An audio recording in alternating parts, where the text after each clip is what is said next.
9:30, but here we are starting about 9:47 or 48. Please forgive us for that indiscretion. We promise to do better next time. We will be starting actually by having the national anthem of the Federal Republic of Nigeria. Could you please join us to rise to your feet as we take the national anthem?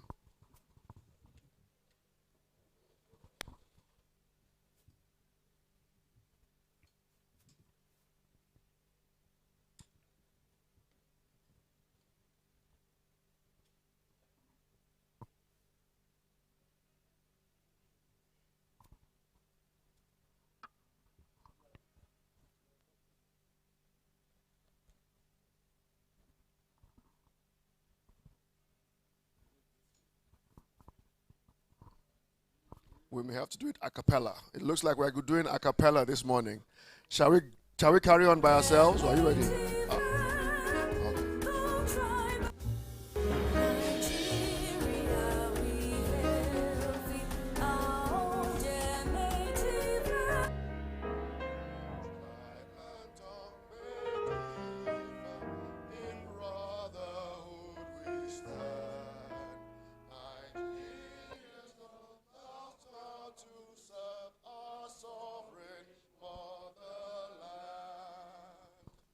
Do we know verse 2?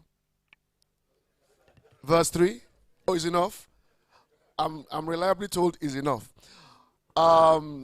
Please take your seats. Please take your seats. Good morning once again. So, as we are here today, like I said, it's the executive dialogue on the future of electricity distribution in Nigeria.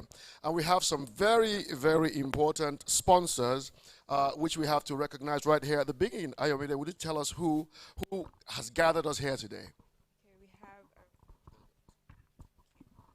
Nurture Power, Let There Be Light by Akinwunmi and Busari, The Future of Power, and Fix on Time Electric. Thank you very much. These are all the people who have gathered us, the organizations. Fix on Time, NOJA, of course, Let There Be Light, and, of course, the Future of Power. We will be starting. Can you take this back? Thank you. Thank you. We'll be starting right away. We're going straight into the program. And the initial welcome remarks will be by none other than our Honorable Minister of Power of the Federal Republic of Nigeria, Mr. Bayo Adelabu. And he's here ably represented this morning by an assistant director from the Ministry of Power. Please join us and welcome Engineer Effiong Ekanem. Can I have a microphone here, please? Can I have not yours, not you. Thank you.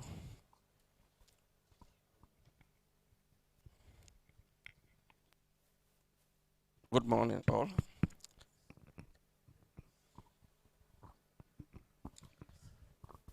The DGBP,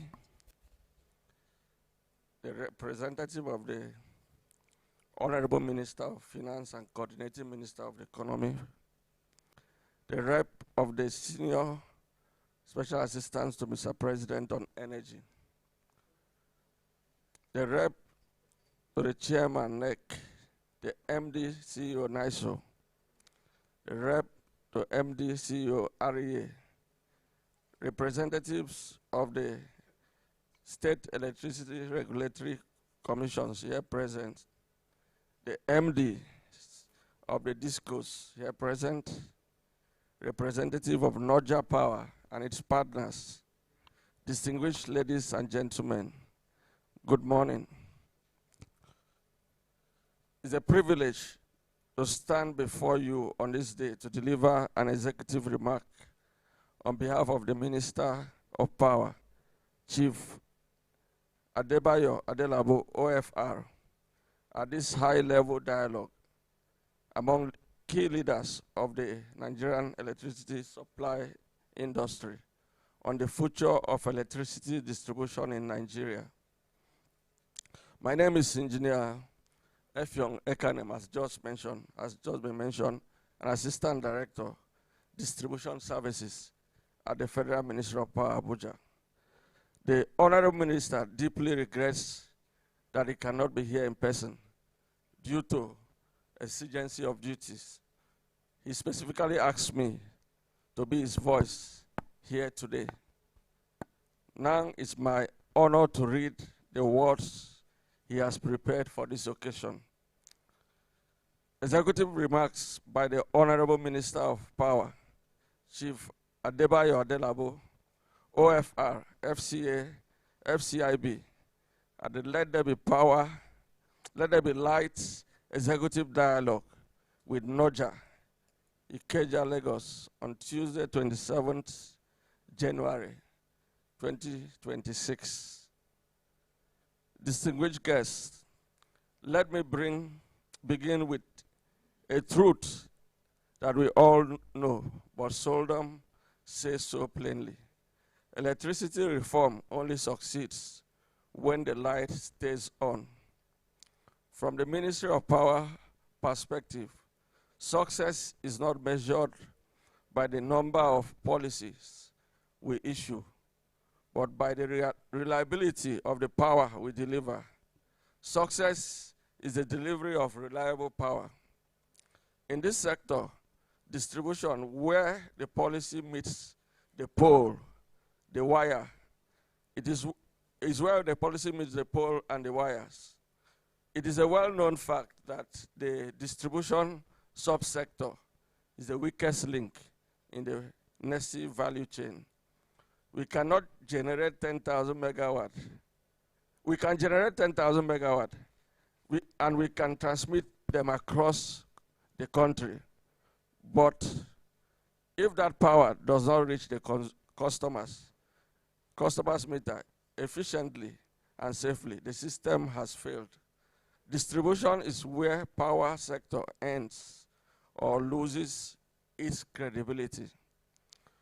Power generated but not delivered is economic waste. This is why, in this new era, our distribution feeders matter, transformers matter, metering matters, and above all, customers' response time matters. If distribution end is weak, and the entire macroeconomic structure of Nigeria pays for the price of diesel cost, inflation, and loss of job, we are here to discuss collaboration that will ensure that the grid becomes the preferred choice, not the backup choice. The electricity power sector reform of 2005 laid a foundation for a privatized market aiming to inject efficiency and private investment into the sector. This was a bold and necessary vision. For years, we have operated under this centralized model. However, the reality of the nation's vast size, diverse need made it clear that a one-size-fits-all approach from Abuja was not sufficient. The goal of stable, reliable electricity for all Nigerians remained elusive, underscoring the need for a more fundamental shift. This shift arrived with the Electricity Act 2023, a landmark legislation signed by His Excellency President Bola Ahmed Tinubu on the 6th of June 2023. This act, coupled with the prior constitutional alteration, represents the most profound change in our sector history. It effectively bifurcates constitutional responsibility, demonopolizing the electricity market and empowering state governments not just to generate, transmit, and distribute electricity within their territories, but to regulate their individual states' electricity markets. This move from a single national grid to potential multiple integrated national markets is a game changer. New legal framework now allows us to innovate, We are prioritizing solutions that reflect local demand, such as embedded generation, distributed energy, and subnational markets. However, flexibility must not lead to fragmentation. As states take the lead, we must maintain a unified technical direction to ensure system stability. The ministry's role is to empower local markets while safeguarding the technical integrity of the national grid. Public budget alone cannot rehabilitate Nigerian distribution network at the required scale. It is simply impossible. Distribution demands continuous capital, global expertise, and agile operation. The partners like Noja Power, Australia, and other local and international firms prove that world-class technology thrives under clear regulation. My message to investors and lenders is this: government is not here to crowd you out, but to de-risk your entry. We provide the rules and predictable oversight.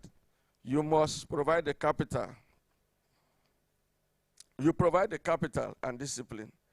There is no doubt that infrastructure is moving from blueprint to breaking grounds at lightning speed, and you can further energize that process.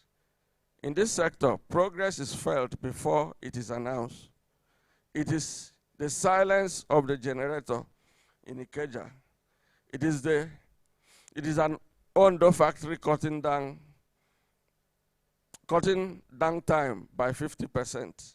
It is Disco in Kano fixing faults in minutes, not days. Reliability builds a virtuous cycle. Better services lead to lower losses, higher collection, and easier investment. This is how we grow the sector. In closing, let me be clear. The future of electricity distribution in Nigeria will be built on execution, not explanation. The federal government has provided a legal policy framework. The state now have the autonomy to act. The private sector has the capital and innovation to invest. We will succeed because our policies are practical.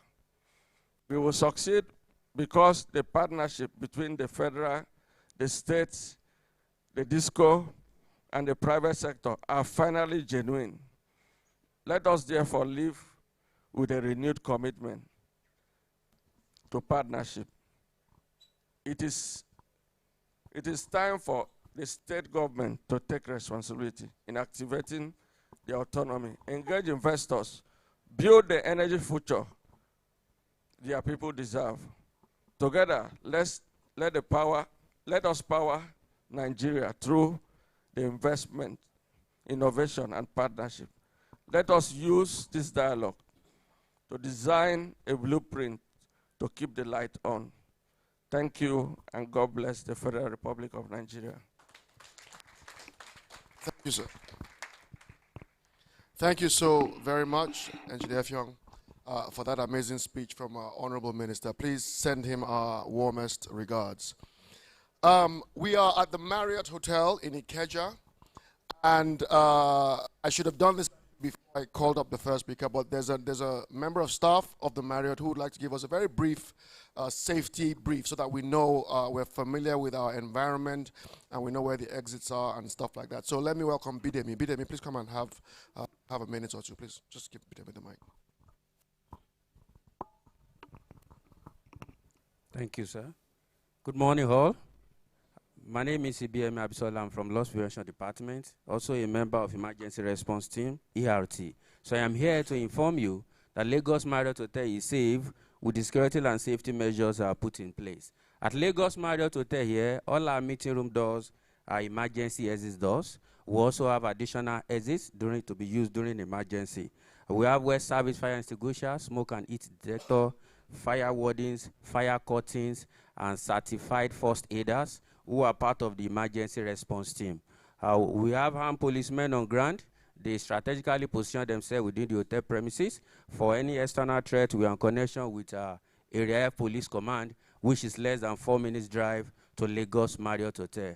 For any medical challenges, health-related issues, we are in connection with Duchess Hospital, which is less than 2 minutes drive to Lagos Marriott Hotel. The hotel muster point is located on the upper ground, the above floor, by the guest entrance gate. The floor where we are is LG, lower ground, while the below floor is one of the car park, Bravo 1, B1. We are not having any fire drill today, so during the course of your event, if you hear the emergency alarm sound, please don't panic and kindly make use of any of the emergency exit route to the muster point. So while on the muster point, a representative from the ERT will communicate to you, letting you know the situation on ground, and if it's safe for you to return back to the building, you'll be advised to do so. At this period, you're advised not to make use of the elevator because once the emergency alarm sound, the elevator automatically go out of service, leaving the door open at its resting zone. We have area designated for smoking. In case you have anybody that want to do such, please speak to us and we'll direct you to the appropriate place. For those that want to attend to call of nature, we have 2 locations of restroom on this floor. There's one at the front wing of the hall of the floor, and also there's one at the end wing of the floor. The one at the front wing, once you step out of the door at the back there, just look ahead, you see the door open. That is the restroom. It's for both male and female. There's what we call see something, say something. So in case you come across face or faces that you did not know or invite in your meeting room space, please kindly speak to us, and such person will be ejected immediately. If you have any reason to step out of this hall, please always pay attention to your bag and baggages. Don't leave any of your personal belongings unattended to. Thank you and have a great day. Thank you very much, Bidemi. We feel much safer now, don't we? Well done. At least it's good to have all that information. We're going to have a brief remark from a very, very distinguished guest. Actually, he's our host this morning, in a matter of speaking, because we are in the state in which he is domiciled and where he runs the energy sector. Someone actually asked me why we didn't introduce him or recognize him earlier, but I said I know him well. He's not into all of that. He's here to spend time with us. He's going to speak to us briefly, and he's actually going to be on one of the panels also later on this morning. Please join me and welcome the Honorable Commissioner for Energy and Mineral Resources of Lagos State, Honorable Commissioner Abiodun Ogunleye.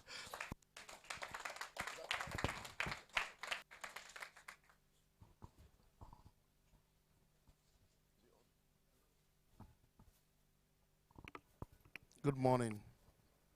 Is it on now? Yes. Okay, good morning. I'm Biodun Guleye. I have the opportunity of leading the Lagos team. And it's a great pleasure to be here with you.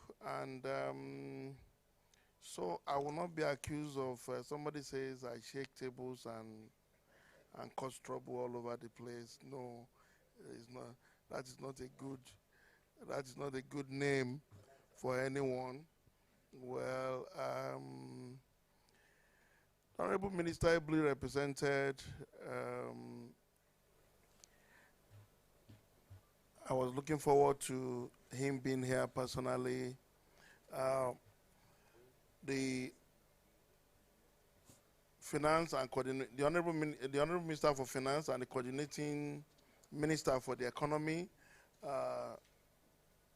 Mr. Wale Edun, also ably represented.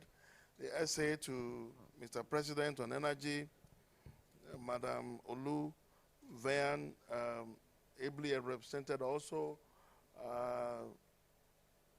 The DGBP, Dr. Ayogbelei, ably represented also. And then my chair, the chairman of the Regulatory Commission, Dr. Musliu Oseni, ably represented also, and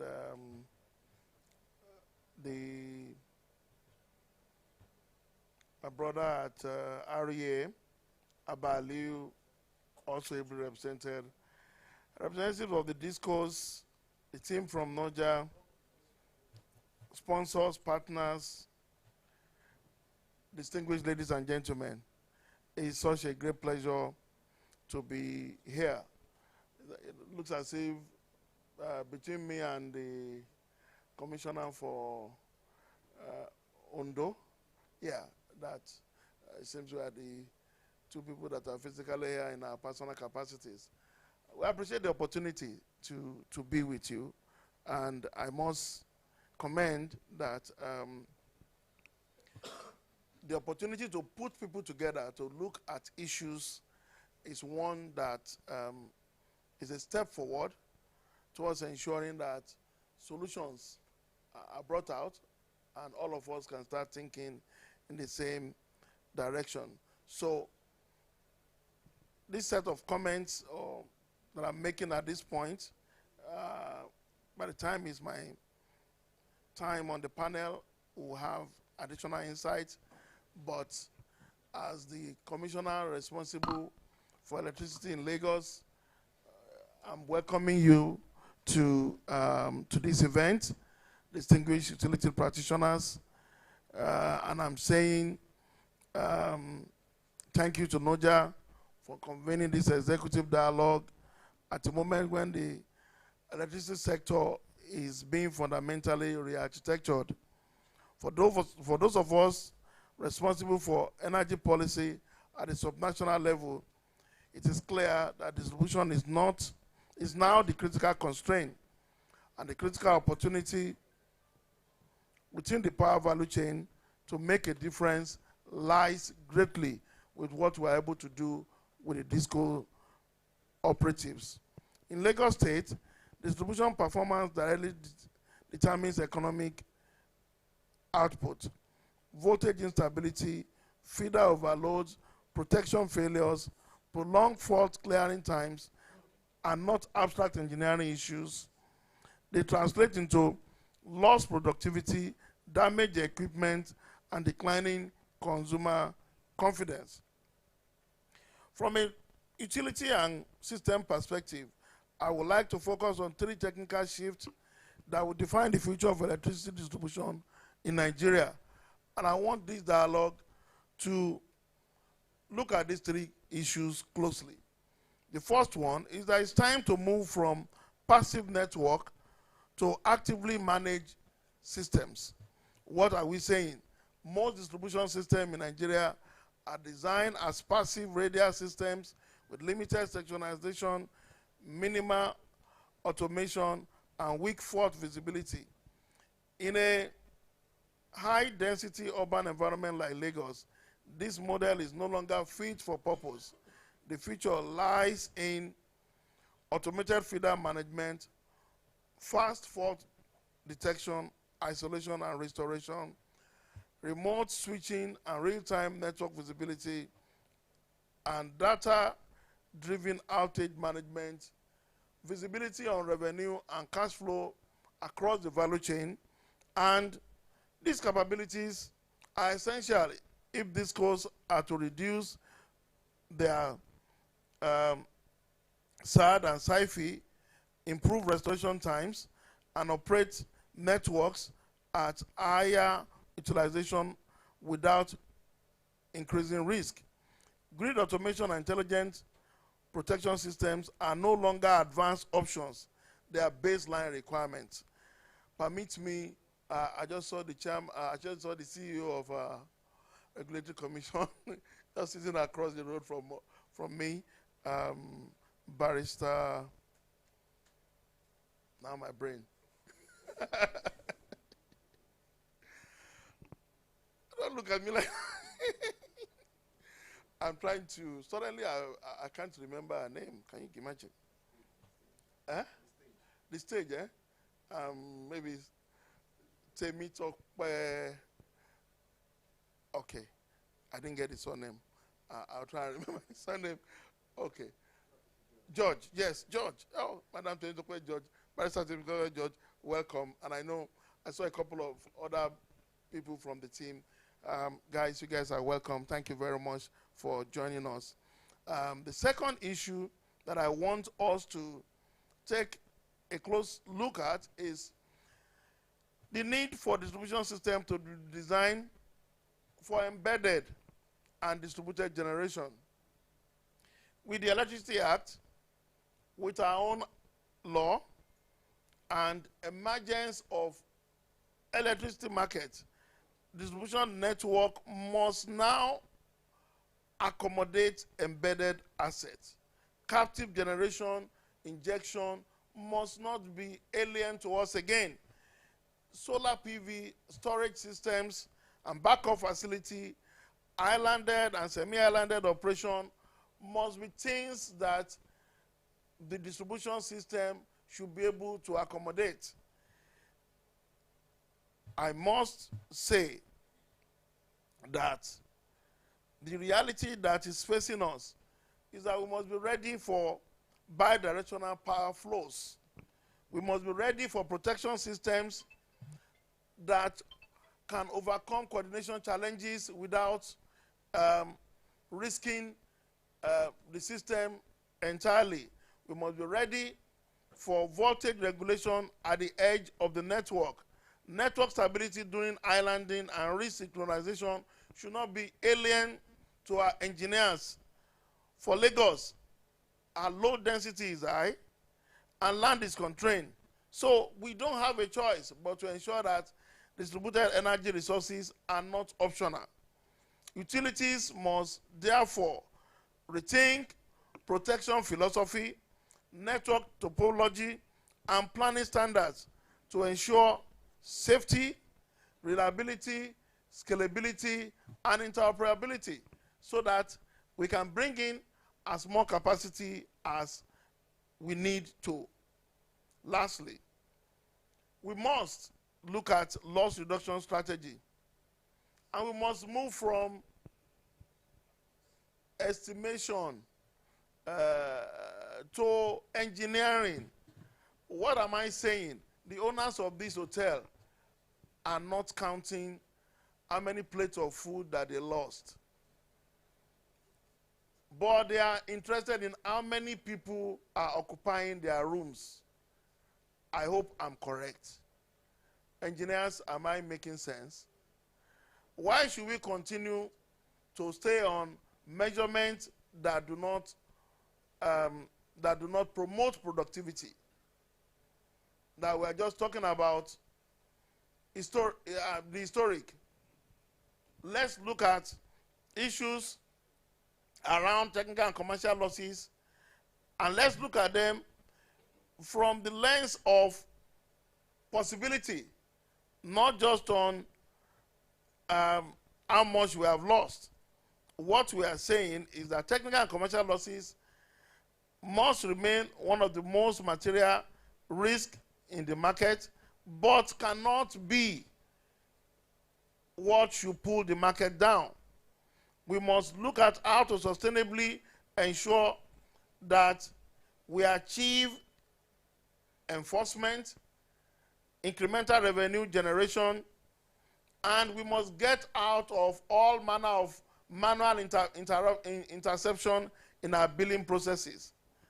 And that will require that accurate feeder level energy balancing, network segmentation monitoring, automation that does not require human switching, and integration of metering, SCADA, and outage management systems all work for a system that are found to be that will be reliable and serve the people. So in Lagos, what is our strong perspective on these issues? From a Lagos standpoint, we are deliberate in positioning ourselves to ensure that the utilities that we are working with are technology ready. Our role as government is to support with very clear regulatory framework at the level of the state.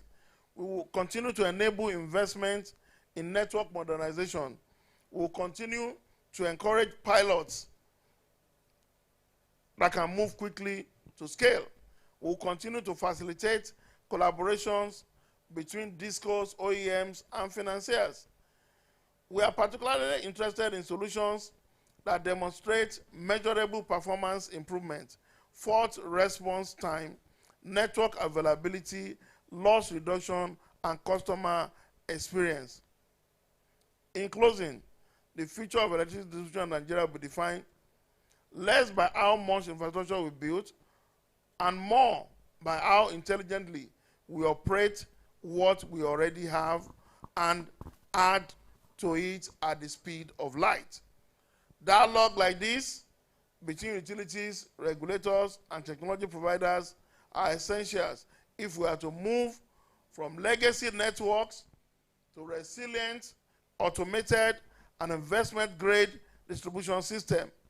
I commend all the organizers, all the sponsors, particularly Noja Power Australia, for bringing global distribution system expertise into this conversation.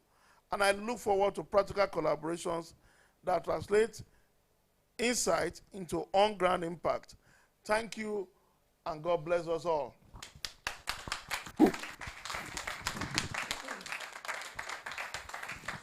Thank you so very much, Honorable Minister, for that, that message. Honorable Commissioner, he corrected me very swiftly. I wasn't trying to get you into any trouble, sir. That was all on me. Thank you so much for that. We're going straight in to the next. Now, I just spotted the MD of NISO. He's here. But more importantly, we have a very special guest who we weren't especially expecting, but it's a big treat for us. And for that reason, it's my privilege to ask us. He's not prepared for this, by the way, but I'm going to do it anyway. The chairman of NISO is in the building. That's the Nigerian Independent System Operators, Dr. Adeshegun Akinwunmi. Please, let's welcome the chairman of NISO, as he just comes to give us a few remarks this morning. You're welcome, sir.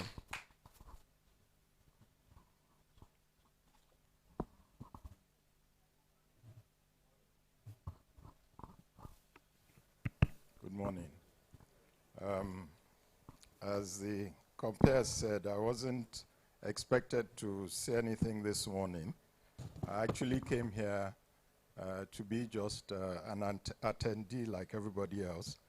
But let me share a few remarks since I've been called upon to do so.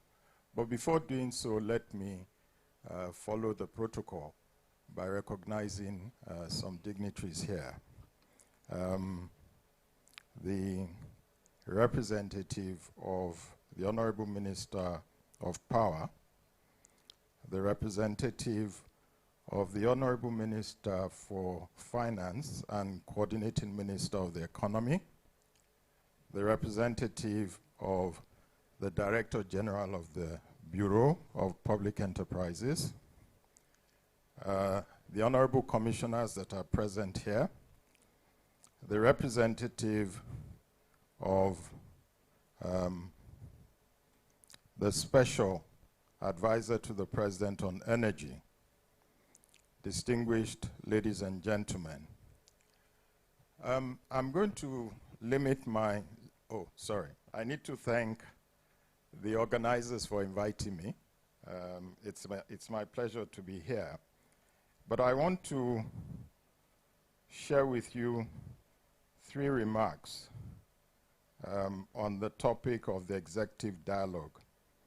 But before doing so, let me briefly introduce to those who don't know what NISO is, the Nigerian Independent Systems Operator.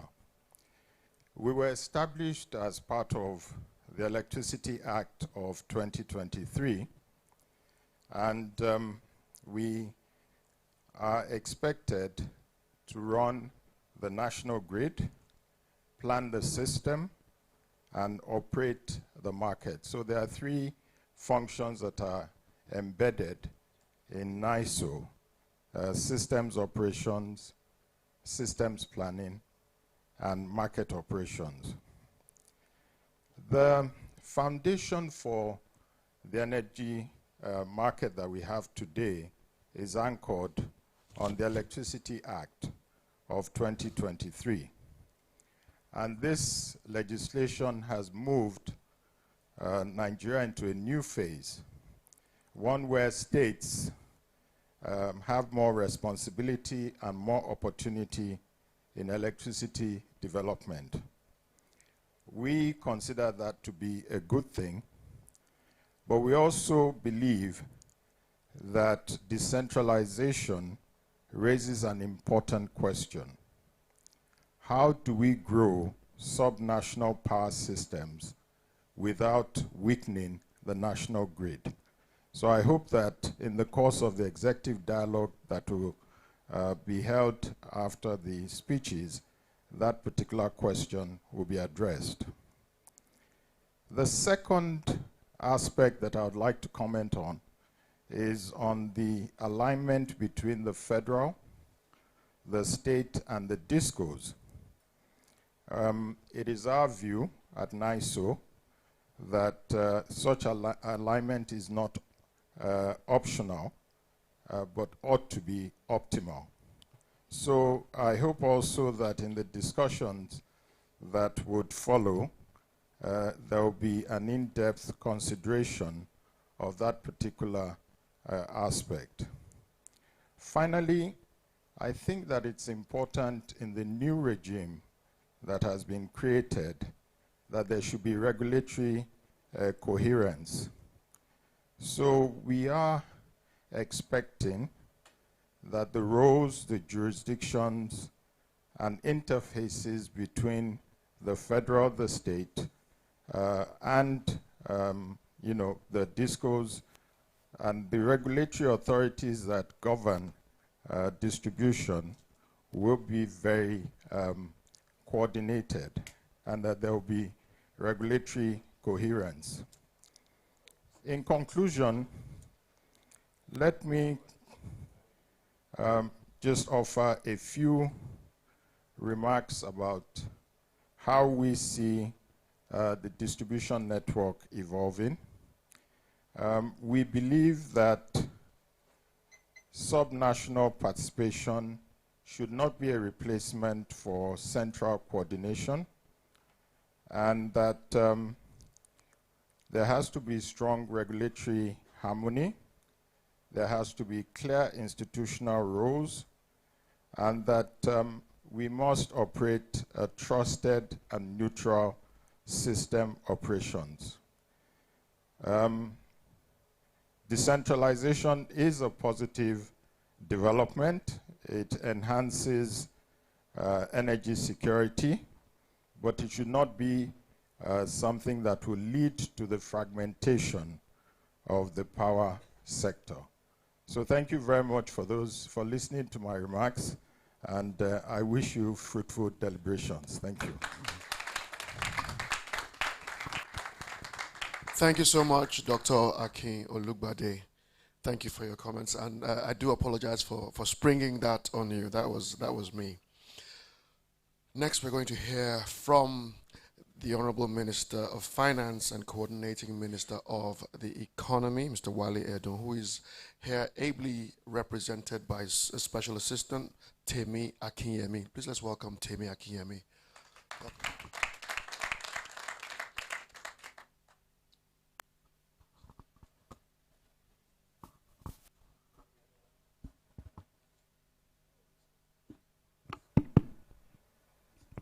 Good morning, everyone. I wasn't expecting to come up so soon. You sprung that one on me again.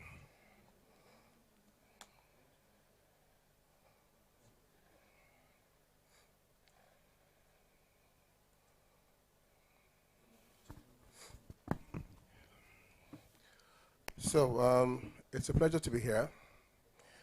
I'll be delivering the minister's remarks. He is unavoidably absent. He had to travel urgently with Mr. President, so he asked me to represent him, and I have his remarks here. So please permit me to stand on the existing protocols. Good morning, distinguished guests and partners.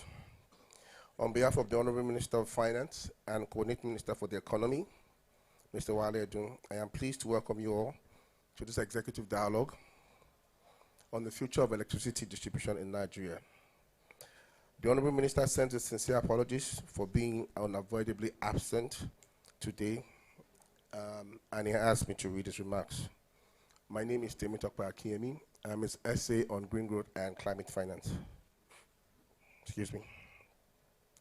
Before I proceed, let me acknowledge the leadership of the Honorable Minister of Power and the Nigerian Electricity Regulatory Council, Commission, and the essay to the President's office, whose coordinated efforts continue to advance the difficult but necessary reforms across the power sector. I know many faces here. I'm privileged to support the Minister in leading a program called the Mission 300, which is a World Bank project.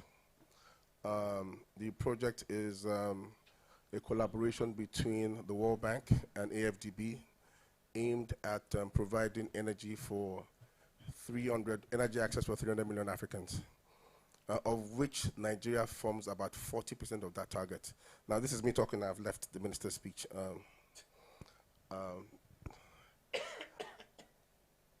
In that capacity, we are able to see across board the issues, the myriad of issues that the country faces, and it is very daunting. But we continue to speak. The Honorable Commissioner from Lagos State, we had an event a few weeks ago, and he was very open about the challenges, and I called him a house shaker. I think we all need to shake houses, all of us, not just him. Because if we don't, posterity will judge us. And hopefully, with these kinds of events that we do, we'll be able to turn the tide of things. Back to the minister's speech. Why power still matters very much. Let me begin with a simple reality. Nothing works without electricity. Factories slow down, small businesses struggle, and the households make difficult choices. Our ambition to grow Nigeria into a $1 trillion economy requires stable and reliable power supply. That is why, under the renewed hope agenda of Mr. President, electricity is treated not as a social amenity, but as a core economic enabler. The commitment is reflected in the 2026 national budget, where over 1.1 trillion naira has been allocated for the power sector. More importantly, we are changing how we spend, moving away from broad consumption subsidies towards targeted investments to fix the system. These investments include the distributed sector recovery program, major transmission upgrades under the NTEP-1, which is a AFDB program, and accelerated infrastructure delivery under the FGM Power program. We are also confronting long-standing liquidity challenges directly. The ministry currently is coordinating a bond issuance program to clear the legacy debts to GENCOs and gas suppliers. Updates on this issuance will be available in the upcoming days. This intervention is expected to restore confidence across the value chain and complement the operational reforms being driven by the Ministry of Power with strong regulatory oversight from NERC. Like the previous speakers have spoken, there's a new market and a new way of working. Under the Electricity Act 2023, Nigeria's power sector is being reshaped. For the first time, states now have real authority to develop their own electricity markets, and today 16 states are beginning to operate their state electricity markets, with others taking on regulatory responsibilities under the guidance of NERC. This decentralization is a positive step, but it must be managed carefully. I think the two previous speakers also make that point, that the decentralization is a good thing, but it must be managed with care. States must move beyond regulation into partnership and de-risking, working with the existing discourse through ring-fenced franchises to foster investments without fragmenting the market. These efforts are being closely coordinated with the Honorable Minister of Power, NERC, and the Special Advisor to the President on Energy, ensuring alignment across government. The National Integrated Electricity Policy, approved in 2025, provides a shared roadmap. A key part of the roadmap is tariff reforms. The recent Ban A tariff adjustment implemented by NERC reflects a simple truth. Sustainable service requires sustainable pricing. Without this, neither public nor private investment can be sustained. Collaboration is the real reform. If there is a message to emphasize today, it is this: no single institution can fix the power sector alone. Discourse must become stronger, more transparent, and more investable. Improving their governance in a manner that opens access to capital. Where discourse show measurable progress in reducing losses, government working with the Ministry of Power and NERC is ready to support them. Regulatory alignment is equally critical. Investors need clear, consistent rules, and we commend NERC for maintaining national standards while supporting state-level transitions. Metering and revenue assurance remain central. Nigerians are more willing to pay when billing is fair and transparent. In this regard, we acknowledge the important work of the Presidential Metering Initiative and the World Bank supported DishRep program, which are helping to close the revenue gap through technology and trust. Now, looking ahead, Nigeria's electricity future will be more decentralized, more resilient, and more innovative. We are supporting the integration of tens of mini-grids expected in 2026, working alongside REA, DISCOs, state governments, and the Ministry of Power to reach underserved communities and industrial clusters. At the same time, the Ministry of Finance is exploring targeted fiscal incentives, including duty waivers for investment in smart grids, digital systems, and renewable energy. Building on the momentum created by programs such as Mission 300. In closing, the federal government's role is changing. We are moving from owners and operators to enablers and stabilizers. We provide fiscal discipline and policy certainty. States provide local leadership, regulators ensure fairness, and the discourse are to deliver service. When these roles align, electricity stops being a frustration and becomes a foundation for growth, dignity, and opportunity. Thank you very much for listening, and I wish you a fruitful celebration. Thank you.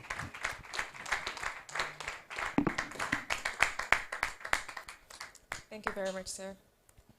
Good morning once again, honorable ministers, ably represented, honorable commissioners, distinguished guests. To give us the next brief remark is Mr. Sheyi Akinwunmi, founding partner, Akinwunmi and Busari Legal Practitioners, and the coordinator of Let There Be Light.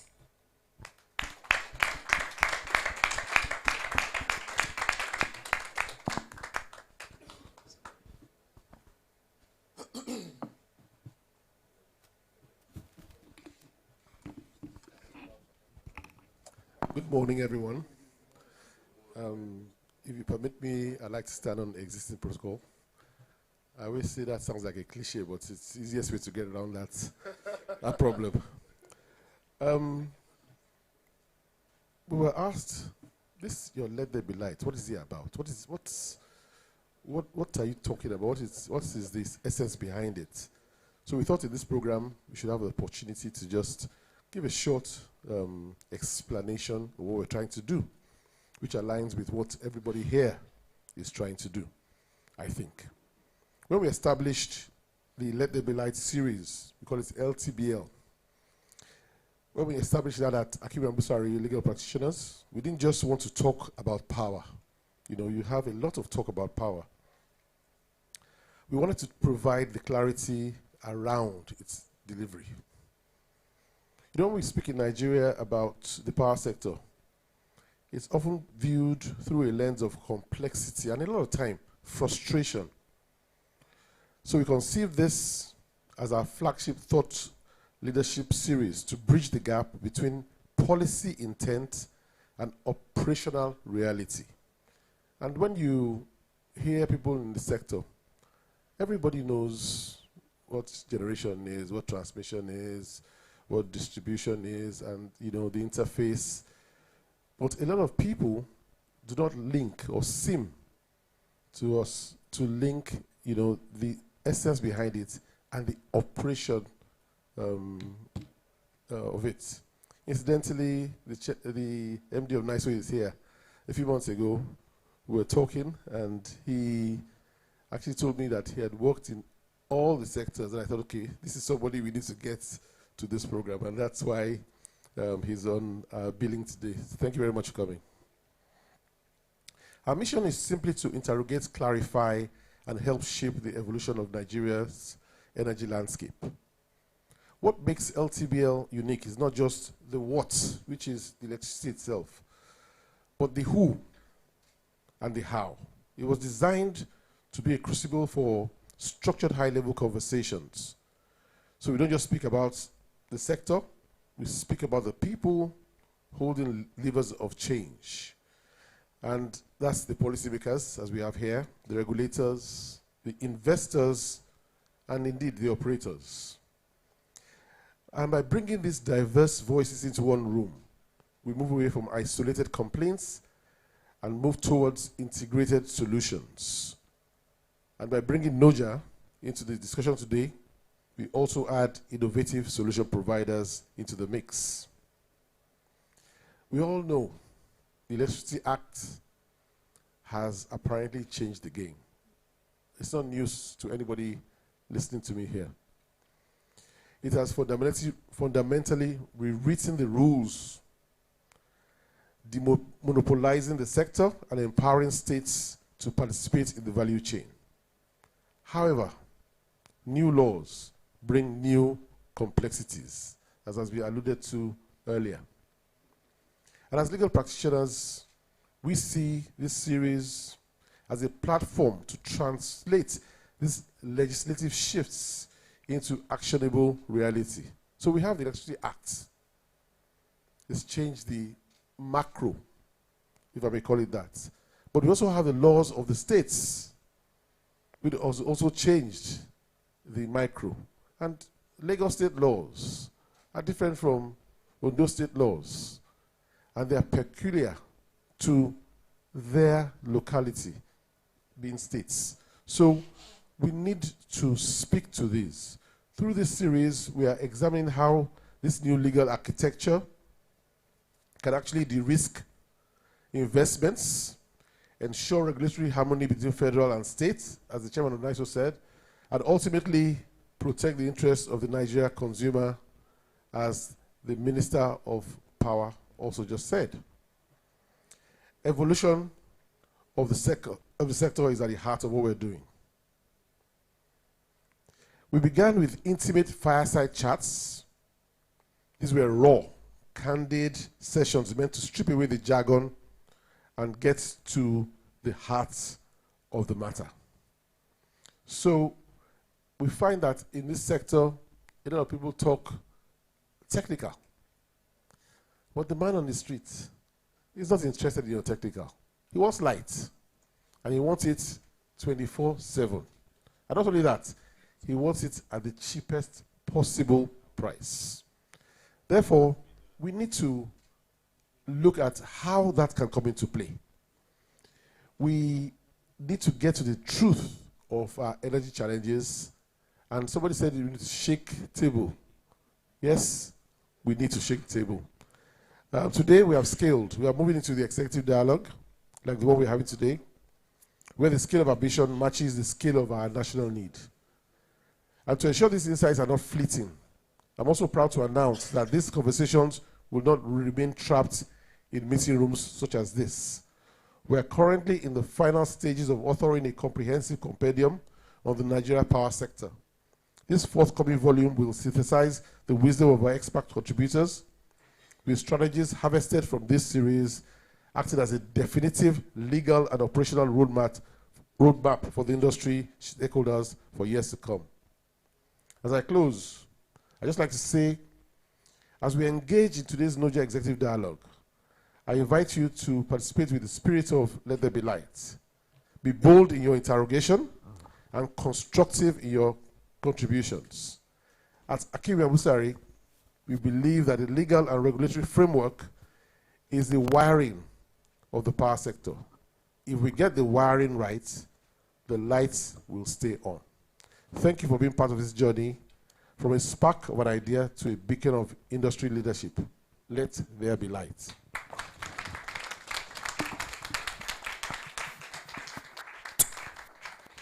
Thank you so very much, sir. Thank you very much. So we're here because there's a company here, NOJA Power in Australia. And by the time we leave here today, we'll know a lot more about NOJA than we knew before now. Also, NOJA has been in Nigeria for a while, even though not as NOJA. And it's my privilege now to bring up the managing director of an organization called Fix on Time, which has sort of been the eyes and ears of NOJA in Nigeria over the last decade or so. Please join me and welcome Mr. Wale Adiriti as he comes to give us the introduction of NOJA. Welcome, sir.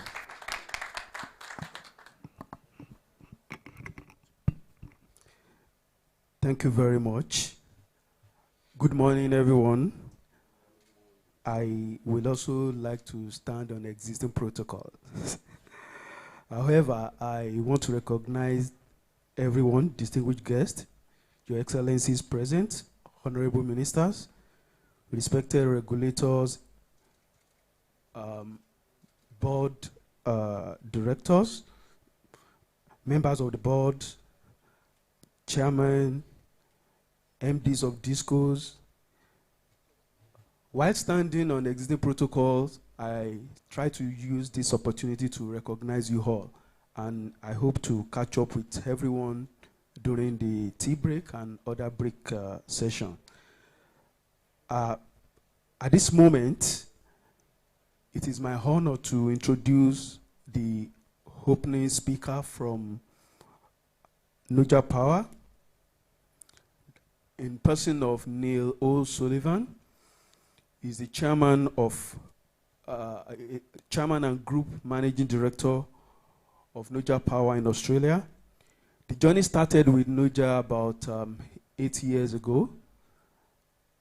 It started like a casual meeting, and I sent someone to Australia, even though I was not able to make that trip, to go and see what is happening. He came back and told me to go myself. And a year after I went to Australia, we saw what NOJA was doing. As at that time, NOJA was operating in about 60 countries 8 years ago. Today, as we speak, NOJA Power's automation solutions are available in about 116 countries, making electricity systems more reliable, helping utilities to gain traction, isolate faults timely, and making life better for people everywhere, because without power, without electricity, there's no economy that can thrive. And again today, we are here to discuss about distribution networks, because we believe that while transmission, generation, transmission, and all other parts are like the heart of electricity, the distribution network are the arteries through which this electricity flows to everyone. Today, I have the honor of bringing on, one more time, the GMD, Group Managing Director of NOJA Power, in person of Neil O'Sullivan. He's not here in person, but he has sent us a recording which we are going to listen to any moment. Please, if you can, join me, put your hands together as the video plays. Thank you very much. Please, let's have the video.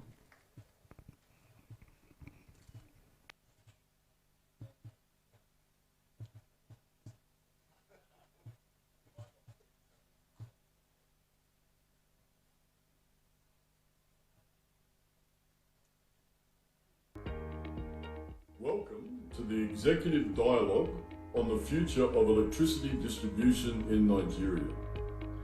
Niger Power is proud to be partnering and sponsoring this event.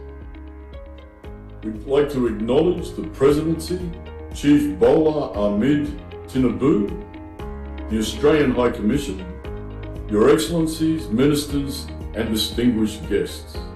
Welcome one and all. We'd also like to recognise Wali Adreta, the Managing Director of Fixed On Time, our long-term distributor in Nigeria. From the private sector, Boa Adessa, the CEO of Energex One, and Dr. Anthony from Oscar Joe Partners. We'd particularly like to thank supporters Kolar and Adowan, the CEO of Dynamic Power Company. And of course, it's important to acknowledge the primary organisers, Akinwunmi, the Let There Be Light convener. Well done to one and all. At Niger Power, we are an Australian company that has spent more than 2 decades focused on one core mission: making electricity distribution networks more reliable, more resilient, and more efficient through smart automation. Our technologies are deployed today in utilities across 116 countries, including Nigeria, which we're very proud of. These are the utilities who are taking a leadership stance in reliability improvement, including leaders across the African continent.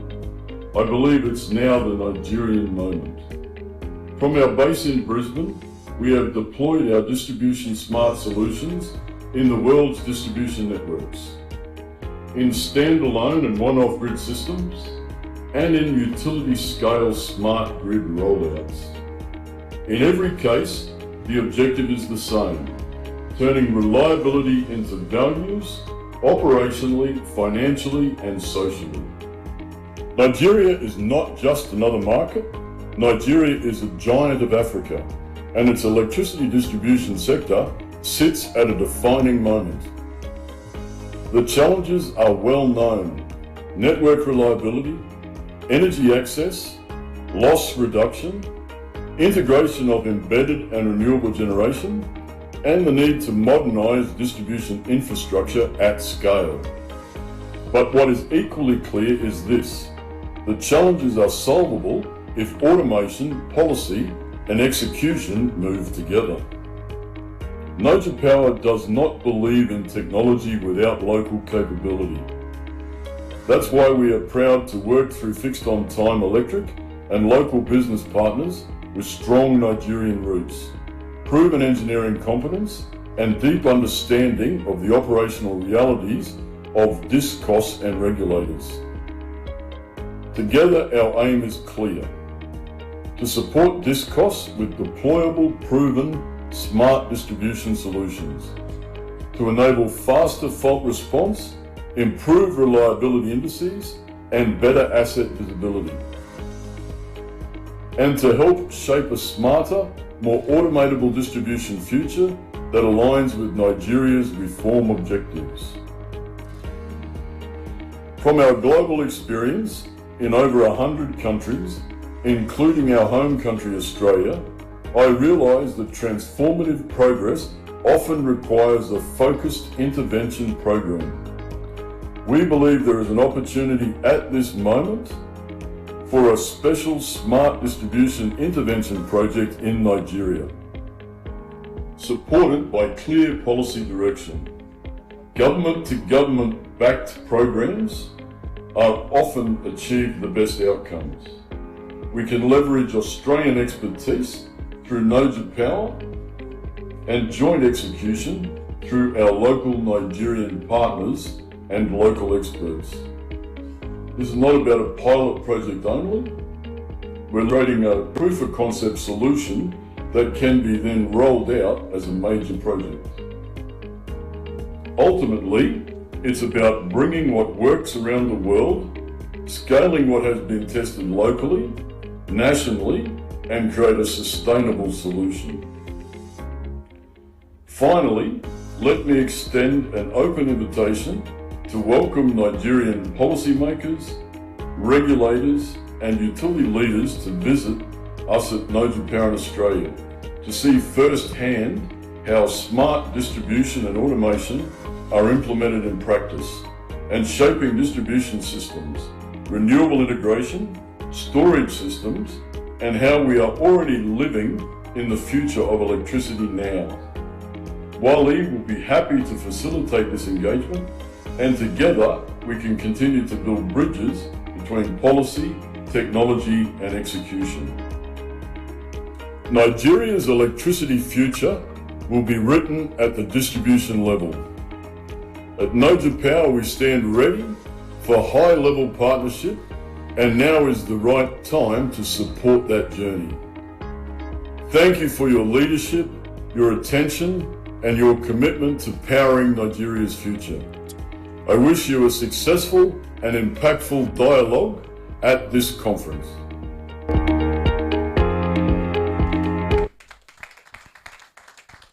Many thanks to Neil Sullivan for that message. And here with us this morning is the General Manager Sales from Noja Power Australia. Please join me and welcome Glenn Harris.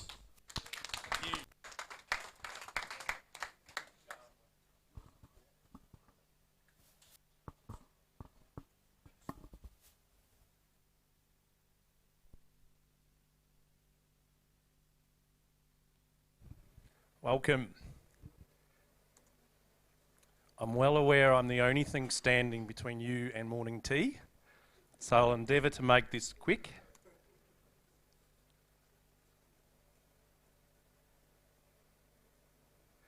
I wonder if we have a pointer to, we're going to bring up my slide deck, and do you have a pointer, a slide changer? Okay.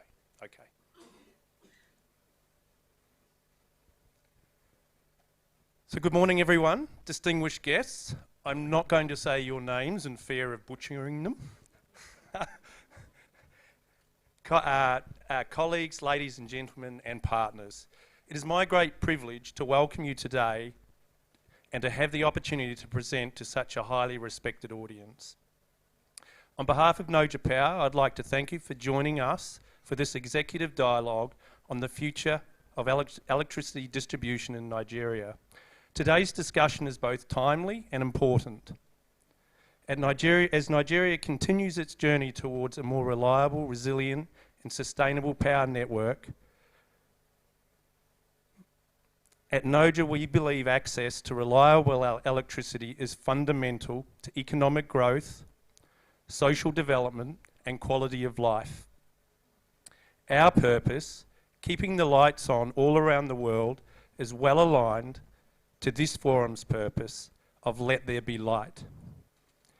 Our commitment to working alongside utilities, regulators and industry partners to deliver practical, proven solutions that support the evolving needs of modern power systems.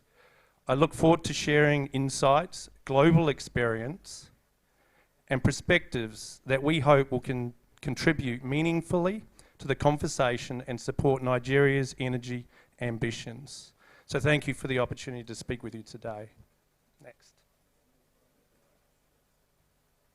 So Noja Power is led by an experienced founder-backed management team with deep expertise across engineering, operations, manufacturing, finance, and global market development. Long tenured leadership provides continuity and disciplined execution, supporting a deep bench of senior managers and over 350 skilled employees worldwide. Together, this team enables scalable global growth while maintaining strong technical leadership and customer focus. Next. The global power industry seeks gas. These structural tailwinds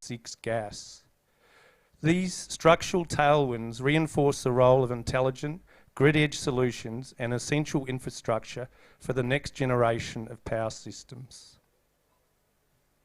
This slide highlights the growing strain on our global power grid and the urgent need for investment. We've seen 6 major forces driving this pressure: ageing infrastructure, the rapid electrification of everything from transport to industry, the shift to multi-directional energy flows with renewables, increasing extreme weather events, the explosive growth of data centres and AI, and rising cybersecurity threats. These challenges are converging at a time when demand is surging, and the grid is being asked to do more than it ever has before. As a result, we're in the early stages of a massive global investment cycle. The bar chart we can see here shows a steady increase in transmission and distribution spending, from $314 billion in 2021 to over $820 billion by 2040. The growth is front-loaded, with a 10% compound annual growth rate through 2025, tapering to 4% by 2040. This reflects the urgency to modernise and expand the grid now, so it can support the energy transition and digital transformation ahead. Investment in medium voltage recloses is growing faster than the broader switchgear market, with a higher forecast investment through to 2030. This indicates a structural shift in utility spending towards smarter, automated network solutions. Recloses are increasingly viewed as essential infrastructure for fault management, self-healing, and the transition to intelligent distribution grids. A disciplined and centralised R&D model has enabled us at Noja Power to build a defensible innovation platform. Supported by intellectual property, ongoing R&D investment has delivered a robust product roadmap, operational efficiency gains, and differentiated technology offering the support that supports utilities solving smart grid requirements. We're particularly proud that we've invested over $100 million in research and development over the last 23 years. And we also reinvest 10% of our revenue directly back into research and development, about double of the industry standard. Noja Power operates a highly efficient, globally integrated manufacturing footprint to support growth without sufficient incremental capital. Automated assembly, strong quality systems, and sourcing from premier partners deliver a world-class cost profile. With substantial unused capacity and the ability to add shifts, the manufacturing platform is well positioned to support accelerated demand over the next 5 years. Noja Power is a global leader in medium pole mount switchgear, with a long track record in innovation, scale, and international execution. Founded in 2002 and headquartered out of Brisbane, Australia, the company has built a really strong global footprint with sales in 116 countries and expanding manufacturing and assembly network across Australia, Brazil, and Mexico and South Africa. The company serves more than 800 customers worldwide, including leading utilities, industrial users, and distribution partners, supported by a large and growing install base of over 120,000 units.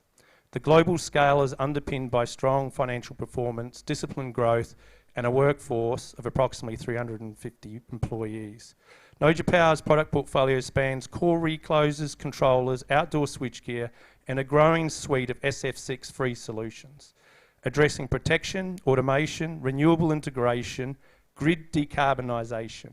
Continuous product innovation and expanding manufacturing footprint positions the company to support utilities, evolving reliability, sustainability, and automation requirements globally.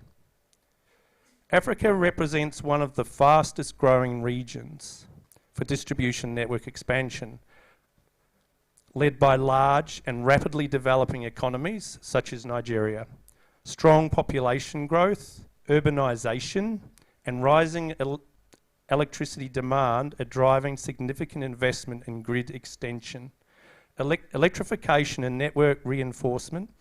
In Nigeria in particular, the scale of unmet demand and ongoing grid development programs are supporting sustained growth and new distribution line build, well above the levels we see in mature markets.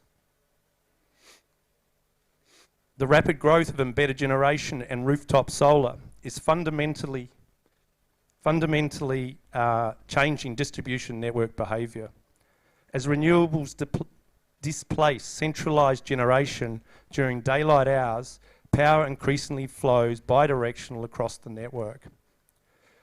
The variability creates significant protection and control challenges for utilities as they decarbonise, requiring smarter, adaptive protection schemes capable of operating safely under reverse power flow conditions. So this is an installation of a recloser for those finance people and accountants and non-technical people. And sitting under that will be effectively an industrial PC, industrial computer. We have a plethora of protection capabilities to address all the modernised grid requirements. As we know already, 80% of outages are transient.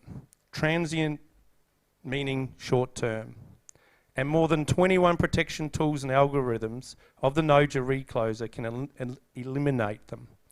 The network can be equipped with automatic circuit reclosers, sectionalisers, and load break switches, which basically presented by one of our products, the Noja Power recloser, which can be installed within a pole-mounted network, secondary substations, generator connection points, providing total protection for your overhead medium voltage network. So you may not agree with this figure, and you may say that you don't see that many transient faults, but according to the momentary fault cause classification statistics, most faults are transient and they're nearly 20% of permanent faults. For example, you can have a transient fault that becomes a permanent fault, and that might be, say, a blown fuse that blows and you have a permanent fault. So if you consider a recloser had provided protection at that point, it would have restored power 80% of the time and would then be classed as a transient fault. So and we see an increase in these types of faults, especially during severe weather conditions, strong winds and rain. So what causes transient faults?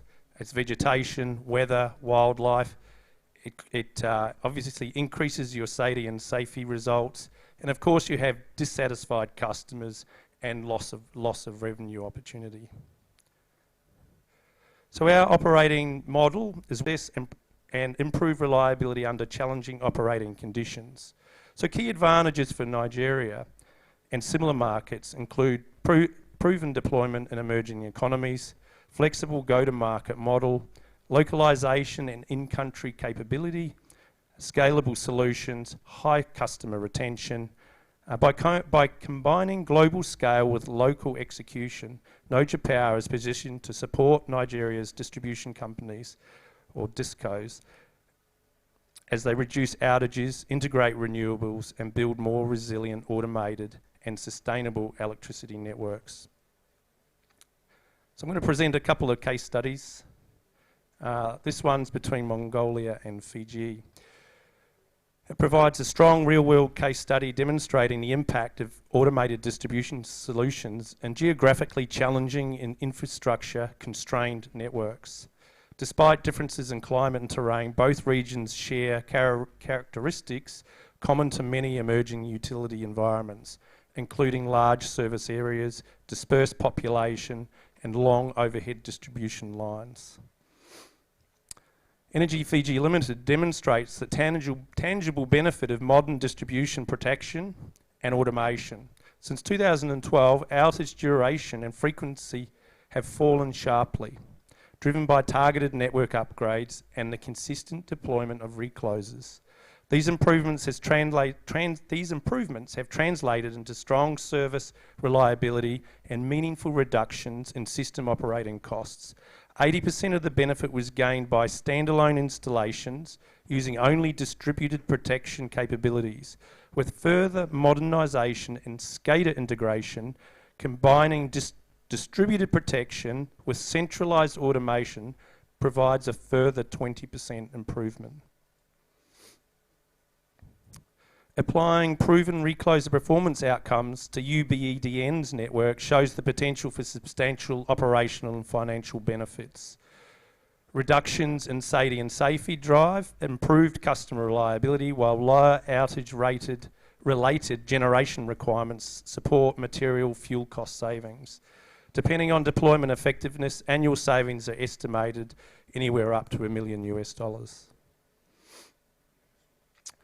Meralco is a very large utility in the Philippines. They provide power to 65% of the population so it's a population of 116 million people. It provides a strong example of how large-scale recloser deployment can rapidly deliver measurable reliability improvements. Over an 18-month period, more than 1,200 reclosers were installed across the network, driving a step change in outage performance. Feeders with higher recloser density have seen the most pronounced benefits, demonstrating the effectiveness of coordinated deployment and automated protection at scale. Nigeria's electricity distribution network is showing early signs of improvement, with year-to-date data indicating a meaningful reduction in both outage frequency and duration compared to prior years. However, while outages are occurring less often, restoration times remain extended, highlighting ongoing infrastructure and operational challenges. The reliability improvement evident. So from 21 to 25, we see SAIDI has reduced by approximately 46% and SAFE 52%, reflecting fewer and shorter outages on average. SAIDI, 2025 trends indicate an average of approximately 1,500 hours per customer. Represented a material improvement, but still well above global benchmark standards. SAFE. Outage frequency has improved significantly, with 2025 figures of approximately 250 interruptions per customer. CAIDI. Restoration time. So average restoration time has increased to approximately 6 hours, suggesting that while outages are less frequent, fault isolation and service restoration remain slow, likely driven by network condition, limited automation and constrained field response. So all discos show modest improvement in SAIDI over the past 3 years, although performance remains highly volatile, particularly during peak rainy season periods. The divergence between improving SAIDI SAFE and rising CAIDI indicates the reliability gains are being achieved primarily through fewer events rather than faster restoration. Nigeria's distribution utilities present a meaningful opportunity to localise manufacturing and assembly through volume-based commitments. By partnering with our trusted local representative, Noja Power can support in-country assembly while maintaining global design, quality and technology standards. This model enables discos to benefit from local content compliance, improved lead times and lower total cost, while ensuring reliable access to proven protection technology. South Africa presents a proven example of how localised manufacturing can be successfully implemented at scale. For more than 7 years, Noja Power supported a local manufacturing partner under innovative contract conditions. Supply technology design and quality assurance while enabling in-country assembly for Eskom.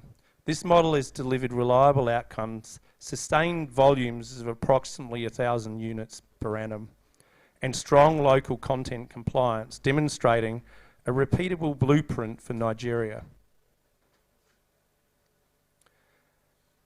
RWW's role at Noja Power's, as Noja Power's distributor and local manufacturing partner in South Africa demonstrates how localisation can be successfully embedded into a globally technology model. Through local assembly, and we can see their assembly line there. Maximising local, through local assembly, skilled employment and compliance with black economic empowerment requirements, RWW has enabled Eskom to access world-class protection technology while maximising local economic participation. The operating model has delivered consistent outcomes over multiple years and underpins the scalability and sustainability of Noja Power's localisation strategy. So thank you for your time and engagement. I certainly appreciate the opportunity to share our perspective and global experience. And I won't hold you from morning tea. Thank you.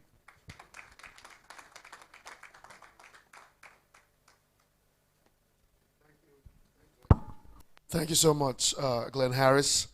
He says he wouldn't hold us from morning tea right after he held us from morning tea. Well done, but that was great. Thanks. Thanks very much.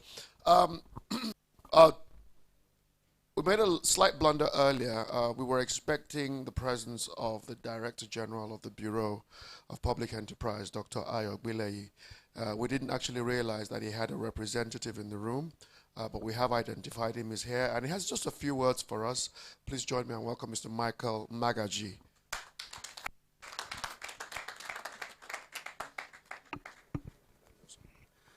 Good morning, and my apologies for being another obstruction to your tea break.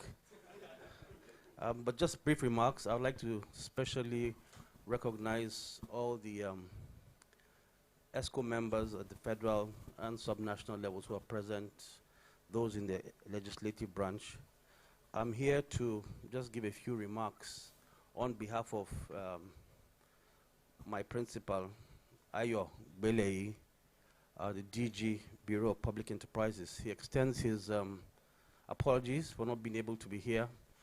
He was to be here this morning, but last minute he had a call to go somewhere also very important to perform some functions. So he's asked me to apologize on his behalf and give these few remarks. He has said he's very delighted and he wants to thank and commend Noja Power for this initiative and all the other organizers in the room for promoting this spirit of dialogue. I mean, several speakers have talked about collaboration, alignment, teamwork, and I think this is what the industry truly needs. For us in the Bureau of Public Enterprises, over the last 15 years, we've been involved in privatization, commercialization, concessioning of energy assets, from generation right through to distribution across the country. It's been a learning experience for all of us as we strive to improve the quality of energy supply in the country.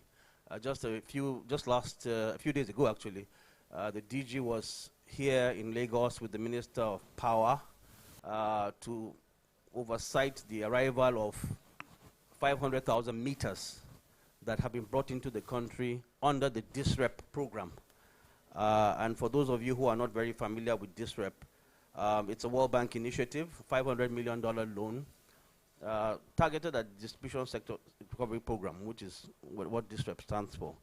And most recently, or since last year, this program has been introduced. We're participating in all the discos, apart from one, I think, that backed out last minute.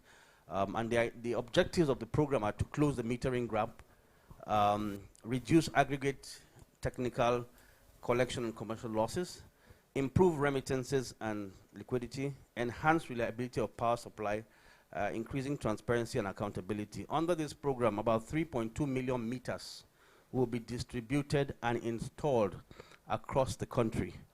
It's giving foreign and local suppliers the opportunity to bid through international competitive bidding, and of course national competitive bidding too, where we have our local manufacturers here participating, because we did insist on that. It's going to lead to creation of jobs. There's also going to be a lot of opportunity for skills in installation, for example, where over 10,000 installers are going to be engaged, just simply performing this function. And this program will be on for at least another 4 years. So DISREP is one of the major initiatives.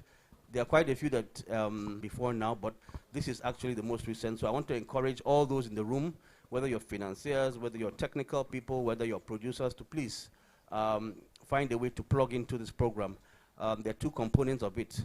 One element of it is the metering itself. Then there are other elements that deal with the network itself, the upgrade of infrastructure, and strengthening systems, automation, technology, okay, so that people can respond faster to faults, and the governance environment in terms of technology is largely improved. We've had issues, of course, with very obsolete technology in the industry. Again, part of these funds will go into upgrading.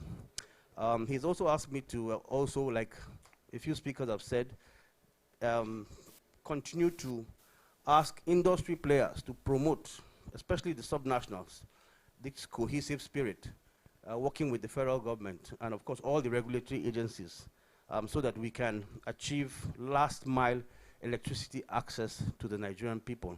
It requires a lot of collaboration. BP is privileged to have had very strong institutional memory in terms of rolling out the electricity reforms in Nigeria, and I know the subnationals will benefit quite a bit from interfacing with BP's experience and learning from their experience, so that they can also improve energy supply as we look at devolving the electricity market. So once again, on behalf of Ayo Belei, DG, Bureau of Public Enterprises, I would like to thank you. It's our duty and our honor to be here. And we wish all of us fruitful deliberations. Thank you. Thank you very much, Mr. Magaji. Thank you very much. Two people have spoken about their regret delaying our morning tea. I must apologize. I don't bring any respite because I'm about to make things a little bit worse. I want to make a suggestion. I'm looking at the time, mindful of the time, and there are some among us who have prior engagements and we know that they have to leave at a certain time. So I would like to suggest, or I'd like to do a quick poll by hand. If you would mind us, or you would like us to postpone morning tea till after the first session. That way we are sure of having, for example, the Honorable Commissioner of Energy from Lagos to stay with us. And the tea is already outside, it's ready. But if we took a break now, I know we would not be able to reconvene for at least another 10-15 minutes. And that's going to really impact the first session. So do I have your permission to go straight into the first session? By show of hand, please. The hands have it. So I would, and for those of you who didn't put up your hands, please accept my apology. Please blame me. I'll take all the blame. But let's go into the first session, so at least we can get that done. We'll take a break after that, and then we'll move on to the second session. I'd like to invite Ayomide to please come and introduce the first session. Please welcome Ayomide Adejuigbe. Thank you very much, sir. Thank you very much for your time, distinguished guests. Introducing the panelists, we have Dr. Abubakar Shuaibu Jimeta, MD, Kano Electricity Distribution PLC. Thank you for your presence, sir.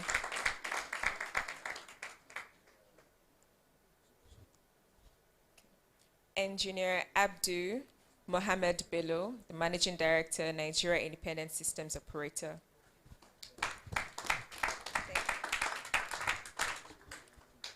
Honorable Commissioner Johnson Jayola Alabi, Honorable Commissioner of Ondo State Ministry of Energy and Mineral Resources. All right. Okay. Thank you very much. We'll be joining the panelists on the hat. Dr. Musiliu Olalekan Oseni, the CEO of NERC. Oh, apologies. We have his representative here.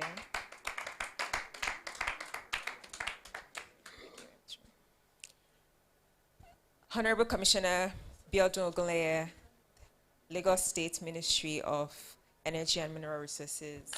Honorable Commissioner, thank you so much.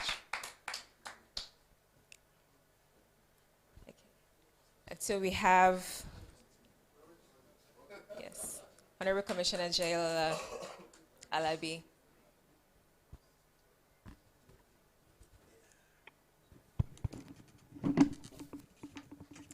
The moderator of this session is Mr. Chibuike Naito. Thank you.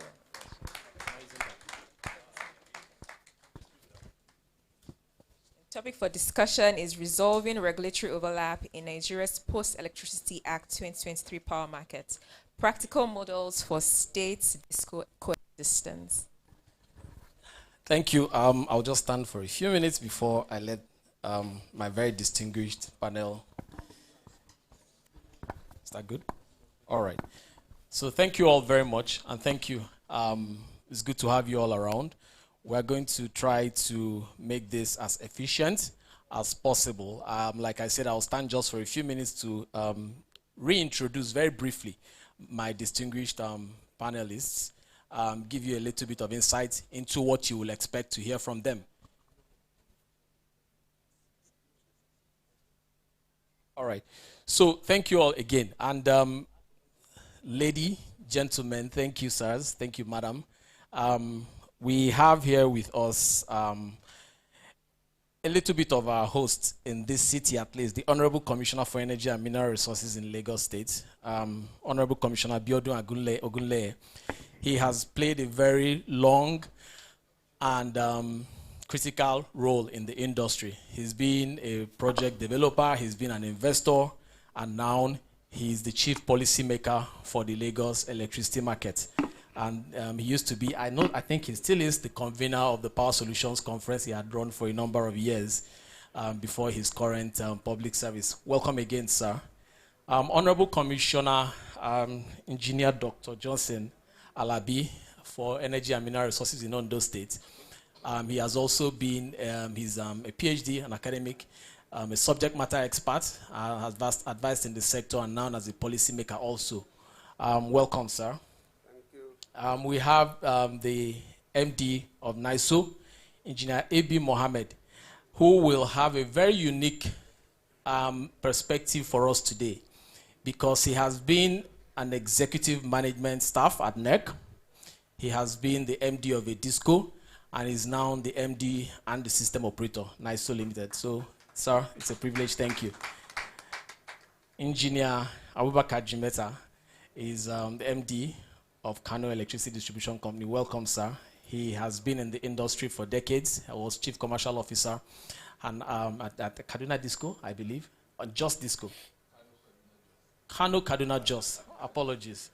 Thank you, sir, and welcome. Zainab Ibrahim Umara is the head of NISO of NEC, NESI Stakeholder Secretariat with NEC. She is representing the CEO of NEC today. It's not new. Start creating a problem where there is none. Yes, how are we going to get to that point where we will be? I will even be honest with you. Lagos will never be able to generate all the capacity that it needs. Based on our projections, based on all the facts that's in our possession as of today, the Lagos market will be a net taker from the national grid. We will respect that.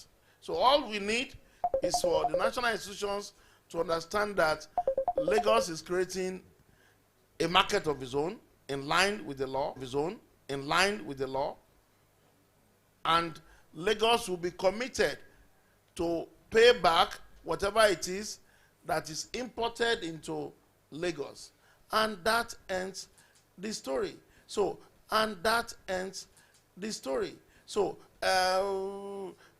idea is all about. They still want to do things the same old way.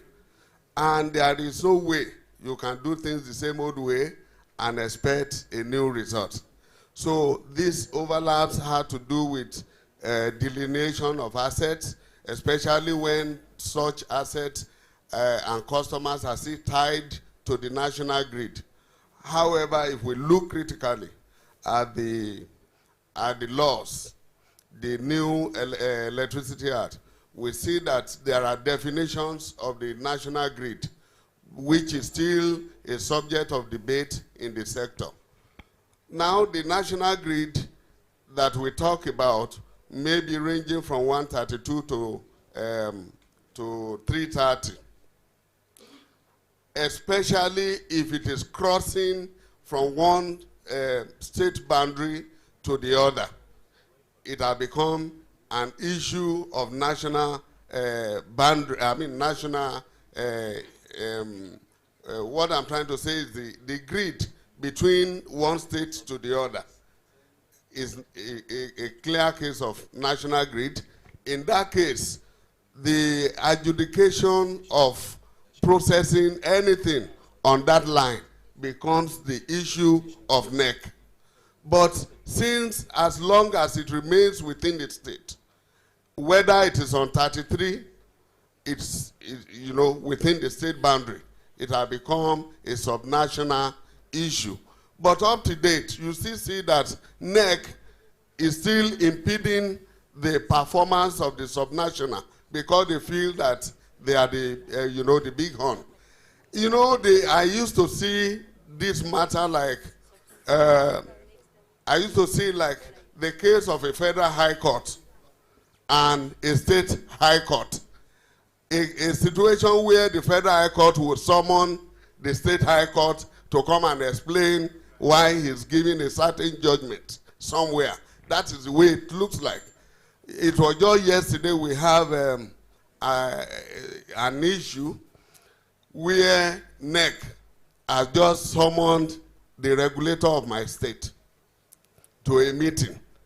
And I was telling my state coordinator, I said, are you going to attend this meeting? There is no law that says that NEC can summon the subnational. No, especially with the state having gotten full autonomy of itself. The state is no longer under NEC. The state is now regulating itself, and the regulatory is functional in our case in Ondo State. So this relationship, there is this overlap that is going on, and we must continue to look at it critically and try to study the law vis-a-vis the Electricity Act. Thank you very much. Thank you, Honorable Commissioner. If I hear you correctly, the rules are clear, and to that extent, your views appear to me to be consistent with the Honorable Commissioner. The rules are clear. There ought not to be those overlaps. There are just those occasions, those incidents like you've given an example of that need to be worked on. Yes, that need to be worked on. Correct. It's a transitional matter. It's not a structural matter. Agreed. It can be overcome. Thank you. Like my people will say, yes, sir. I'm from Ondo, and I'm from the Akoko part of. My people will say when you sell a goat in the market, you allow the rope to go with it. You don't sell the goat and hold on to the rope, especially what NEC is doing at this moment. Thank you. Thank you, Honorable Commissioner. Thank you. Thank you, sir. Well, Mrs. Ibrahim Mara, presenting the CEO of NEC, not to put you on the stop, please. Again, your perspective, is there a regulatory overlap with the occasion of the Electricity Act 2023 from the viewpoint of NEC? Thank you. Okay, thank you very much. From my perspective and NERC's perspective, both personally and from the Commission, it's a categorical no. There is no overlap. You know, the Electricity Act 2023 actually creates a major disruption in the Nigerian electricity supply industry. However, it went an extra mile. It's clear who regulates what, you know? And then you have the Commission, Nigerian Electricity Regulatory Commission, retaining control, you know, of the grid, the national grid, the interstate electricity market, and the cross-border. Those are the three major things that we are working on. While the state electricity regulators, they assume jurisdiction over interstate. What happens between the borders, state in terms of electricity undertakings, including regulation, is what they assume jurisdiction. So what happens is looking at what is happening in the transition, process, is that the distribution segment was actually taken away completely from NERC and handed over clearly to the state electricity regulatories. So there is no overlap. Yes, I agree that there may be overlap, but the overlap will be only as it regards to the transition process, which will naturally come with teething challenges. After that, once everything stabilizes, everyone will be clear on what it does, how it does it. Thank you very much. Thank you. Thank you very much. MD Ibi Mohammed, your turn. Okay. Same questions. Sorry, just quick insights. Thank you very much. Everyone. Thank you. Thank you. I think I told the path of the regulator, to be honest with you. NISO is a quasi-regulator.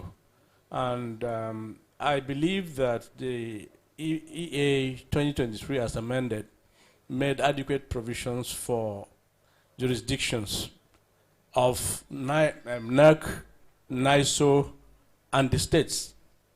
So I don't see glaring overlap between the roles of NERC and the state regulators. However, there is very gross misunderstanding, misconception of the rules, and even misunderstanding of the structure of the industry generally. Why I say that is, we have to understand that the fact that there are two layers of the electricity market. The first layer is the wholesale electricity market, where NISO manages the electricity market and is being regulated by NERC. And the second layer is the state level of electricity market for the individual states. So that has to be understood clearly. Where a state utility that is being regulated by the state regulator takes power from the national grid shall be subject to the rules and regulations of the grid, national grid.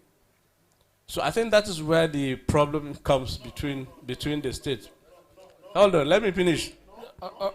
Commissioner, there will be regulatory certainty on this stage, yes. I assure you. So let me tell you, for the sub-calls in the sub-nationals that are currently taking power from the grid must register as market participants in the wholesale electricity market. And that is the provision of the rules. And they must be guided by the provisions of the market rules. Even and the state licensee holders? Yes. Because they are taking power from the national grid. They are connected to the national grid. They have impact on the grid. And that's the gross lack of understanding I'm talking about. Because if you are taking from the grid, you must abide by the provisions of the grid code, the market rules, metering code, and all the regulatory instruments issued by the regulators. Very well. I know Honorable Commissioner Ogunle is itching to reply. If you don't mind, sir, let's just hear MD. You see, there's another thing the Commissioner mentioned about transmission system in Lagos. The state doesn't own transmission networks. You cannot, until such a transfer is made to the state and you own the infrastructure, you cannot delineate yourself. But for operational exigency, we are working to create some islands that will allow Lagos, for instance, as a block to operate on island mode, but interconnected to the grid. And so also create other islands across the country. But the way the Lagos state is looking at it is, I think there is need for us to have a meeting on it. Thank you very much. Thank you, sir. MD, Dr. Jimeta, your views, please, and then we'll come to you. All right, thank you very much. A very interesting conversation so far, and I think this is a very good platform for, I think, everybody within the electricity industry to have a better understanding of what is going on. And you can see from the conversation going on you can see, okay, there are gaps and there are some kind of misunderstandings of how things should be. And I will also toe the line of NERC and also NISO, right? It's more of a situation of, you know, a national grid dependence, because we're on the grid, and there's a market rule to all that, just like the MD Nisos mentioned, right? There are rules to the market. And if I talk to you at the point of probably a disco, right? We also abide by those market rules because we take power from the grid, right? The market invoices the disco, right? Whereby also the regulator also setting the tariff to say, okay, look, this is what it is. Do you understand? So yes, there are some kind of, yes, misunderstanding. I will not really say overlap, but some kind of misunderstanding with, and as I believe as time goes on with further clarity, everybody would be able to understand exactly at which point, you know, that jurisdiction, you know, point of view and where collaboration is needed. At this particular point in time, what I say is should be at this point where we are in terms of this Electricity Act should be more of collaboration at this point, right? If I give you the example of probably, let's say, Enugu, what happened the last time regarding tariff, right? If you're talking about tariff, generation, transmission, right, is a national thing. Do you understand? So if you come about tariff, because there's a market rule, generation, transmission, there's a value to that. That at the end of the day, the distribution companies, the last tail of the value chain, collects on behalf of all the value chain. And there's a tariff guiding that, guided by the regulator. So, and if there is anything, that is where sometimes subsidies come about, whereby maybe the federal government at one particular point in time was subsidizing tariff so that it should be at a certain threshold. So if a state wants to regulate tariff, what I will say probably states should be looking at embedded and interconnected mini grids whereby they can be able to generate power within their states. If they do that, it will be very easy for them to come up in terms of how to look at what tariff is based on what they also contribute to what customers take. But at this particular point in time, there will be a disconnect because there's already a set tariff. Yes, there could be this issue of, okay, a state wanting to say, I want my people to enjoy a certain tariff. It's fine, right? But there's already a market rule. There's already a tariff to that. Let's assume now you're paying a band A tariff of 209, right? 209.50 kobo. And you want to say, okay, look, at that particular point in time, I want the people in Kano for that tariff to be 180 or 170, right? But this is a product that you are not producing and it's not a cost to you. So as a government, you can do that, but that means you pay a subsidy to that for the market to be paid, and then your citizens will enjoy that. I don't know whether you get what I'm saying. So yes, it's more about collaboration. There is opportunity in this at the long run, but anything at the beginning would have teething problems. So there's a need for the subcos, the discos, and the discos are the licensees of the network to distribute. And they are also abiding by the rules of the market in terms of taking energy, distributing to customers at a certain cost. Thank you. Thank you very MD. much. Thank you very much. Honorable Commissioner Mule, I know you wanted the right of reply. Please go, sir. Thank you very much. I will ask my last two speakers to humbly not confuse next contribution based on the facts of both the law and the need for us to transition. Let us understand that what we have today or what we had yesterday is not where we see our tomorrow. The tomorrow we see is several markets within the federation. And those several markets will continue to have access to the national market. I love the way she put it. It is clear. These discourse are to be regulated by the state in which they are situated. There are boundary meters for supply you are making. Excuse me, sir. I want you to be focused here, sir. There are boundary meters. There are boundary meters to your supply into Lagos. The Lagos market is committed to ensuring you get payment for that. What happens after your boundary meters into Lagos? You have right to ensure that Lagos is not overpricing, we are not doing anything that will injure the nation, the global politics, the global policies, and all that. We are in complete alignment on that one.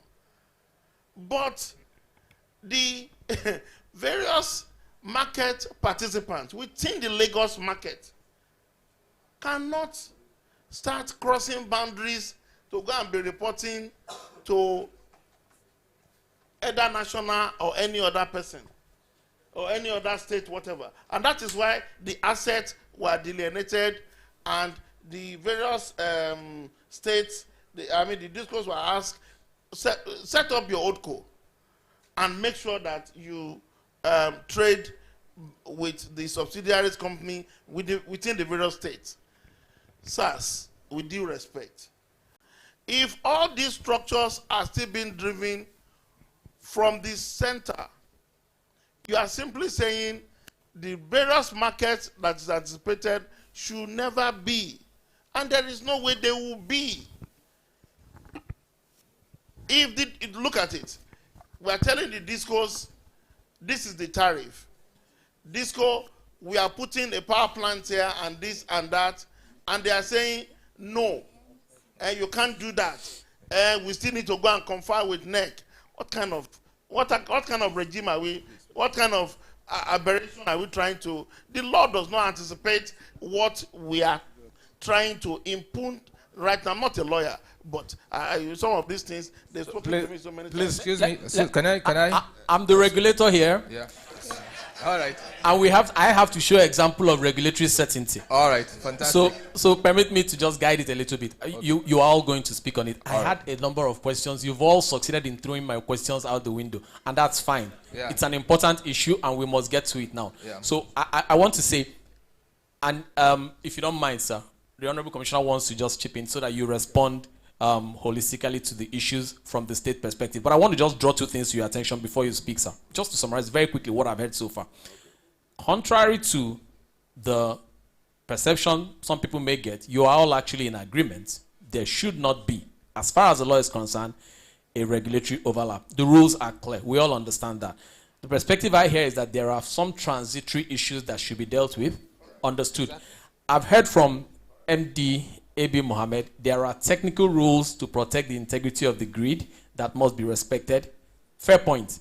I've heard from you, MD Jimeta, sir, that there are, because electricity is consumed across a chain up to the final customer pays, the payment then flow back up all the chain up to the national market. You are concerned that when the states regulate tariffs, they may not be taking into perspective all of the chain from the national. Again, fair point. It looks to me that this is simply a question that will be solved if between NEC and the state regulators, data and rules are shared.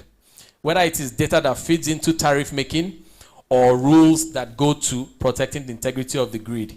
So there is a solution to it. But I would want to see if I can draw that debate together a bit closer before I hear Honorable Commissioner Alabi speak, and then you both and NEC will come back. Please, sir. Thank you very much, Mr. Moderator. I just want to align with my brother here, with the whole lot of things happening in the space. One, I see that in Nigeria, everybody wants to protect his own agency. Everybody wants to be relevant, continuing relevance. I think that is just what is happening here. To me personally, I think that this thing should be a thing of evolvement. As things evolve, people should be letting go gradually. But here there are cases of people not wanting to let go. That is why we have found ourselves where we are. Two is that everybody here will agree with me that the discourse in Nigeria are a bunch of fantasies, failures. But I want to say, I stand to be corrected. Even at that, these discourses have been foiled upon Nigerians that we must continue to retain them and license them by force in our respective states. Yes, they've created the SUBCO. For instance, in Ondo State, the SUBCO in Ondo State cannot lift a pin unless they get back to Benin. We feel that this is an anomaly that is expected, that is expected of a distribution company.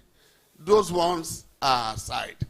We feel that these discos, these SUBCOs cannot function effectively.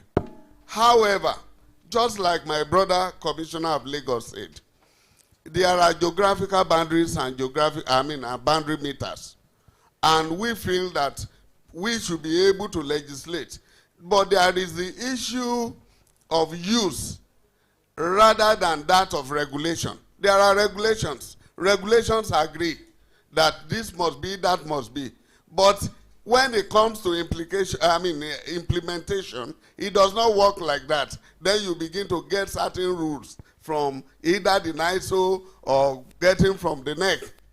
All these things, we see them as anomalies, and they shouldn't be allowed to go ahead. The reason for this decentralization is to give confidence to the investors to be able to put their investment. Why? Because we cannot continue to use public funding to fund infrastructures, electricity infrastructures, and the DISCO itself is not ready to spend a dime to fund the infrastructure. So now the states need to rely on investors. And if all these bottlenecks are not lifted, investors will not come. If you talk to a whole lot of investors now, they are going to tell you, they'll be talking about sovereign guarantee. Now, one important one that is happening now is that the World Bank funded the World Bank metering solution, meters that have just been brought.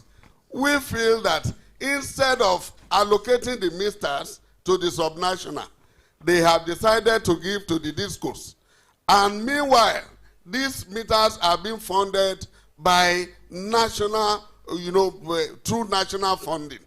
And they are given to the disco. It means that the subnational may never be able to to monitor the metering activities within their subnational. All these things are overlaps that are not supposed to be there. Thank you. Thank you. Thank you, sir. Dr. Jimeta, you may go very quickly before you go, sir. Thank you. Sorry, 1 second, sir. Please, if you can, please scan the barcode on the screen to submit your questions, and we can take it later on. MD, sir. All right, thank you very much. And I think even in the midst of this conversation, I think there have been some kind of misunderstanding, right? And for me, I'm from a disco, right? And I heard some of the statements from the commissioner from Ondo, right? We came here to collaborate, discuss, and have issues, and discuss issues, right? Not like a secondary school debate that will be like, he is wrong, that is wrong. We are not here to accuse anyone to say this person is ruining this or this person. I think if that was the case, there would have no need to There's a reason why we're here, is to find solutions, right? And we said it right from the beginning, and I said it myself personally, it's about collaboration. Yes, there are teething problems, and in every rule, there will be misunderstanding, there will be issues.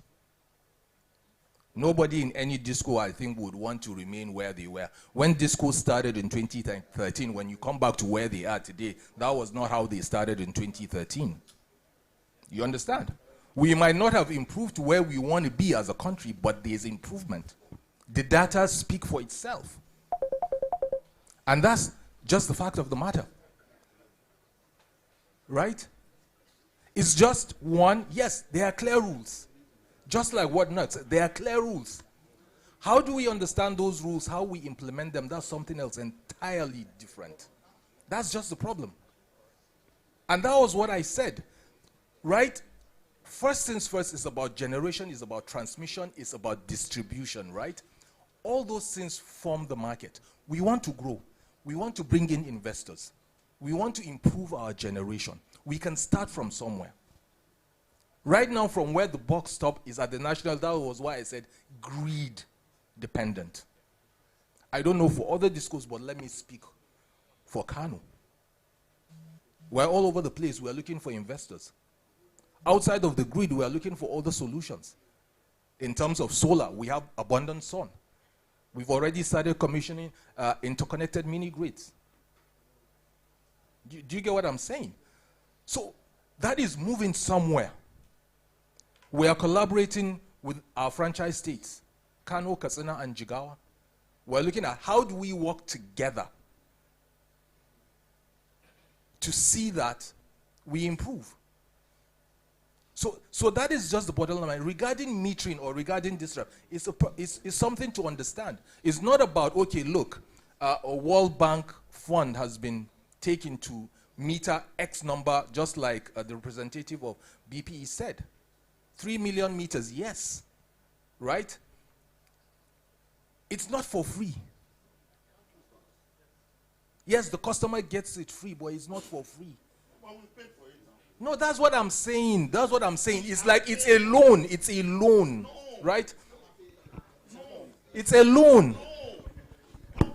There's a major regulator. Can I please? You see the problem with the states. Exactly. They don't want to understand there are rules. You know, sorry, please, can I come in? Nice, MD, please, go ahead, sir. Thank you very much. Yes, clarify that point. To be honest with you, yes. To be honest with you and my audience, you cannot build a market, especially electricity market, in an disorderly manner, rule-less manner. And that is exactly what the states are doing currently. You can't develop a market like that. I give you an example. A state sent 40 policemen to a control room belonging to National TCN and forcibly took outage. They feel it's within their state that they can do anything. That is not attainable at all. Electricity market must be established and must be rules-based. And that is exactly what we are talking about. And there's gross misunderstanding of these rules. The same people, the same state regulators are receiving payments from us on a monthly basis. We pay them regulatory charges. And you said you don't want to work with us, you don't want to collaborate with us. It doesn't work like that. So electricity system is developed in a passionate manner, in an orderly manner, rules-based. And that is exactly what it should be. Thank you very much. Thank you, Andy. I'm going to go to the questions now very quickly. Mrs. Umara, I know that NEC has been taking steps to smoothen some of these transitional issues. Do you want to talk us through some of those steps and how successful you think they have been? Thank you very much. On the last issue, even though I wasn't invited, please let me wrap it up.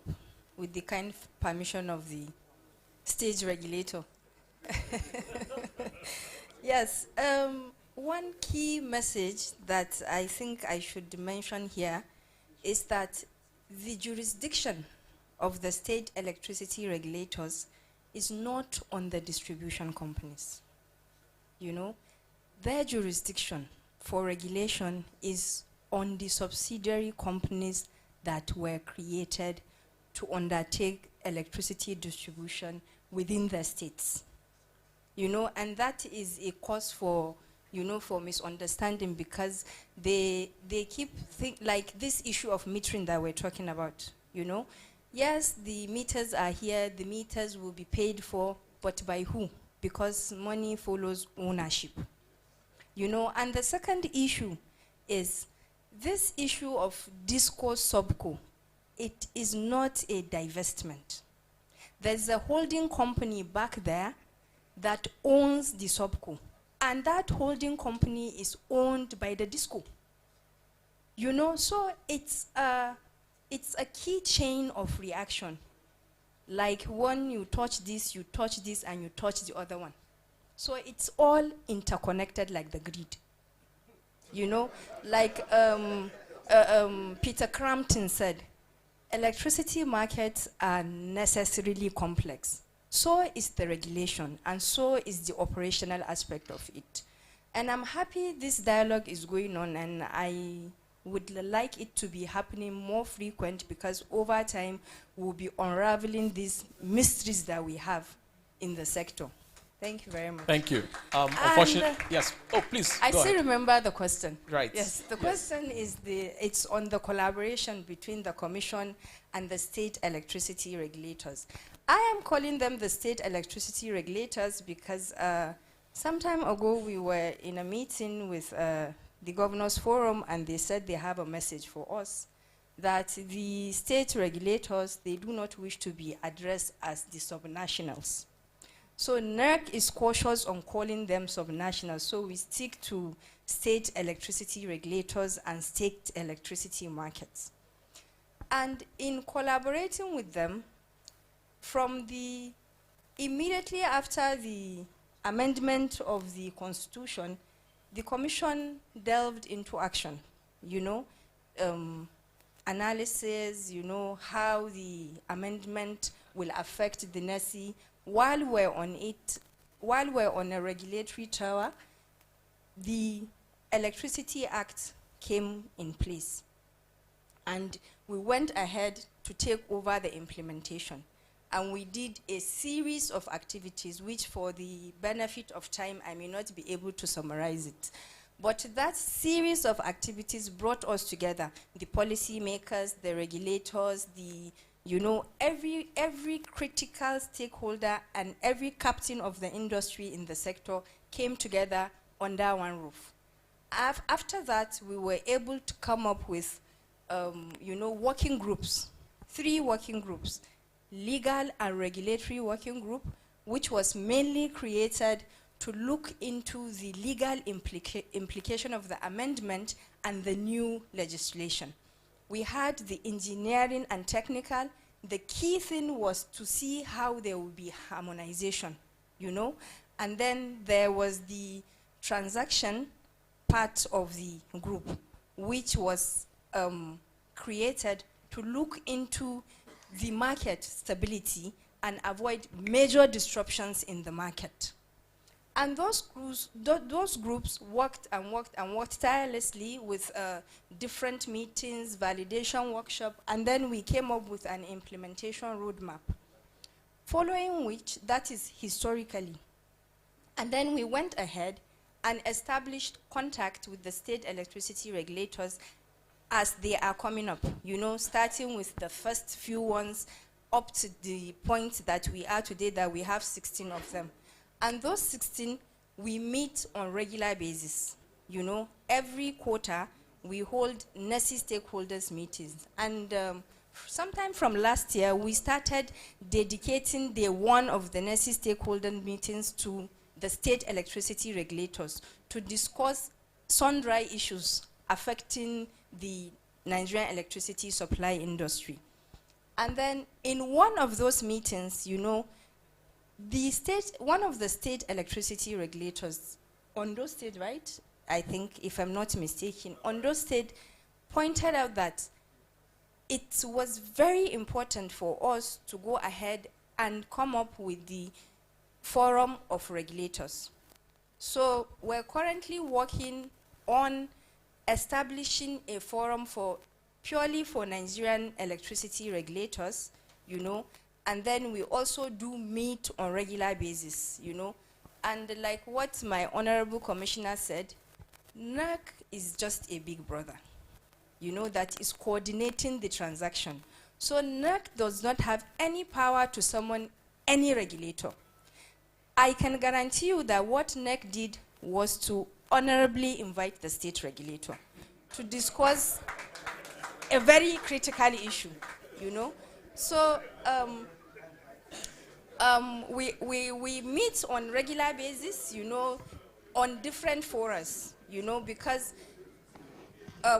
we have met on, NEC has carried the state electricity regulators along in all its activities, including during the delineation process, and we are currently working on a framework, transition settlement framework, which we are developing in collaboration with the states. We're managing the subsidy in collaboration with the states. Even the tariff issue, we do it in collaboration with the states. So if you ask me, there's a very, very, very good coordination and relationship between the state electricity regulators and NEC. Thank you. Thank you very much. How much time have I got? Done? All right. I'm sorry. We're going to have to wrap up. I've still got a bunch of questions. I'm going to chase you all down one way or the other and ask it. But unfortunately, we've got to wrap up very quickly. So I'm going to just ask each of you 1 minute. 1 minute.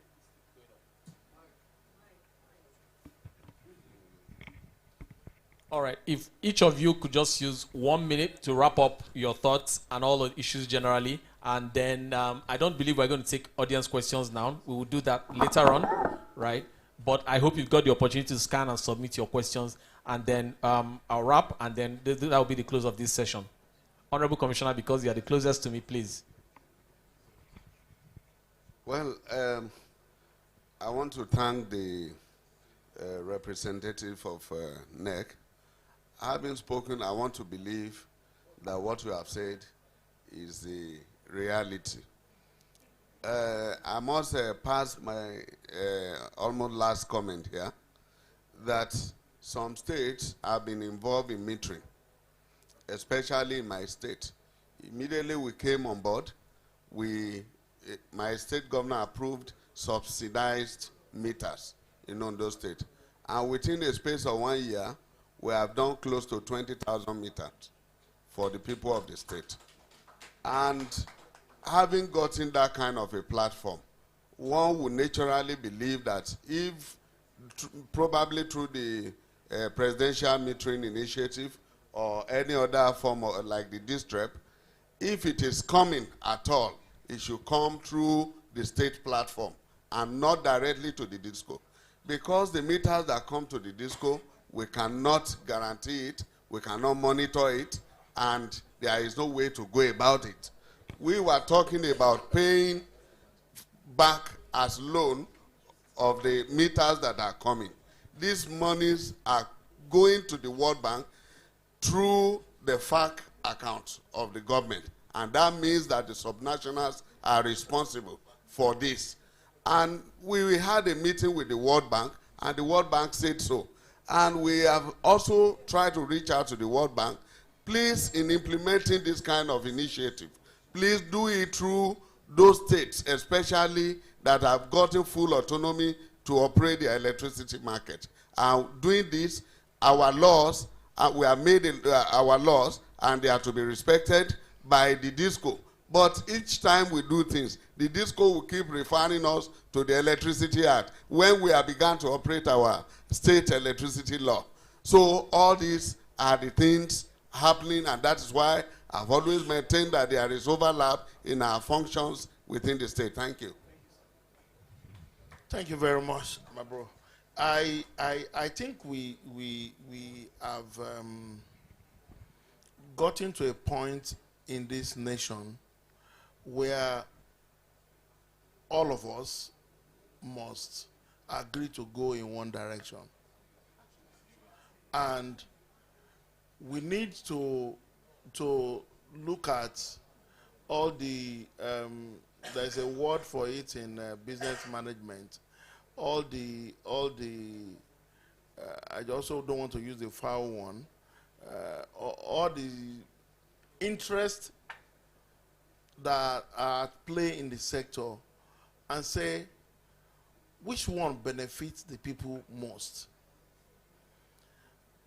Since time immemorial, since MITO was incorporated, meters should have been free.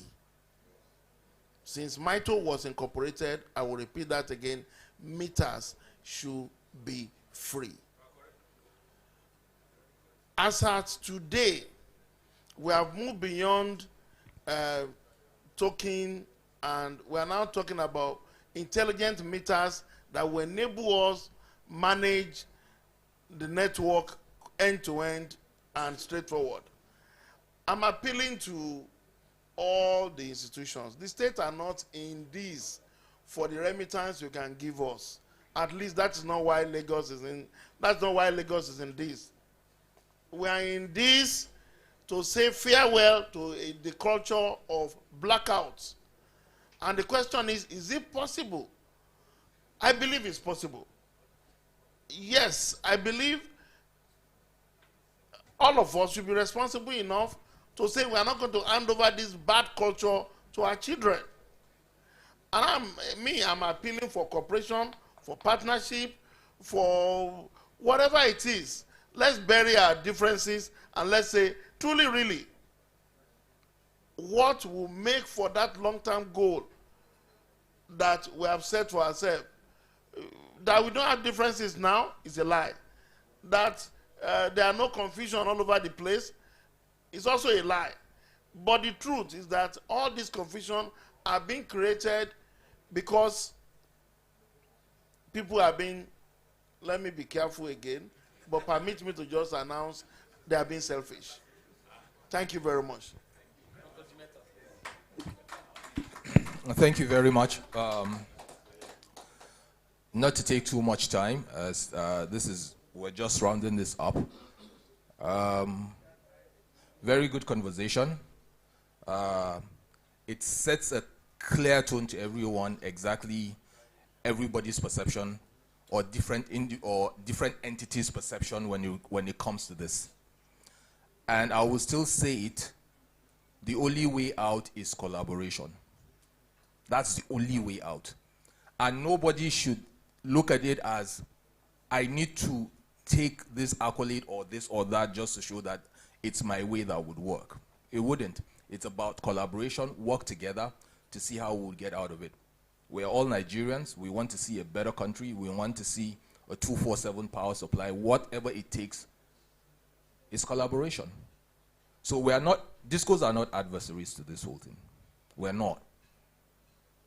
We want to work together with anybody to ensure that we all deliver our mandates to Nigerians. And that is what we are all here. And that is why we honored this invitation to sit down, deliberate. It's all about Nigerians, and that is what we're doing. Right? Regarding some of these things is just to have understanding of how some of these things are coming up. Also understanding exactly how the market works. Coming back, just for some clarification, when regards to the commissioner from Ondo regarding DISREP.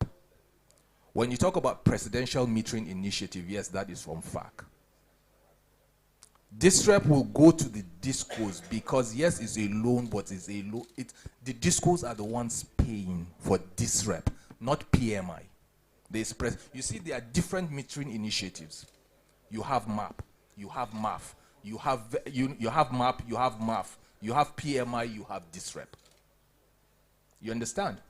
And that was why from the beginning of the project, every people or every participant involved sat with the discos. Okay, look, what are your requirements? What are the number of... Every disco has a different demography and a different requirement.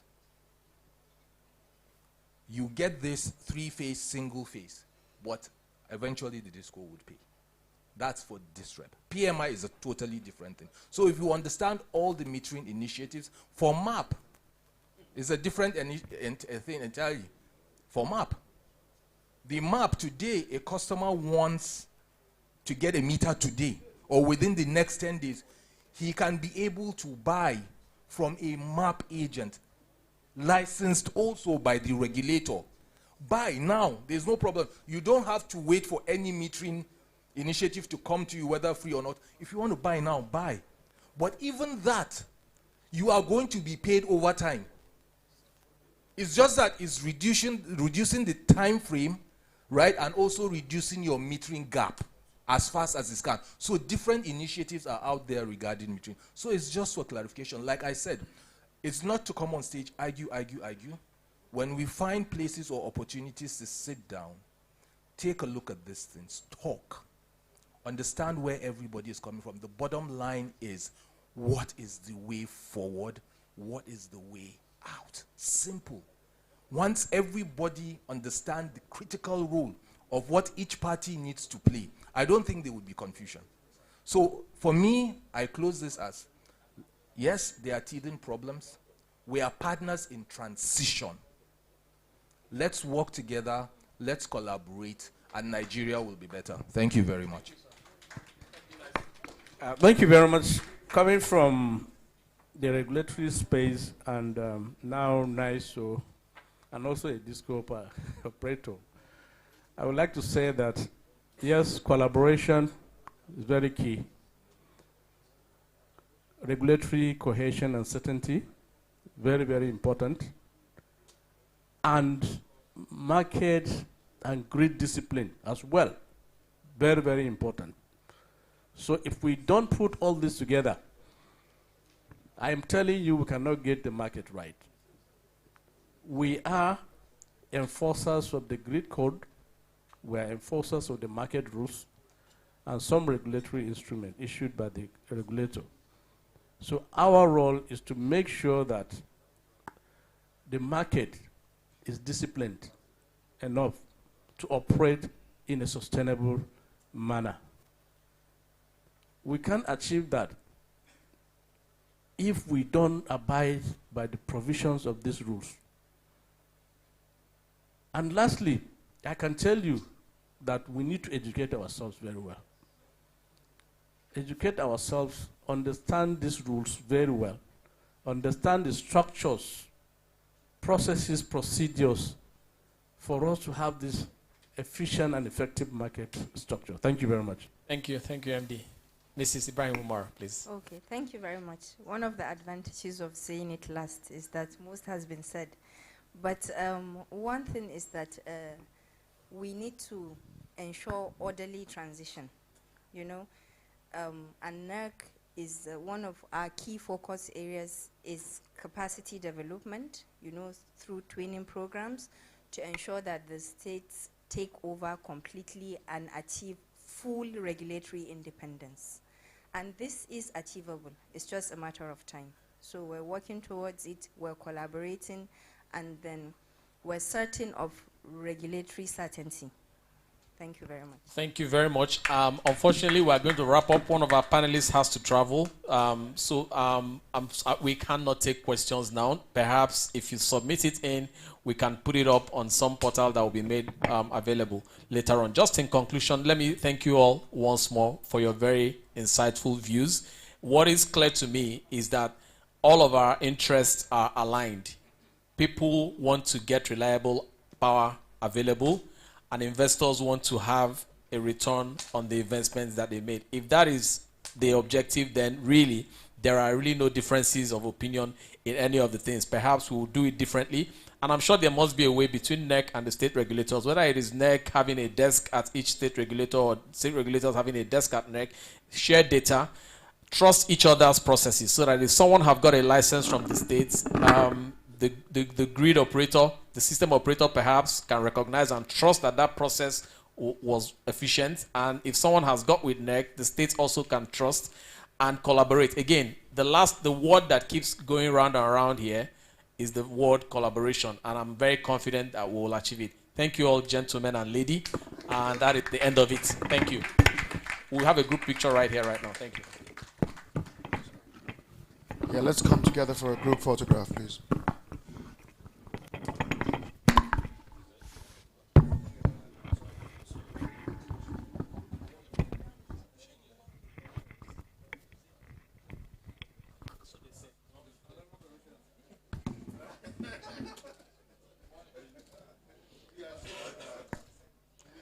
Mrs. Zainab Ibrahimara, please be in the center. Can we? All right, let's get the picture so we can move on. Thank you.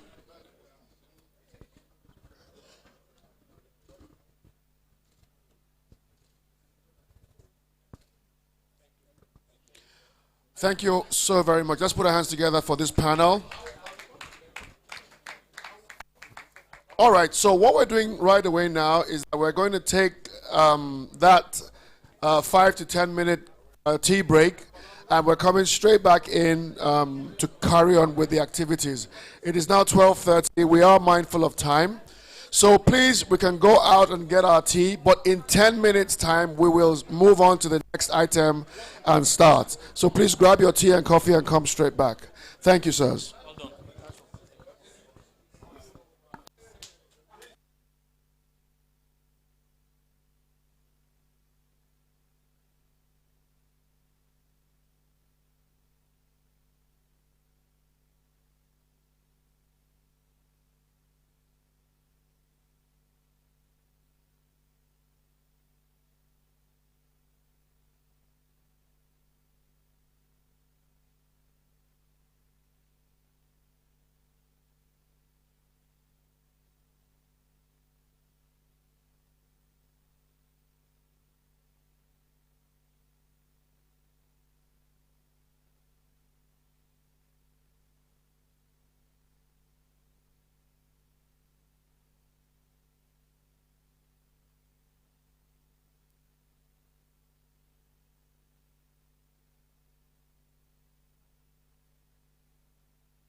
All right.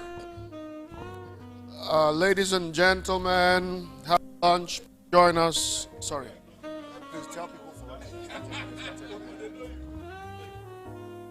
I'm hoping you've had some tea. I know there's a lot of conversation going on outside, but we do have to continue so that we can conclude in good time.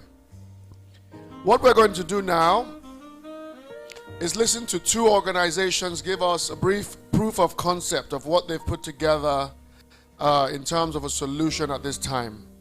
The first organization is Verge Power Limited. The second is Kaduna Electric, who will also be here to tell us about their proof of concept. Mr. Segun Ajayi is here from Verge Power Limited, and I'd like to invite him at this time to come forward and begin to tell us a little bit about what they've got planned. Please put your hands together for Segun Ajayi. You know there's fewer of us, so the applause has to be louder so that it doesn't sound too bad. Yeah, that's more like it. Got it. I have. Short of bringing them physically, yeah. Okay, let's welcome Segun. He's coming. We've started, sir. We've started. Please come now. Please come now. Now. Leave the door open so they can be hearing us. Right, Segun is here. Do you need the podium? Okay.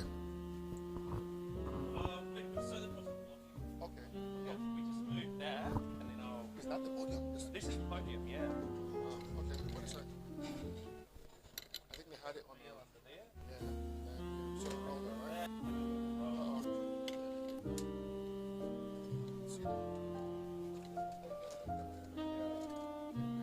We might take.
Okay, so we're ready for Segun, come please.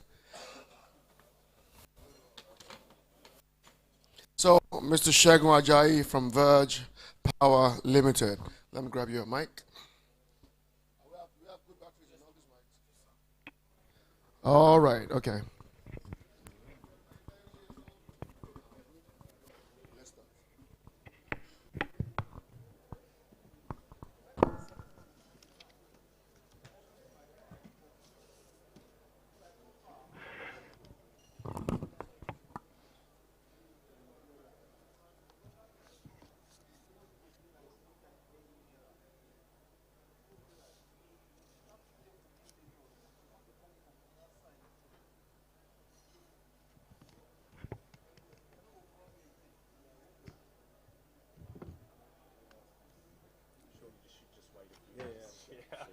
He's insisted.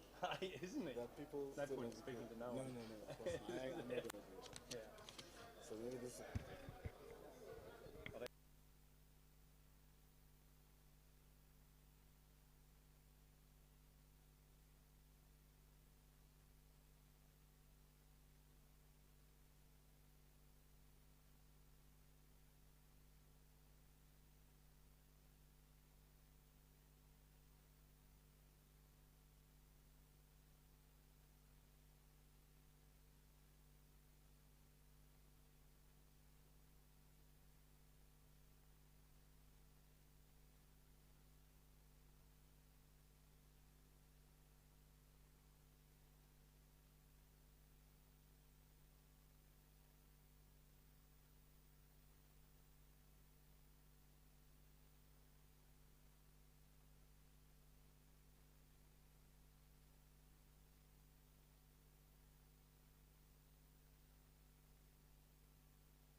We have.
Good afternoon, everybody. Welcome back from tea break.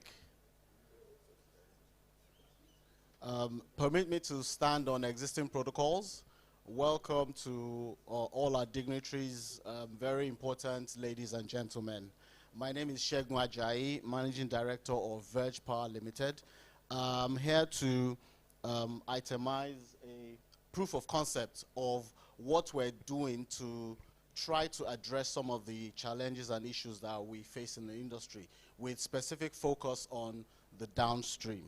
So in a nutshell, every previous speaker has talked about what the problems are. Everybody in this room is an industry expert that knows exactly what the problems are, but we're going to be narrowing down and focusing on the major ones affecting distribution.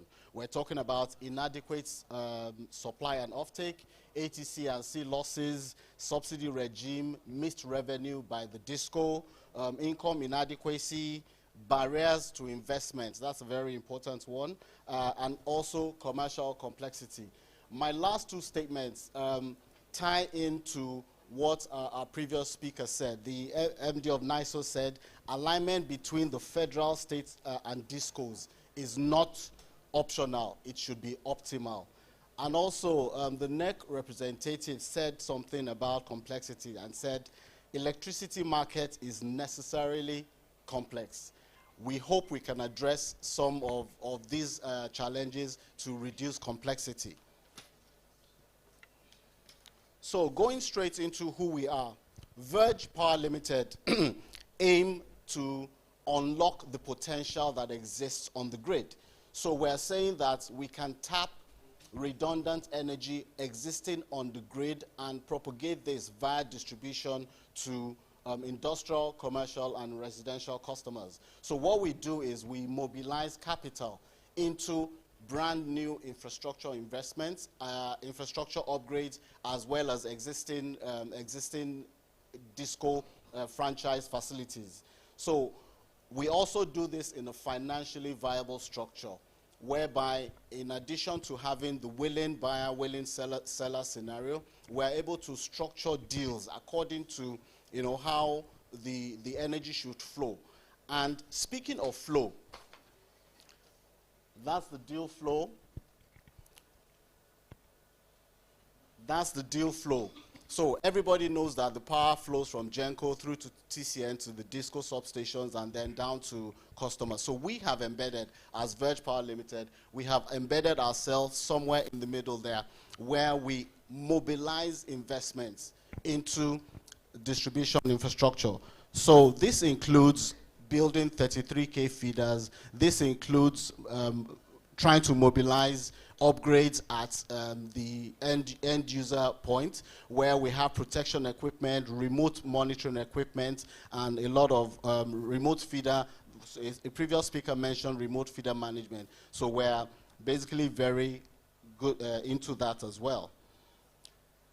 Now, we have a pilot project in Songo Ota. This is under the IBDC franchise area. We have a franchise agreement with Ibadan Disco, whereby we have been allocated some infrastructure, some feeders, as well as franchise areas within the network. So we started the pilot a few months ago, and the key metrics addressing those points, which are the bottlenecks, the challenges for the electricity distribution to customers. So the metrics speak for themselves, but the ones I want to point out is using grid infrastructure. We're able to achieve greater than 90%, 95% power availability for the customers using grid infrastructure and only grid resources.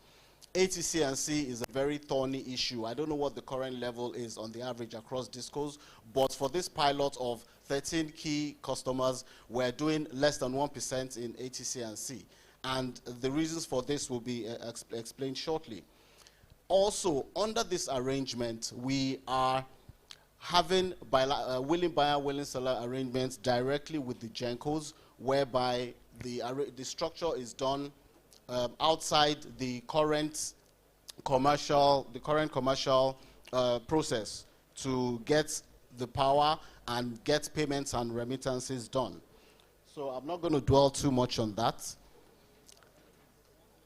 Our gracious host, Noja Power and Fix on Time, have been very instrumental in supporting us in our infrastructure deployment, whereby we're able to reduce, I mean, it's very instrumental for our mean time to repair, in terms of understanding where the failures happen, where we can pinpoint to a certain, to the millimeter, nearly to the millimeter, where failures happen, and we can respond appropriately. Noja Power and Fix on Time have been very instrumental in getting that done. Now, why should the people in this room accede? Why should you consider franchising? Why should you even consider franchising? Because there are benefits to every single part of the value chain, starting from upstream down to downstream. For the disco, we're seeing an uptick in revenue from what accrues to them in terms of bringing off-grid customers back onto the grid. It's increased revenue for them because of the uptime that is available. There's less outages and less downtime based on permanent faults, so to speak, right? They can boast of an improved distribution capacity where they could not get to before because of the lack of infrastructure in that area.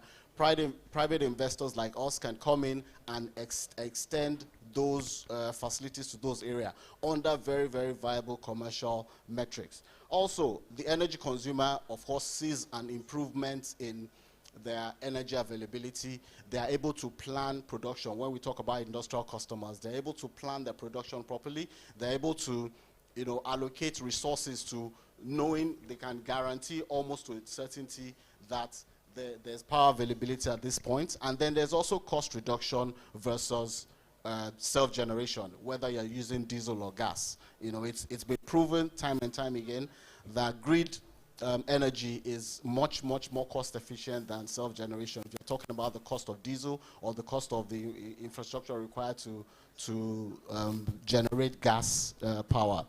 Also, the government and regulators, I am appreciative that we have them in this room as well. It's, if properly implemented and cascaded and scaled up, across areas, we're looking at reduced subsidy obligations, improved tax revenue from more production output, job creation, attract FDI. At this moment, everybody looks at the electricity industry, with at an arm's length. Nobody is really sure of what the returns will be when investments come in. Right now, there are a lot of local players that are trying to get in there and make a difference with what can be done regarding investment. Ultimately, FDI, foreign direct investments, would move into that, and there's a lot of interest being generated and shown by the work we're doing. Investors, it's a very clear path. My results are open to see, to evaluate, and you can investors now see bankable investment models whereby you can calculate what you're putting in and what goes through the value chain and what you can get out at the end of the day. There's a very visible ROI. We've done it, we've proved it. The returns are, how do I put it now? The returns are visible right from the very start. And at every milestone, you're able to, calculate and, get to the endpoint that you're going to. Also, we're seeing an increased willingness to partner from the lenders, from OEMs, from, every stakeholder that wants to improve, that space where distribution had previously been lacking, and they are able to get on top of it. Also, the upstream, which is the big, the big guns, the GenCos and the feedstock suppliers, gas suppliers. There's, under this model, you have your guarantee, your revenue is assured, your payments are guaranteed, because everything goes through a process with all the regulatory and technical codes being followed. So there's a clear pathway to getting their payments back for energy supplied with minimal losses. So, summary and recommendations. I was only given 10 minutes for this. Summary and recommendations. So we're saying that, why does franchising work? Basically, it's a proven model. We have done it. We have replicated it across several areas within the cluster across several customers. It's a model that has brought back industries that had previously been off-grid. They were on NEPA 15 years ago. They went off-grid and were using 4 or 5 gas generators, but they are back on the grid now because of the stability they see, because of the investments we have made, because of the technological advancement, because of the customer service support that they receive. They are back on the grid now. Regulatory environment would support, we would expect it to support, provide a level playing field for us, and then put in policies, implement policies. A previous speaker said the policies are there, but let's implement policies to attract the right investments. Why do investors care? There are a lot of bankers and money bag people in this room, and why do they care? They want to see, like I said before, the pathway. There has to be strong commercial visibility. When am I getting my money back? 6 months, 18 months, 24 months, it has to be clear. What are the returns I'm going to make on my investment? It's clear, we have demonstrated it, and we can demonstrate it again. Now, I said we have provided above 95% power availability to the customers. Why? On the grid, we all know that there's power up to 95, 96%. But what is the gap? How do we bridge the gap between the 95, 96 to 100% so that the customer gets uninterrupted power? So we are willing to partner with TCN, for instance, with NISO. And when I say partnering, I don't mean just policy or strategy sessions. We mean actual, to be able to say what are the things required for this area, for instance, for this TCN subgrid or this island that is required to ensure 100% availability. Also, we have REA, the Rural Electrification Agency, who have, and also other international agencies who have access to technology and things to bridge the gap. To bridge the gap to have workable solutions. So with this, I hope I've been able to share in a very small nutshell how franchising works, and it's probably the way forward, it is definitely the way forward for the discos to go, either at a holdco or the subco level. Thank you very much.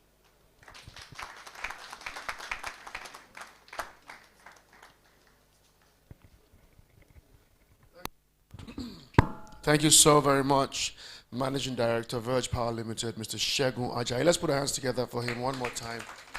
So that was the first proof of concept that we've heard today. Now we're going to hear another one, just also for a few minutes, and it's from the Deputy Managing Director of Kaduna Electric. Please join me and welcome Mr. Sadiq Mohammed.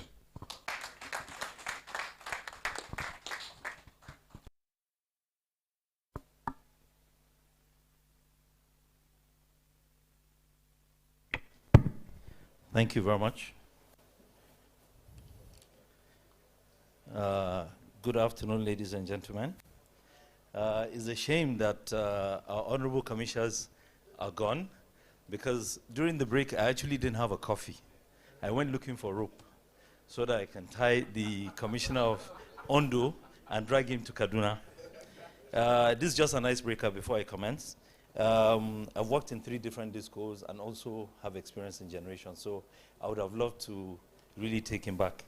I think, like the previous speaker, I'll just write on the existing protocol, but I think it's very important to maybe perhaps appreciate the organizers of this event, because you can see clearly by the discussions that we had earlier, this is a major talking point for the industry.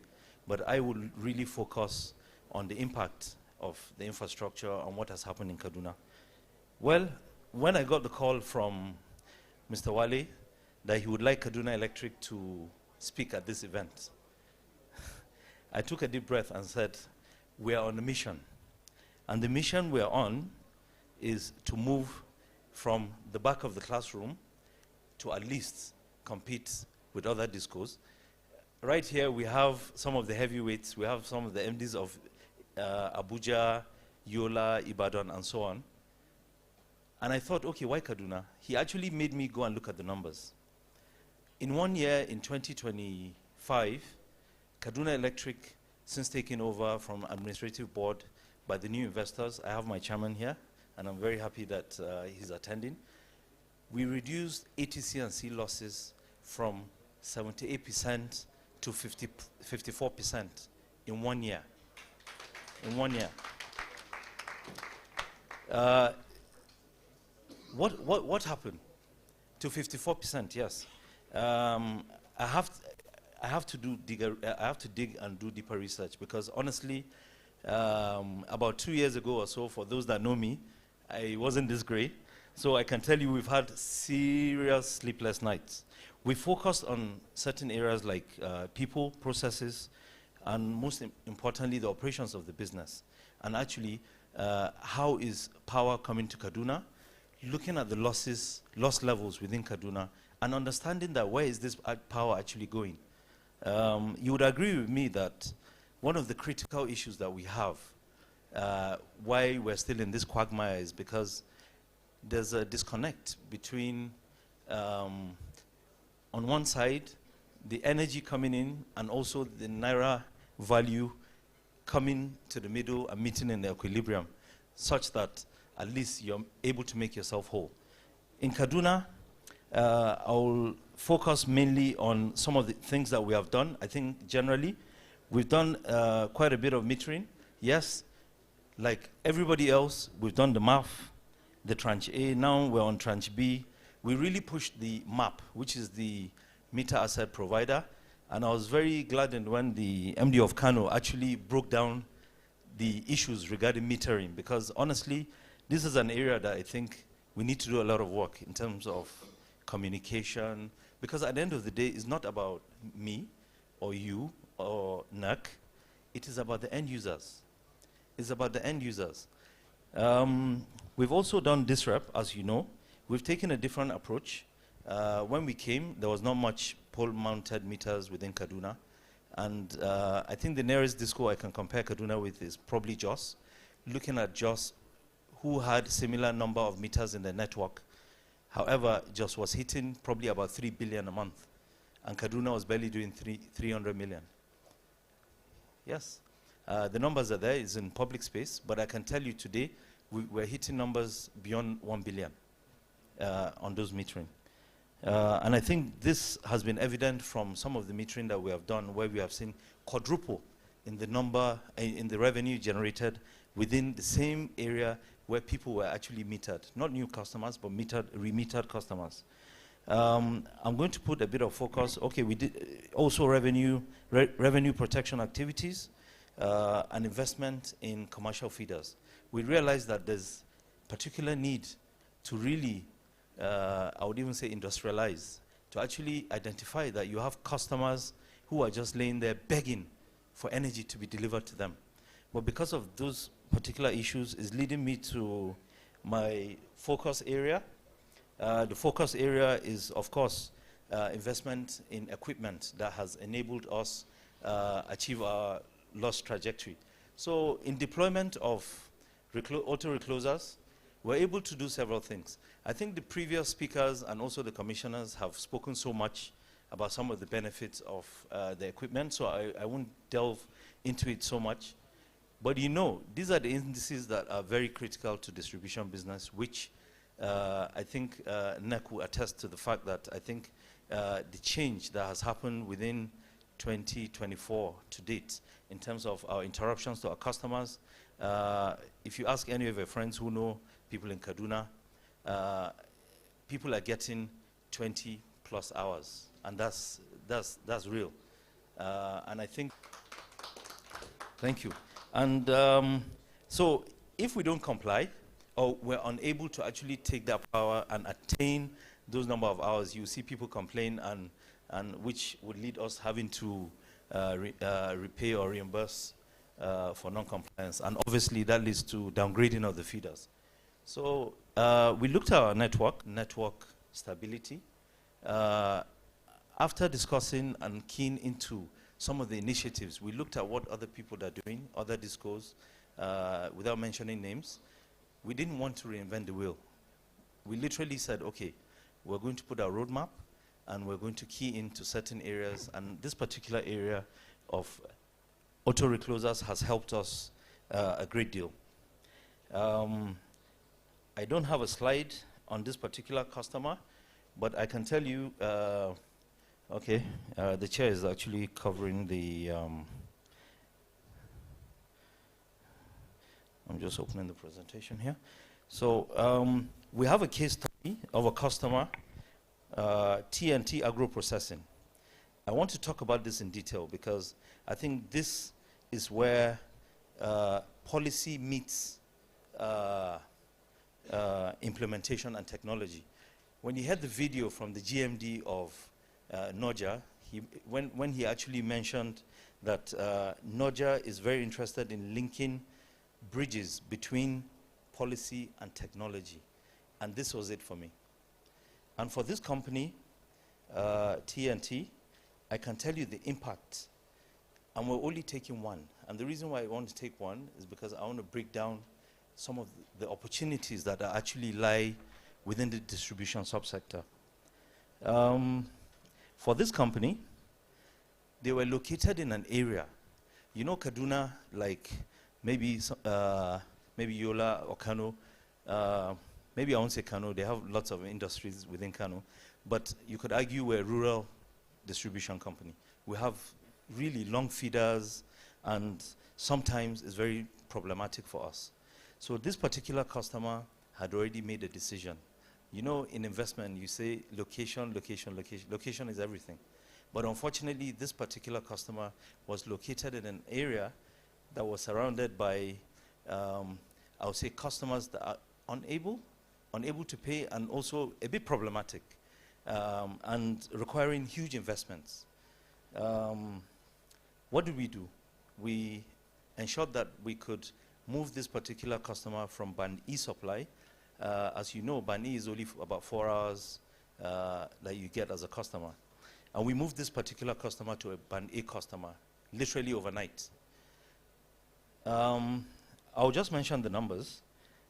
This particular customer was paying about 2.6 million naira in a given month, getting only 4 hours or so. And overnight, the KWH grew from about 35,700 to about 83,000, literally doubling. And because we've moved this customer from Band E to Band A, the tariff is higher, as we all know. And this person was now paying 15 to 20 million. What does that do to me as a disco?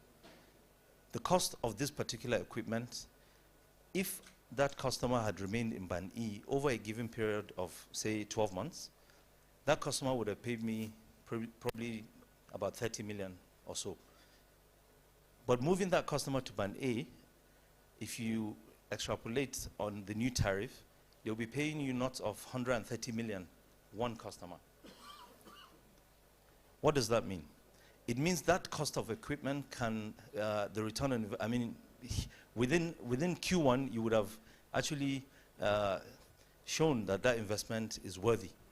So imagine doing this for a lot of industries. So I'm actually talking about how technology can influence our doing business, and also how the policy, which I think we need to really marry this, the policy in terms of how we're moving. You can see nobody envisaged that we're going to move into an era where some people are paying more than some within the network.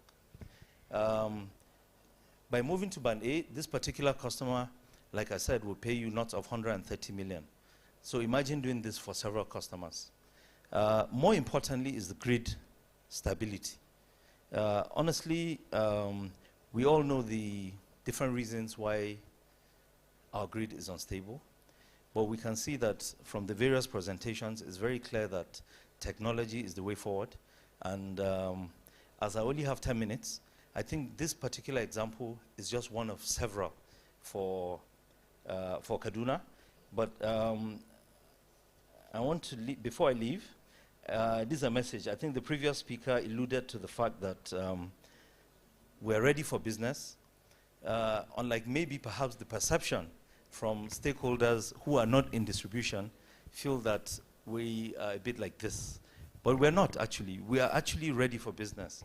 Our board, and even us, I'm here because I think there are opportunities for people to even come in. For instance, if somebody identifies a customer, or even the customer themselves, if they want to invest within the space, they actually can. We have what you call the investment regulation, for those that actually know, where an investment, third party can actually invest in the network and recover the money over a period of time.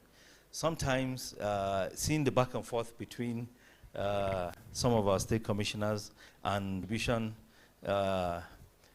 heads, it was very clear to me that I think we need to do a lot more understanding of what the rules are and actually understanding where the opportunities are, because this is exactly where I think that we should put focus on.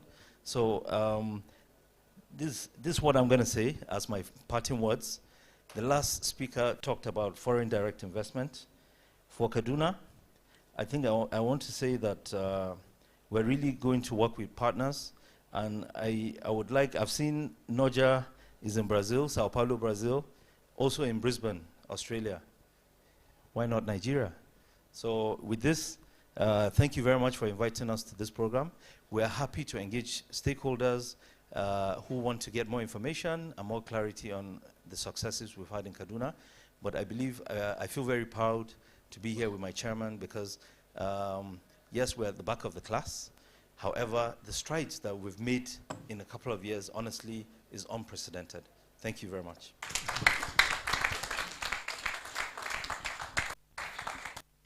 Thank you so much, Mr. Sadiq Mohammed, Deputy Managing Director of Kaduna Electric. Thank you so much, sir. All right, I'm going to bring Glenn Harris back just to get probably a minute, just get a sense of his response to these two proofs of concept. Let's just hear from Glenn for a couple of minutes before we jump into the next part of today.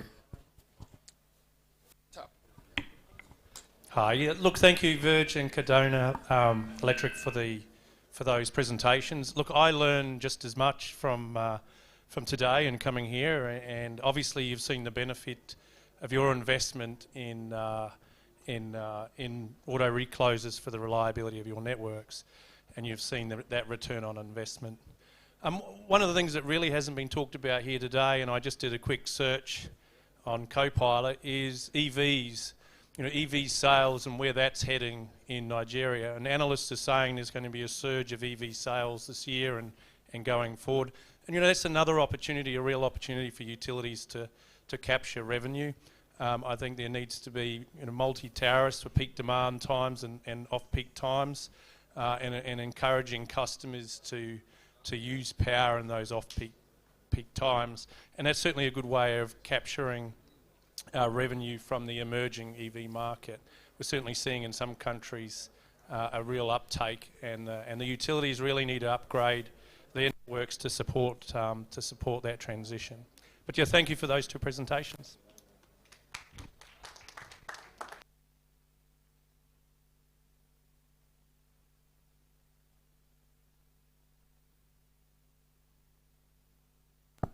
Thank you, Glenn. Thank you very much. So it's my privilege now to ask to say a few words. The CEO of Dynamic Power, his name is Engineer Oyeleke S. Adeoye, and he's here ably represented by Engineer Bamidele Akintoye. Let's welcome Bamidele Akintoye, Engineer Akintoye, as he speaks on behalf of the CEO of Dynamic Power.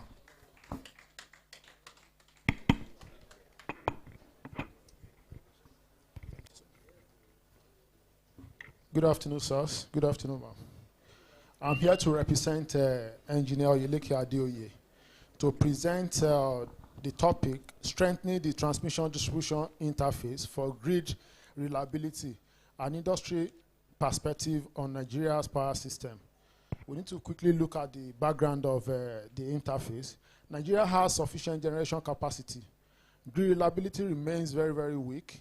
The transmission and distribution interface is a major bottleneck. Frequent outages and load rejection are part of the challenges. While the T and D interface is a matter of concern, address core transmission distribution interface weaknesses. We need to address that. We need to modernize interface protection and equipment. Many interface points where Transmission Company of Nigeria hands power to distribution companies lack adequate protection and automation, leading to frequent disconnections and instability. Upgrading relay protection, fault detection, and SCADA EMS systems at high voltage substations improves coordination and reduces unplanned trips. Replace aging infrastructures. Aged transformers, analog system, and obsolete substations contribute to interface failures and high technical losses. Strategic asset replacement, funded through public-private partnership and development finance, is critical to increase capacity and reliability. For us to also increase wheeling capacity, the transmission system often cannot evacuate available generation capacity, forcing load rejection by discos and lowering grid reliability. But presently, the TCN are trying to expand the transmission network and upgrade their system. So also the disco are doing that, so we are improving on that. Expanding high capacity 330, 130 kV feeders and loop transmission networks improves flow flexibility and reduces congestion. Improve operational coordination between TCN and discos. Real-time communication platforms. I think in this area we have a major challenge in terms of operational coordination between the TCN and disco. There are usually a lot of issues of miscommunication. But if we can address these through real-time communication platforms, I think the system will be better. We need to implement joint operational centers between TCN and discos with shared real-time load and fault data to optimize dispatch and reduce miscommunication. Standardized performance metrics. Align incentives through NEC approved key performance indicators for interface reliability, load acceptance, and restoration. These also go with the state regulatory bodies too. Minimize load rejection. Discos regularly reject allocated power when their networks are weak or when billing or cash flow problems worsen technical constraints. That's why the issue of metering the BPP person mentioned the other time is very important. Improving disco network too will help minimize load rejection. Enhance funding, investment, and commercial signals. Capital recapitalization of discos is very key. Disco needs significant recapitalization estimated in billions of USD to upgrade the 11 kV, 33 kV networks, the last mile of delivery. Stable cost-reflective tariffs and improved metering can strengthen disco balance sheet, improve investment capacity. Leverage development financing. World Bank and other lenders support distribution and transmission enhancement, e.g. tariff reforms and capacity building. Promote private sector capacity. Encourage independent distribution networks and franchising in underserved urban rural zones can relieve pressure on legacy systems and introduce efficiency, which I know Kano Disco is working on that by giving franchise to other states. Adopt technology and smart grid practices. SCADA EMS deployment. Accelerate deployment of automated supervisory control and data acquisition systems and energy management software across both systems for better situational awareness. Smart protection and grid analytics. Use active protection systems and predictive analytics to reduce cascading failures and enhance fault localization at transmission distribution interface. Sensor networks and Internet of Things monitoring. Distributed network sensors as strategic interface points enable faster isolation, restoration, and improve system resilience. Strengthening security and reduce vandalism risk. Community-based protection initiatives. Engage local stakeholders, traditional leaders, and security agencies to guard transmission corridors to reduce downtime due to sabotage. This transmission, TCN has been doing this for a very long time. They engage the local farmers and in the villages to actually monitor the situation in their transmission network. Surveillance technologies, drones, cameras, and remote monitoring system deter theft and enable swift response.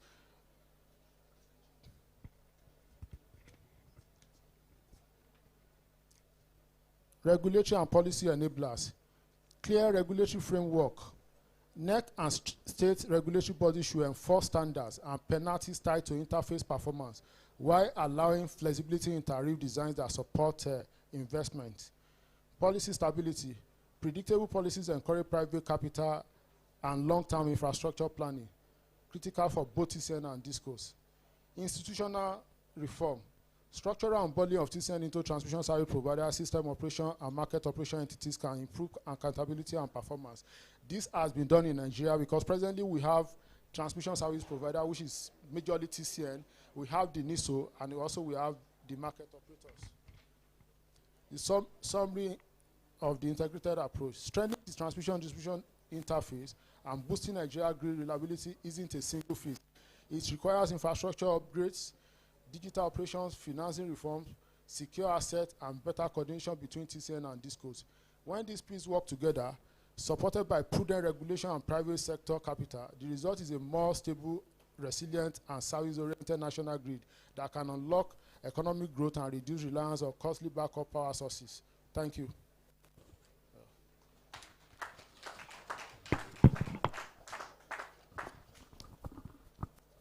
Thank you so very much, sir. Thank you for delivering that message on behalf of the CEO of Dynamic Power. Thank you. You're much appreciated. We are going straight into the second session for today. If you're looking at your program, you're probably thinking, no, it's time for lunch. Well, I'm saying, no, it's not time for lunch. You only just had a tea break. And it took a long time. No, I'm only kidding. But truly, we're going to go straight into the second session so that when we're done with that, we'll just wrap things up and then we'll end with lunch. And that way, those who want to stay can stay. And those of us that need to get on to other things can also do that. So I'd like to introduce the panelists for the second session. This session is de-risking power infrastructure investments under the Electricity Act. I'm going to start with Mr. Olufemi Ogunseinde. He's right here. He's the Executive Director, Investment, Ministry of Finance. Please welcome him as he comes up on stage. Welcome, sir. Maybe to that side. I'd also like to invite the Chairman, Stanbic IBTC Pension Managers, Dr. Demola Shogunle. Please join us over here on stage, sir. Thank you for being here. Next, I'd like to invite Mr. Rotimi Akonde, who is the Executive Director, Corporate Finance, Bank of Industry, and he's ably represented here today by Sheon Tubi. Sheon Tubi, let's put your hands together. Let's welcome Sheon. Welcome, sir. Either side. Thank you so much. Next, I would like to invite the Head of Investment, Nigerian Pension Commission, Mr. Abdul Kadir Mohammed Dahiru, and he is also ably represented by Abdullahi Makama. Welcome, sir. Thank you, sir. Thank you, sir. Thank you. Over here, sir.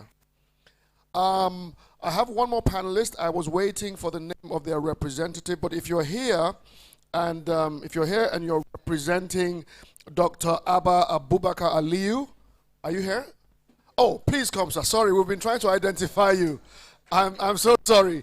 I knew somebody would be here, but I wasn't sure. I wasn't sure who it was. I'll come and get your name in a second and recognize you properly. But please join us on that side. Thank you, sir. I'll get your name in a second. And to moderate, oh, that's it. I'm sorry. It's not your rep. It is the man himself. Please forgive me, sir. That's a huge goof on my part. But you're most welcome. We're happy to have you. And to moderate this session is none other than the extremely talented and gifted Rolake Akinwunmi Filani. Let's welcome our moderator for this session. Thank you very much, Mr. Balogun. Okay. Thank you very much. Good afternoon, ladies and gentlemen. Good afternoon to my distinguished panelists. Good to see you all here. For those of you who stayed for this session, this is where the real action takes place because we're talking about money. So buckle your seatbelts. So the panelists have already been introduced, and our panel topic is de-risking power infrastructure investments under the Electricity Act, the lender's perspective. Before we get into the discussion, I just wanted to sort of maybe set the scene a bit. The International Energy Agency estimates that the world needs to mobilize over $3 trillion to modernize electricity networks.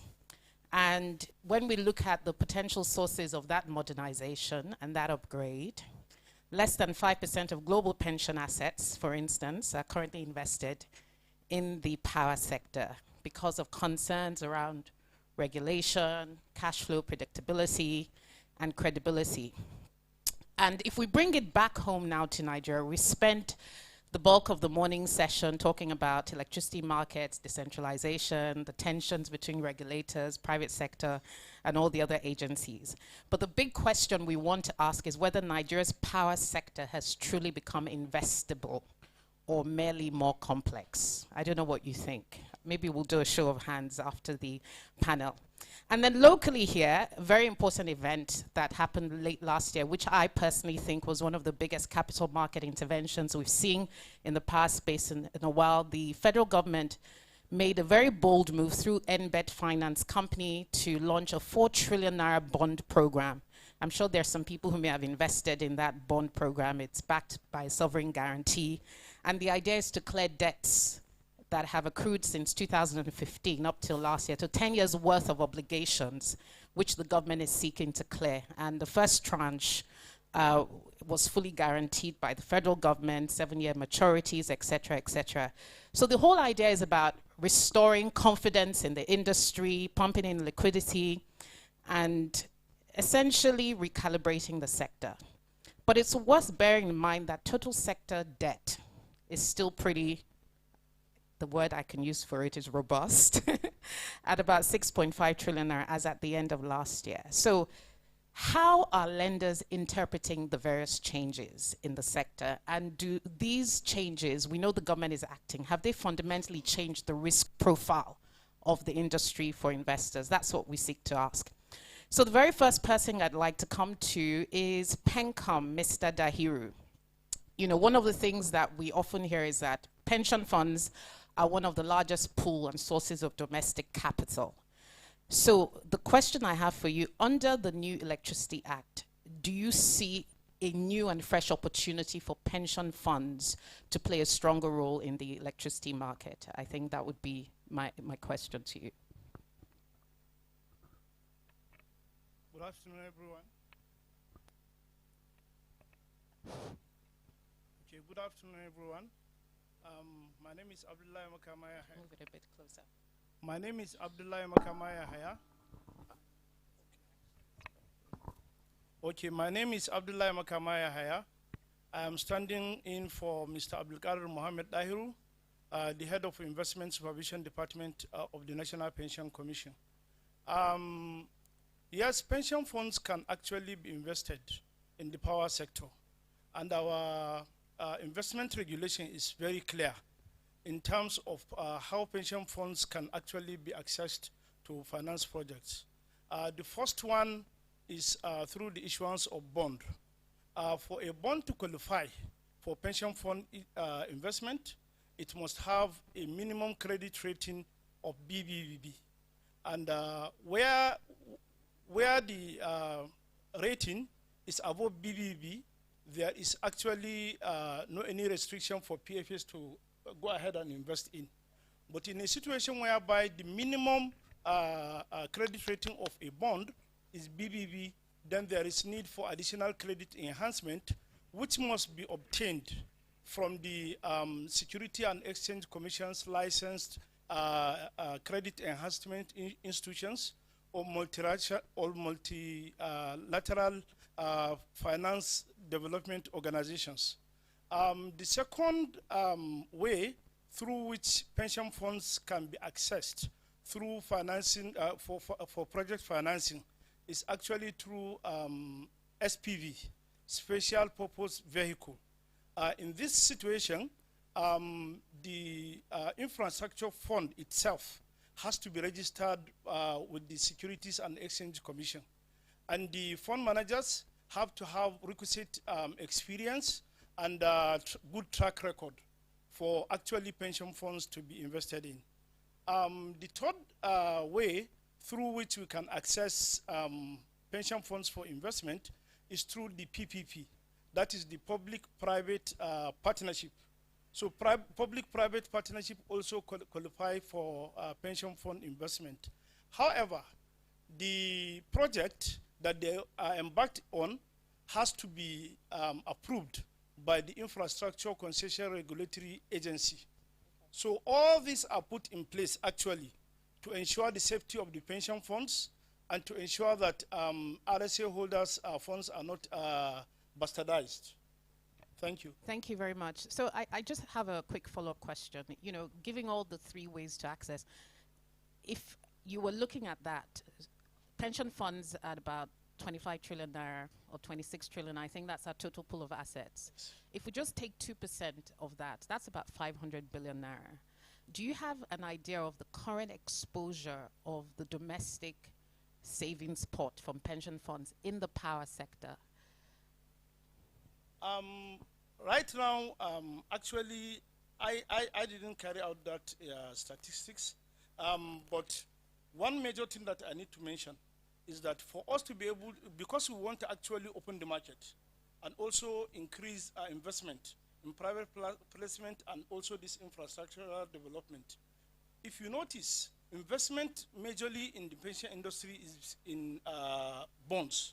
So under this our revised investment regulation, we actually reduce the exposure to the bond and increase that of the infrastructure, so as to be able to encourage that investment in that sector. Okay, so you don't know whether under the current sort of debt management program, are the pension funds exposed to the government's 4 trillion naira bond program? Like you said, I think not more than 5–10%. Okay, I guess the point I'm trying to draw out is we've said that we have a debt overhang in the sector, and if you take just a portion of our pension assets, actually, it could technically clear the debt overhang. But it's all the hurdles that you have to overcome, the risk appetite issue and the investment appetite for pension fund administrators. You see, for us in PENCOM, one of the major things that we are concerned on is the safety of the pension funds. Okay. Before any other thing. Sure. Yes, we are interested in return on investment, but the safety comes first. We are dealing with the funds of RSA holders and retirees. And in a situation whereby there is an issue, I'm sure both the National Pension Commission and even the PFS will have nowhere to escape. RSA holders and retirees will come to attack us and all that. Sure. So we are more interested in the safety of the pension funds more than even the returns. Okay, thank you. I'll come back to you and sort of probe on the safety aspect. I'm going to come to you, Mr. Ogunsende, MOFI. I'd like to talk a bit about MOFI. You know, what you're trying to do within MOFI as an institution, Ministry of Finance Incorporated, you're essentially managing public assets in order to try and crowd in private capital. So how does MOFI view power sector opportunities from an investment perspective? What is the current positioning of the institution to attract this private capital? Are you also looking to divest any further state-owned equity in power assets? You know, what is the strategy going forward? Thank you very much, Rolake, and good afternoon, everybody. I think the first thing I have to say is that at the core of what we're trying to achieve from MOFI's perspective in this sector is to help to redefine the positioning of risk across all the existing stakeholders, because we believe, I think this is where a lot of things have gone wrong. The currency that we are spending in this sector is actually risk. And you can argue that we got that wrong initially when you looked at the types of investors that came in. You can argue whether they had the right technical or the or financial muscle to undertake, what boiled down to the challenge of providing power in the sector. And every time you get this wrong, someone has to pay. The payment is usually in the deployment of instruments, guarantees. And we end up because of this misalignment of the parties in that space, we end up starting to essentially protect the wrong things. Now, capital is very smart.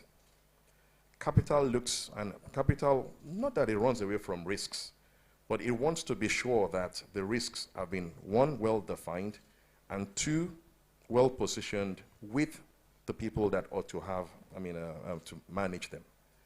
And this is what we are trying to essentially fix in MOFI, to ensure that the risks, they stay with the people that should have them. It's unfortunate, but we understand why we had to essentially bail out the sector, with the bond the 4 trillion naira program you referred to. Again, it's as a result of having to try to bring in credibility, and ease off the burden that the consumers feel and that they go through today. Going forward, we see our role from two perspectives: balance sheet architects and risk allocators. And we're trying to do this to enlighten the stakeholders of what they need to own and what they need to let go. So if you were to look at the OEMs, for example, they will always own that technical assurance risk. And if you look at the discos, issues around collections, customer management, they will always own it.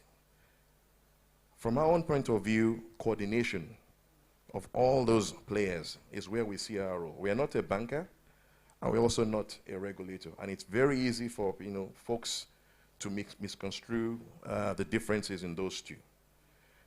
So going forward, I think we want to try to also encourage the players, the actors, to take advantage of the 2023 Electricity Act. It provides massive, massive opportunities and a greater opportunity for us to achieve a reset in reallocating these risks. And I think no better player, well positioned than the state government to try to start to create, their rules around their own, subnational electricity markets. If we do this, I think capital is smart enough, to find its way to these dimensioned opportunities. Thank you. I want to draw you out a bit on something you said. You talked about the things people have to own and the things people have to let go of. You specifically mentioned the things discos should own. The letting go of, can you just break that down? Are you talking about a fresh round of privatization of assets? What exactly, to raise capital, what are you referring to specifically? Okay, so I don't misspeak.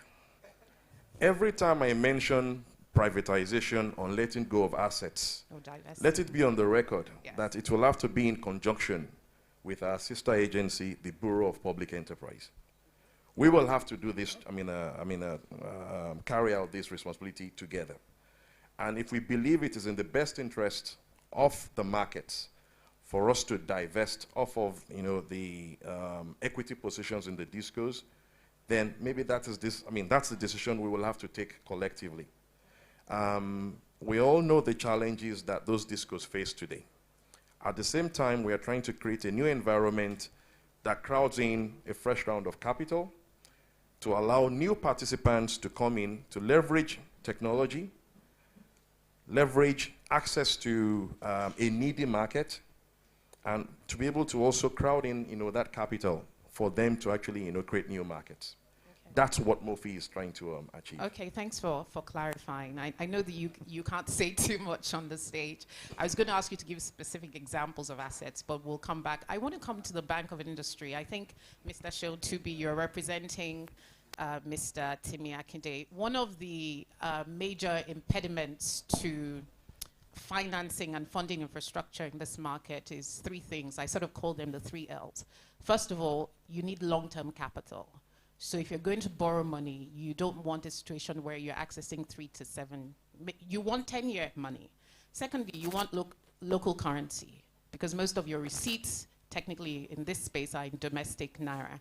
And then you want low interest.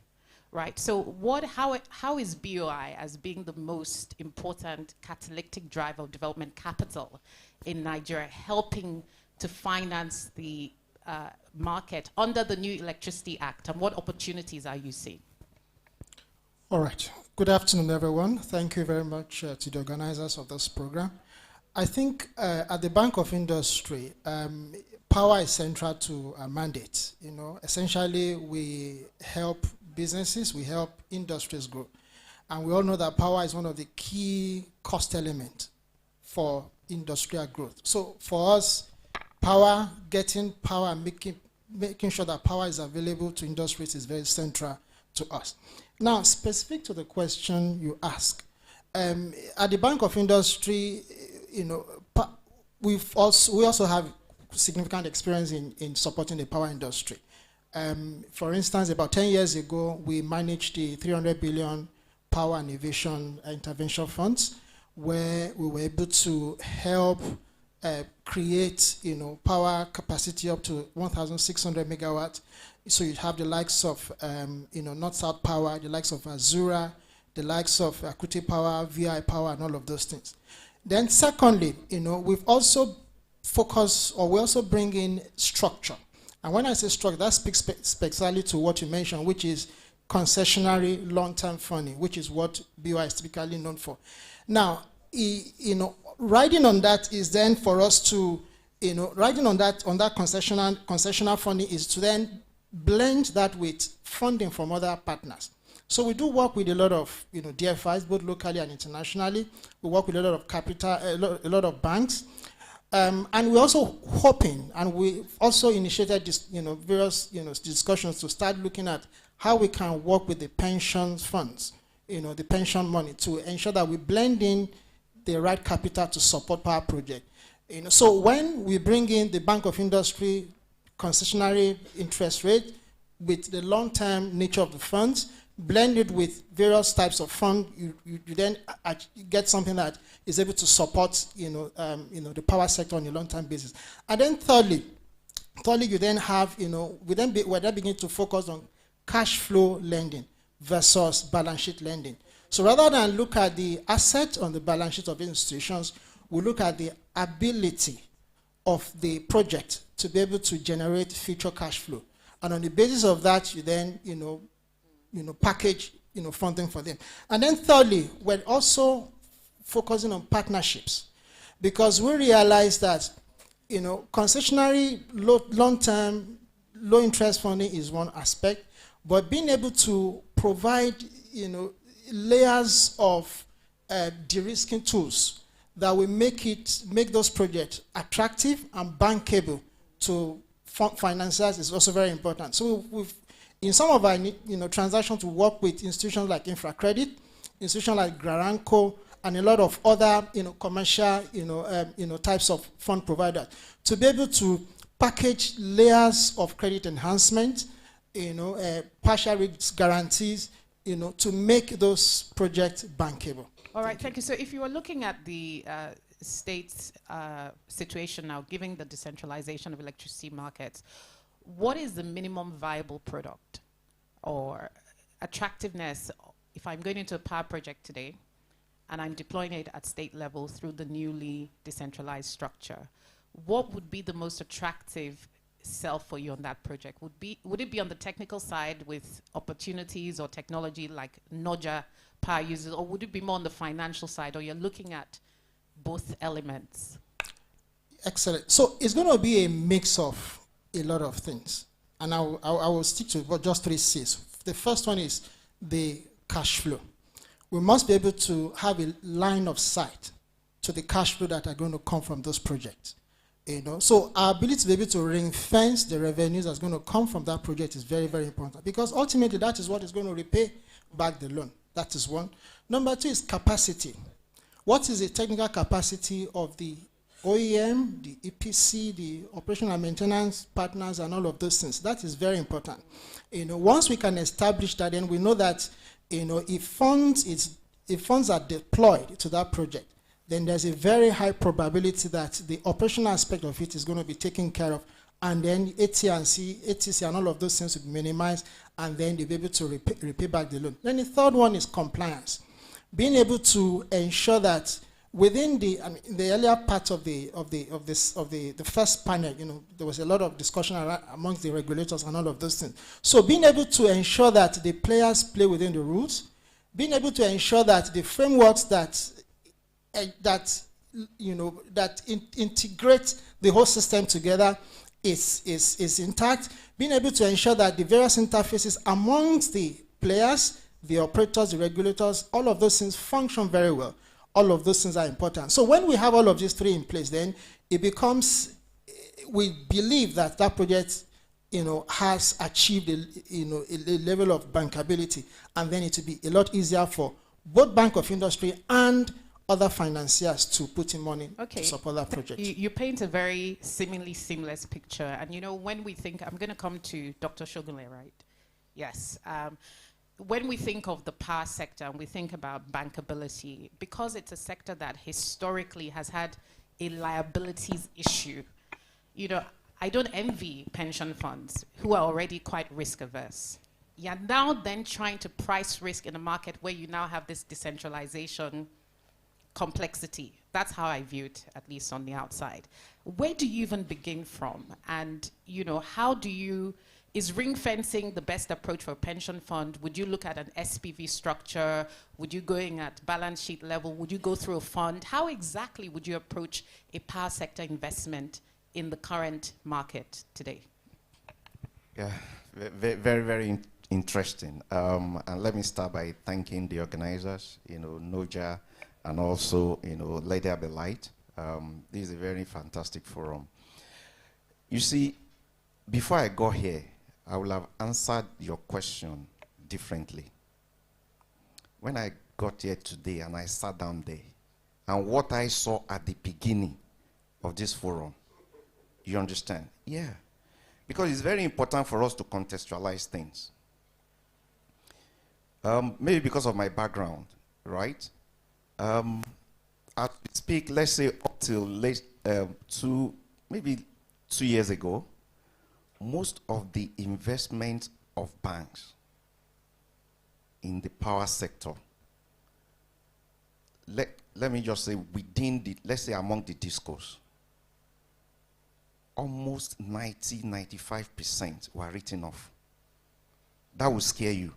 If you are coming from the point of view of a manager of pension fund. Did you understand? Yeah. The regulator, I just said, the owners of the money are focusing on safety, not return. So banks have already gone. 2003, 2005, 11 discos. In the last 5 or 6 years, most of the discos were taken over by banks because they couldn't service it. So those are banks. Now, if you are a PFA, you want to look for a viable vehicle. Because I was trying to answer, you asked one question from my colleague here, and PFAs will look at, maybe they will invest through, they can invest, if it's debt, they can invest in infrastructure bonds specific to power sector. So you have a 20-year bond. They can price it relative to that of the federal government. And depending on the obligor, they can take a spread. And they will move on. Or they will come back and invest through a private equity fund.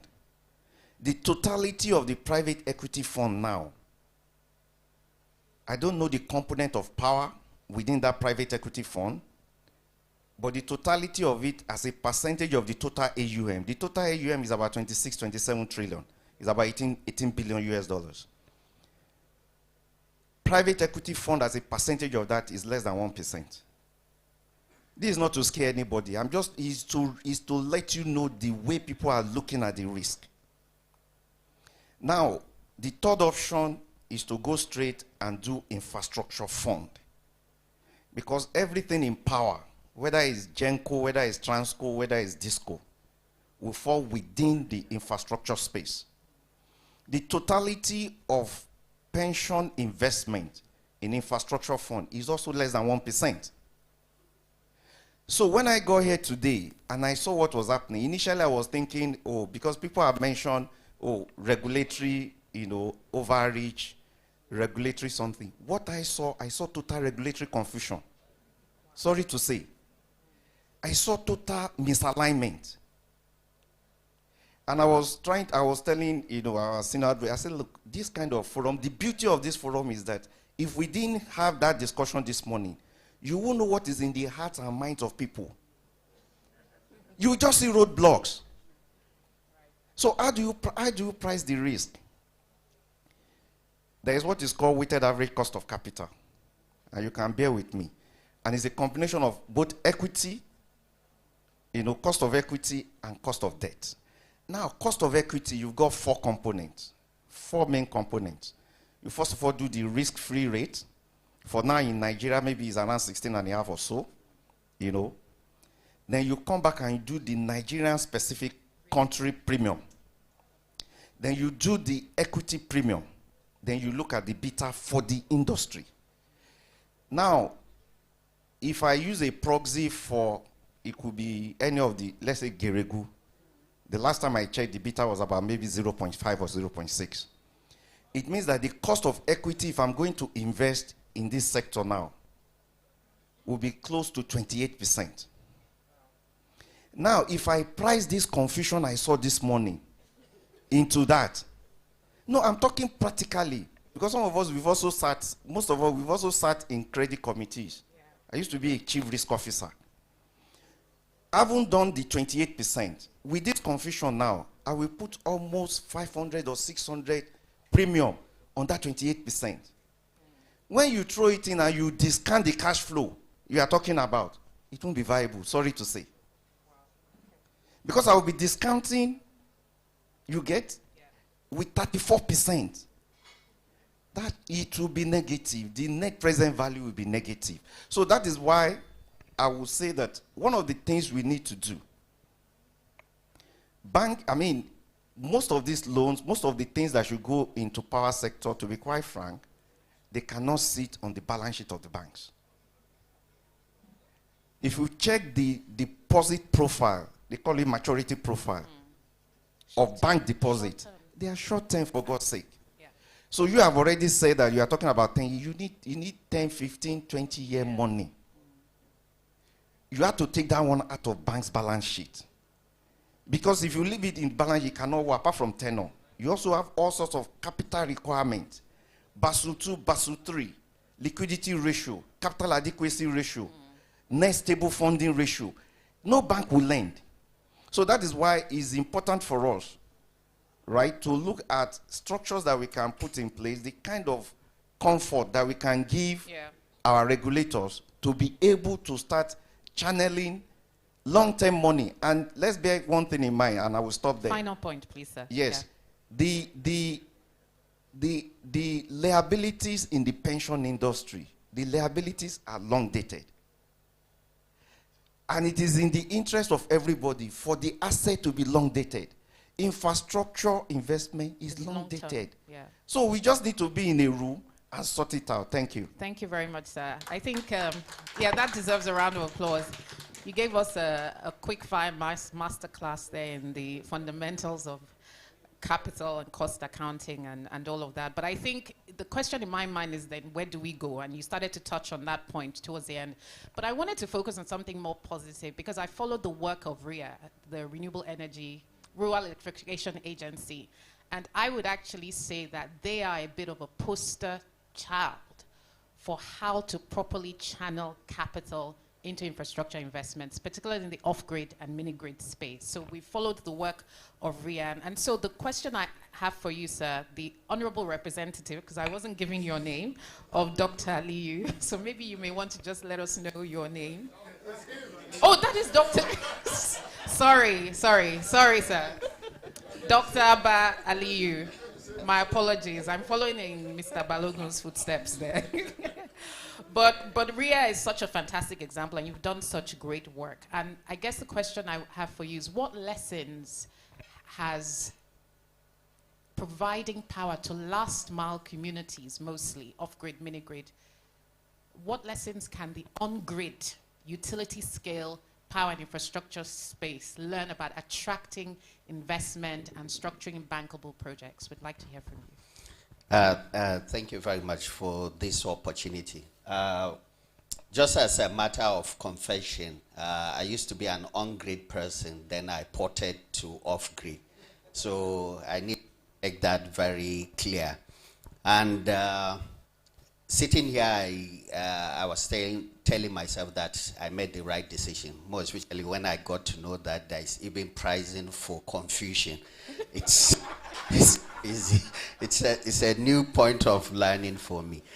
I think the fact that I was in worked on the on-grid and now off-grid has given me the two different perspectives. And the question you ask is a very clear question, because I do also ask myself, what are the things that we did in on-grid and off-grid, and now we have seen a lot of capital, a lot of private sector capital flowing into the off-grid. So what are the things that they are doing differently?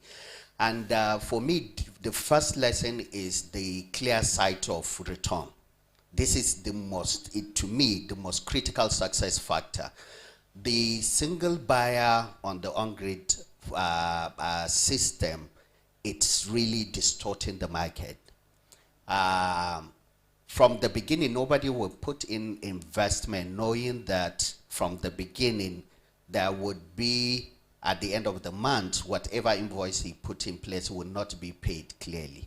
So the off-grid guys, Femi Akinwunmi is here. So they are the off-grid, real off-grid guy. Me, I'm the ported off-grid guy. They were very clever in designing their model to make the model with a clear sight of return.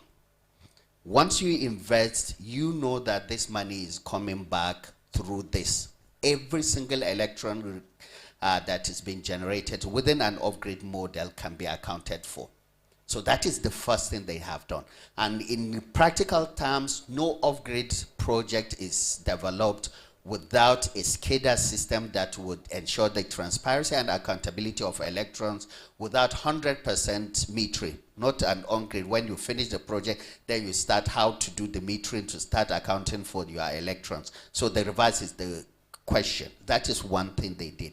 The second thing they did is providing project development support for the private sector. It is on record, for example, anybody that would want to invest in the off-grid, there is a data that provides him with all the communities within the country that require this kind of investment. And this data does not only provide you with the community, it gives you socio-economic nuances of that community. How many households, how many number of people, what kind of occupation, what is their level of economic activities, their ability to pay. Even in this incidence of security, that data provides you with that information. So that reduces the costs of project development of the private sector. So it's more like plug and play. They can just take this data and start to model their projects and develop their project. That's the second thing. The third one, which credit should go to the regulator, despite the fact that I know there are some issues with the regulation, as the last speaker said. But mini-grid regulation, the Nigerian mini-grid regulation is one of the best that we have seen in the continent. And this is a feedback that we have even gotten from other developers that are coming from other countries. It's simple, clear, and provide for today, tomorrow, and next year. The regulation has safeguards all the risk in a situation whereby even if the grid reach the mini-grid, what happens? That regulation has provide that clarity. So that's the simplicity and the clarity of that regulation provide incentives for the private sector. And that is why when we were having further engagement with the regulator to increase the cap of the mini grid regulation from 1 megawatt to maybe 5, 10, or 50 because of how attractive it is to the private sector. And the regulator keeps dragging back and forth, asking you some questions. One of the questions is they have not seen a lot of traction from the private sector or projects that are that big enough. But when we provided them with the data, and when the DISCO provided us with 650 sites for interconnected mini-grids, made the regulator to change their mind, and now they are working on developing a mini-grid regulation. The second to the last one is the catalytic grant, which we are implementing. It is not a new news that we are implementing the biggest public sector renewable project in the entire world, the $750 million, which is intended to catalyze 1.1 billion private sector investment, with clarity to develop 1,350 mini-grids, of which 250 are going to be interconnected mini-grid to electrify 17.5 million Nigeria. So that catalytic grant has supported the private sector, and it's designed to incentivize the behavior of the private sector the way we want it. We want to push them to the last mile. The more you go to the last mile, the more the catalytic grant. The closer you are to the urban area, the lower it is. So that also supported us. Then the last one is how we build the ecosystem. And this is very important that we have seen. And to give clarity to this, I will just give you the example of Stanbic IBTC. In the MOU we signed with the Stanbic IBTC, we saw some innovation by the private sector or by the financiers to make it easy for even the private sector to develop. So anybody, for example, that signed our grant agreement and is banking with Stanbic IBTC, the fact that the International Chinese Bank is a shareholder of Standard Bank, and Standard Bank and Stanbic IBTC are the same bank, and there are tier 1 manufacturers of PV panels who are customers of the International Chinese Bank. Stanbic IBTC, a developer, a local rural developer in Nigeria that signed our grant agreement, will have a clear line of sight based on the grant agreement he signed with tier 1 manufacturers of PV panels and batteries in China, which ordinarily can never have happened. But the strength of that, so we have seen how financiers are creating entire value chain and simplifying how project can easily be developed. Then the partnership also, lastly, with the private sector. We took it as our responsibility to go to the financiers to enlighten them. Before now, apart from FCMB and Sterling Bank, the Nigerian banks are not financing the off-grid. But now we have seen almost every single financier wants to partner with us, want to even create a pool of funds for finance private sector. Lotus, GTB, Zenith, they are all responding. So deliberate things around these 5 key areas is what made us to succeed. Thank you very much. I think that's really awesome. A round of applause for Dr. Ali. Just to recap, so you talked about the returns, you talked about regulation, which has been a hot topic today, but something that you talked about, which I thought was really very pertinent, was technology, actually, and many people may not know, part of the backbone of that system, there's a tool, I think it's called the mapping tool, that is used for the off-grid space, where if you're a developer, private sector, financer, you can actually go on that tool and see a map of the underserved or under-electrified areas across Nigeria. And then something else that I think is very important, especially because I've worked in investor relations, and when you go on roadshows, you have to do a lot of educating of institutional investors in sectors that they're not very familiar with. It's actually hand-holding investors as to what exactly the opportunity is, what you're doing. So I think that's actually a really fantastic example. So I want to come back to you, Mr. Makama, PENCOM. Assuming you lived in a world where regulation, risk, and all of that was intact, what would be the ideal type of project you would be financing today? And how would you approach it? What would be the ideal ecosystem structure for the pension industry with regards to power sector infrastructure? Because we've heard from the private sector stakeholders in the power sector. And can I quickly add, last year, PENCOM was able to be agile and you actually reduced the exposure on fixed income treasuries to try and incentivize. So what would be the next logical area of regulation for the power sector?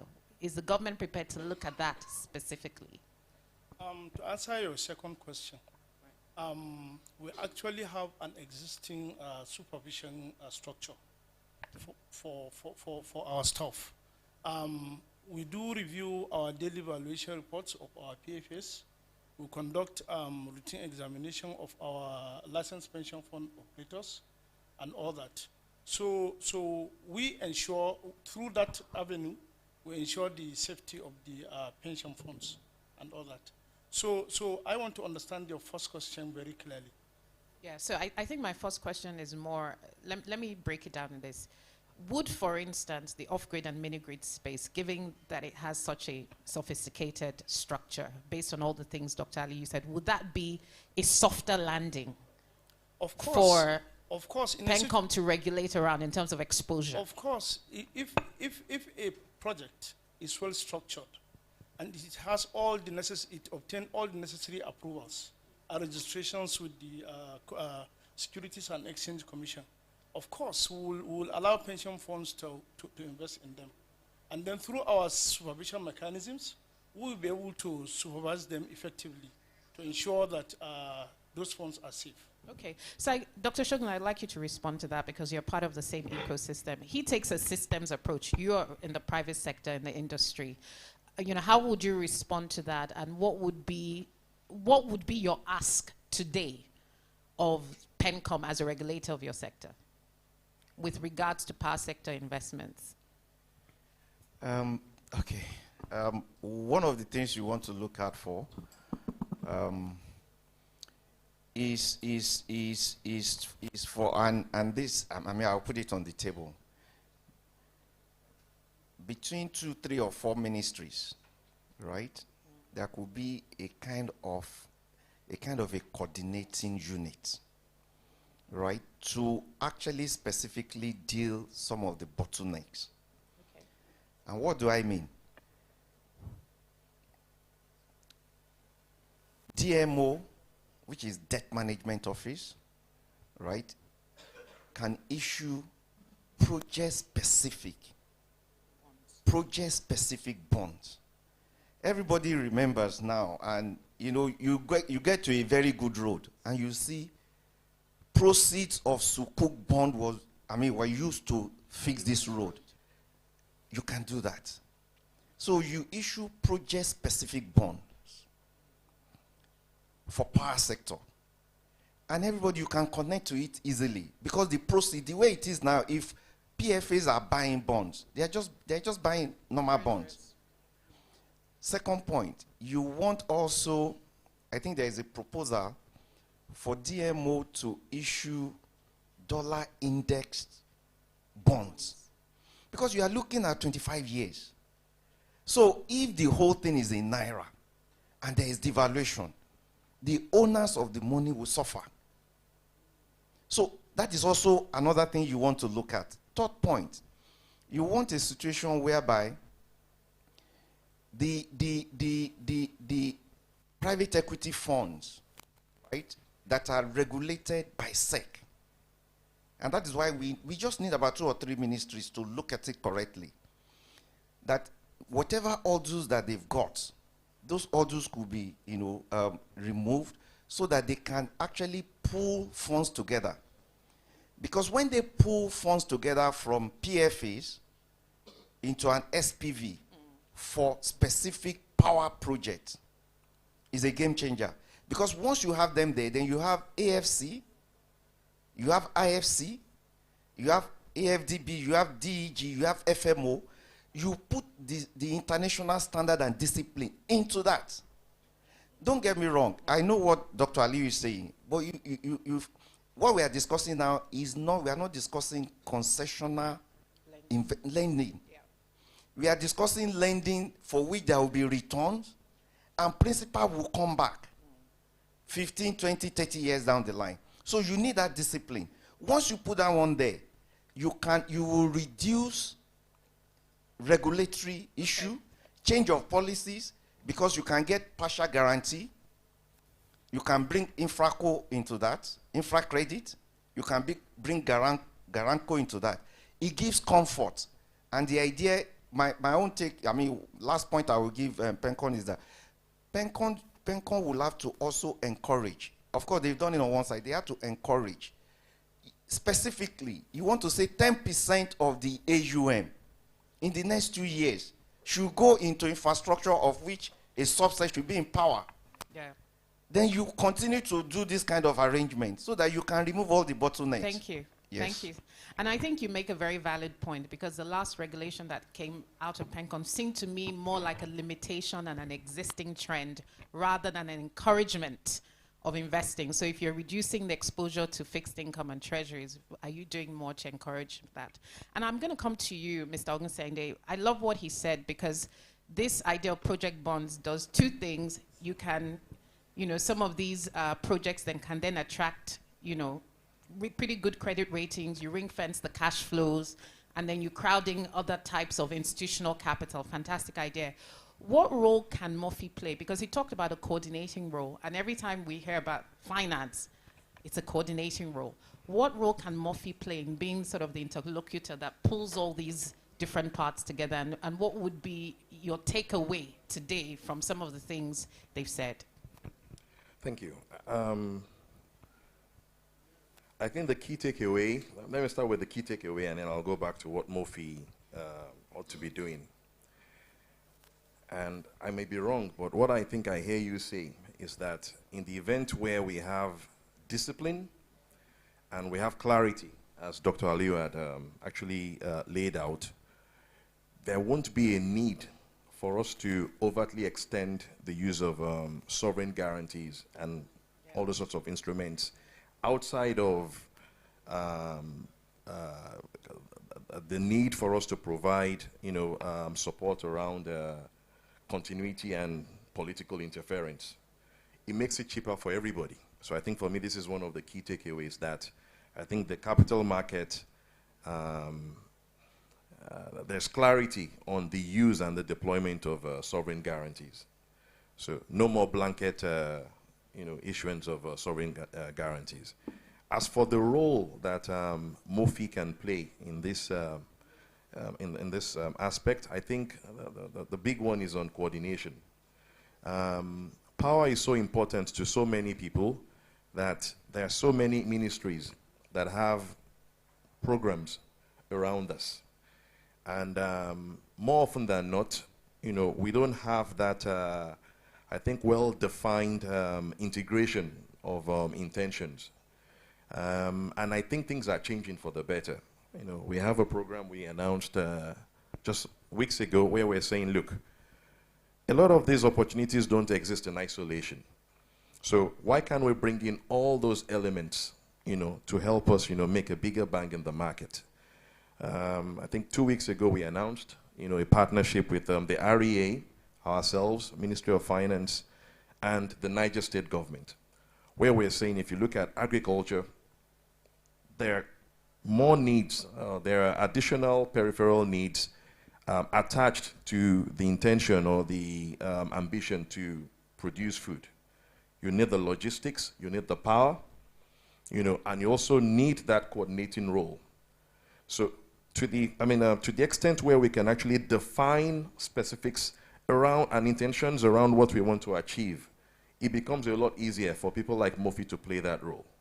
And we're hoping we'll be able to see this approach replicated across the entire sector.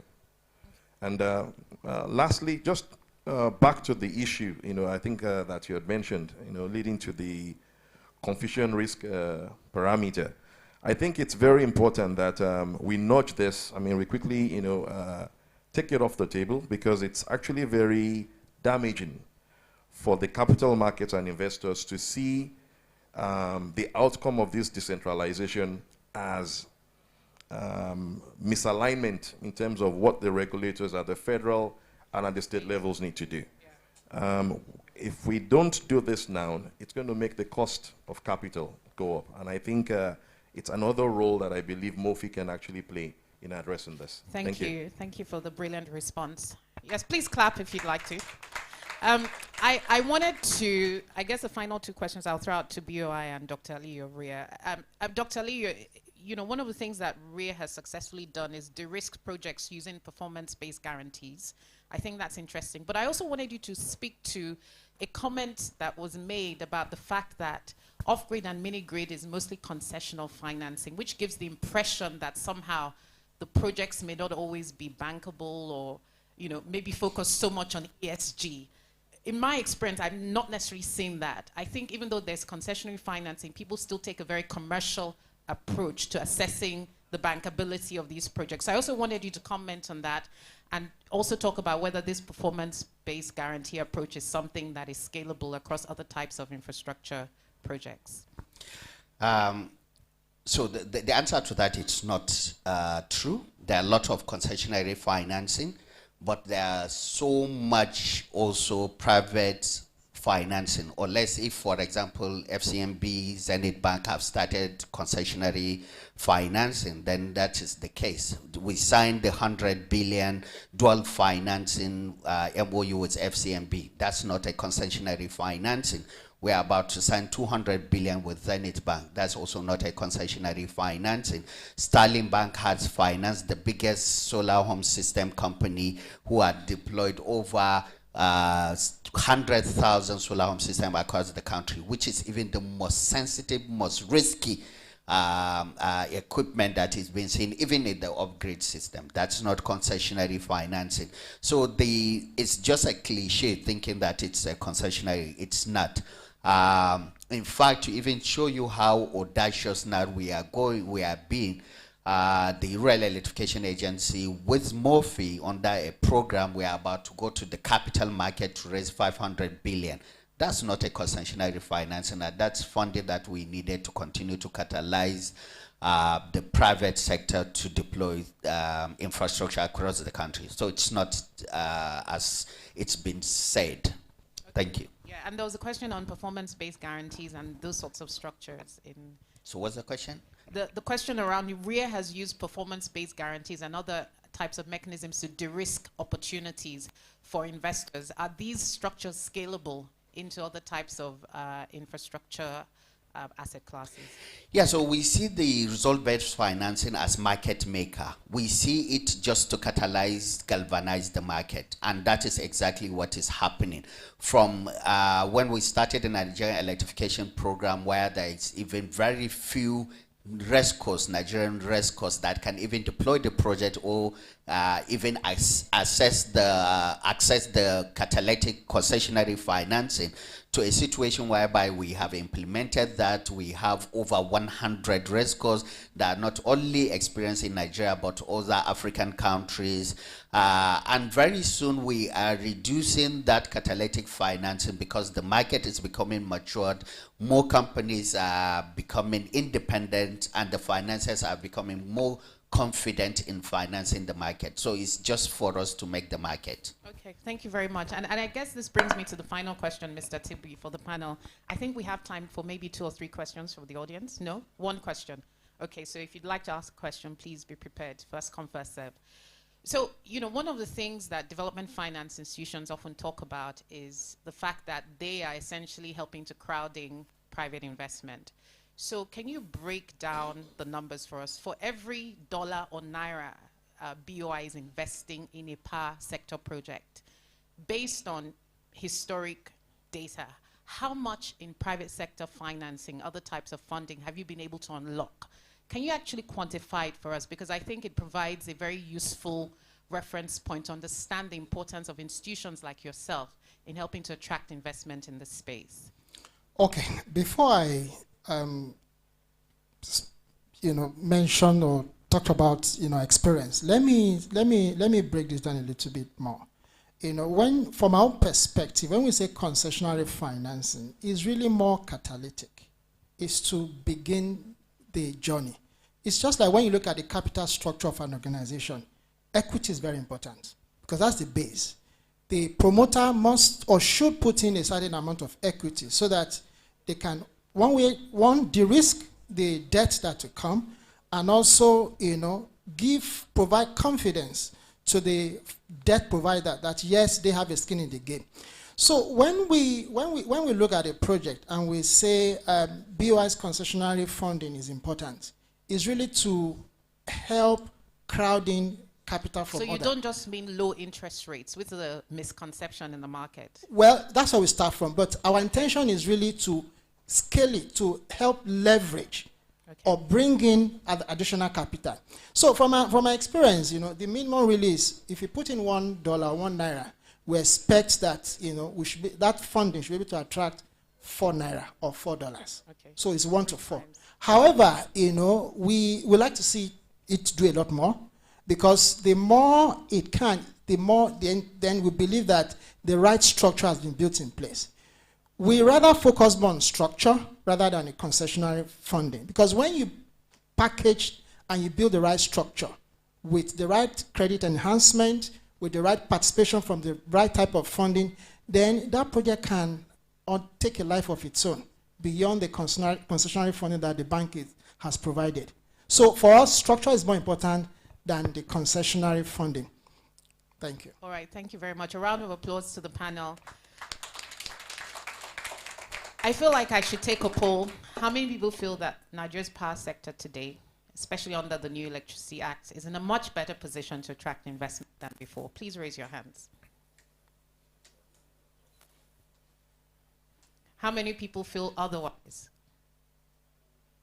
Okay, no one, but not everybody raised their hands the first time. So we have some timid people in the audience, so neither here nor there. So I think we have time for one question, comment. If it's something really burning that you really want to ask, please raise your hands. Oh, yes, sir. Can we get the mic? Do we have an extra mic?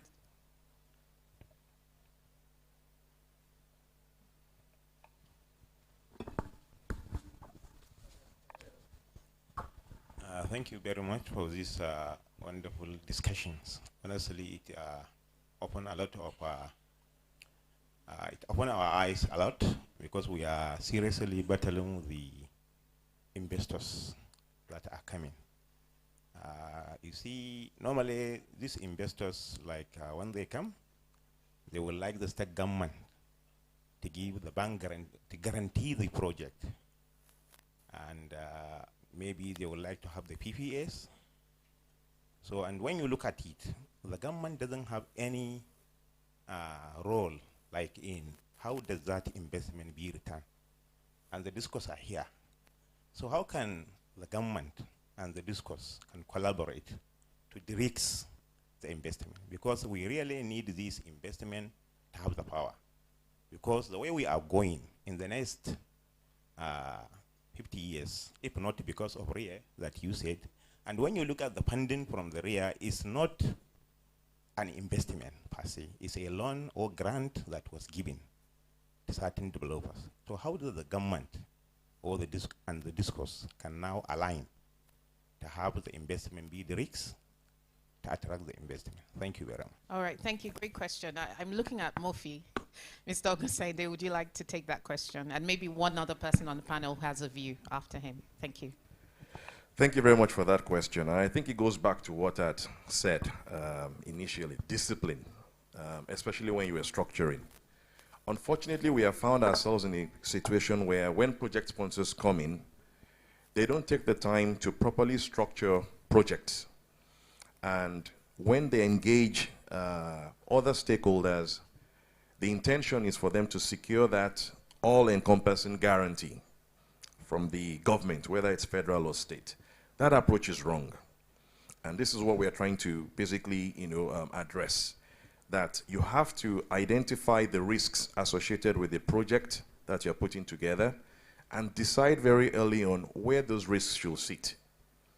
So if it's a payment risk, give it to the operator. If it's construction risk, it should be to the EPC guy. Now, if you're looking for political risk, then you can come to the state government, and then the guarantee they will be giving to you will be very specific. It will be tied to some sort of performance, and it will be temporary. So that as that investment starts to build its muscle, we can wean ourselves off of that, off exposure to that project. So I think the message is to the project sponsors to try to ensure that projects are better structured, the risks are identified, and they're actually, positioned with the right people. And if you do that, and you now go back to the capital markets, the odds that you'll be able to raise the funding that you require for that project will be greatly in your favor. Thank you. So, proper risk allocation.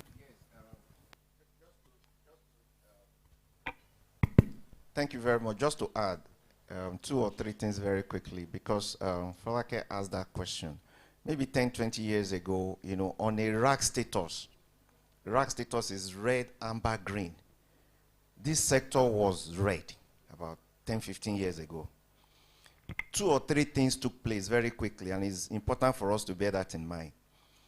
The liberalization, whether we like it or not, in terms of removing or having a way to adjust tariff, electricity tariff, whether it's zone 1 or zone 2, zone 3 or zone A, the important is that it's a game changer.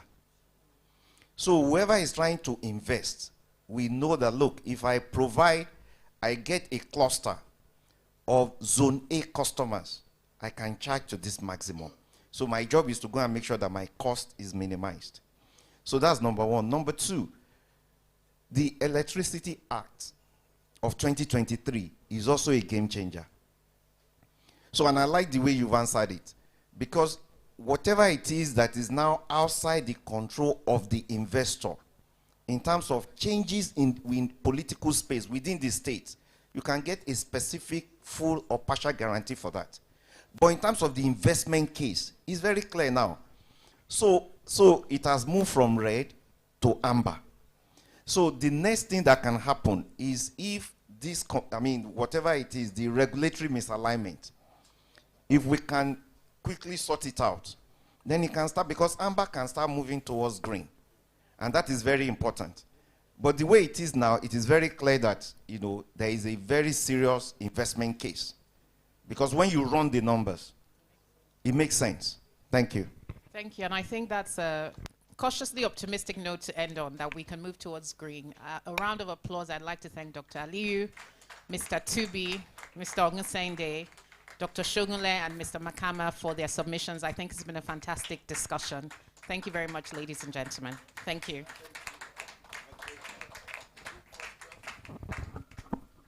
All right, thank you so very much. Let's have a group photograph with this panel. I'd like to invite Mr. Shenyang Akinwunmi, Mr. Wale Adereti. Where's Glenn? And Glenn Harris, please come and join us. Let's get a group photograph.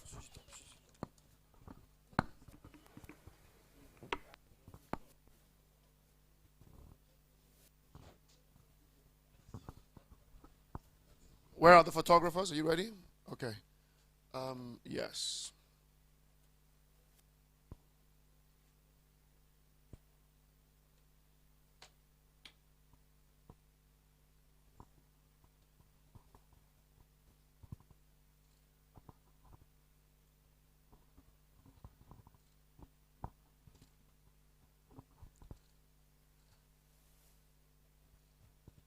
Mr. Wale, you're sort of behind. Can you come in there?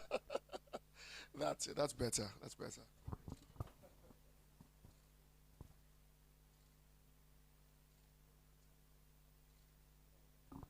Thank you so very much. Let's put our hands together for this panel once again. And our amazing moderator, Rolake Akinwunmi Filani.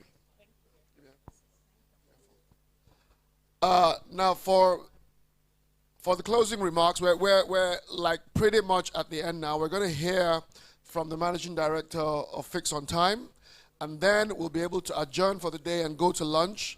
Lunch is going to be served in a few minutes. You can take as much time as you want, but please join me to welcome Mr. Wale Adereti as we round up for this afternoon. Thank you very much. Thank you very much, everyone. Thank you, the panelists. Thank you for your time. I'm going to make this session as quick as possible. I'm going to call it balance of systems. Please, let's pay attention. I'm going to call it balance of systems.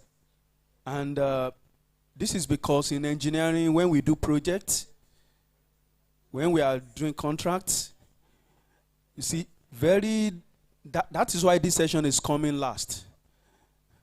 Towards the end of the bill of quantities, then they put some things, they call them balance of systems. That is where you see bolts and nuts.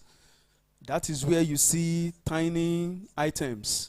So this session is going to be very quick, and these are the tiny items. It's good to put infrastructure in place, smart system, automation. But again, there are also some critical enablers that will make this either a success or a failure. Please, the next slide. And the first one here is human capacity and skills development. You will reckon with me that this has nothing to do with regulatory that we've talked about or finance. But you see, the power sector that we are talking about, the future of distribution that we are looking forward to having, if this pillar one, if it's not in place, then we are joking. Very fast, skills are declining in the sector. When some cable jointers, for instance, retire, then you hear a story like there's only one good jointer in the whole of the state. And these are the people we are leaving assets to manage. So we need to create a feeder mechanism to ensure the sustainability of skills and continuum of skills in the industry. Also under this pillar one is about licensing, regulation, and certification of professionals. I'll wrap up this with a short story. I've said it a number of times. I have some guys who worked with me when I was building my house. And I was not in the country when one of them called me that, Engineer Wale, I'm now a solar installer. Please find contract for me. I said, but you just helped someone to climb the roof, fix some stuff. He said, yes. I went out a couple of times, helped some people to install solar, and this guy may have even installed more solar than fix on time. Who is he? I said that jokingly anyway. But this guy is a carpenter, but he's a solar installer. Who certified him? How did you get your training? Oh, 2 panels plus 1 battery, let there be light. That is not the kind of let there be light we are talking about here today. So human capacity development is important, and as state electricity regulatory commissions, as people seated here today, this is one aspect we need to work on. I was hoping we will have Koren and NSC here, of which I'm one of them, and I said sometime that, look, we don't want to attend Koren and NSC where we go for a conference once in a year and our engineers get certified and they are able to practice for the following year just because they attended 1, 2 hours, 3 hours conference. We have conferences where some people will even be in their homes and they will write a letter. Can you help me collect the certificate of attendance? That is not the kind of professionals we want to build.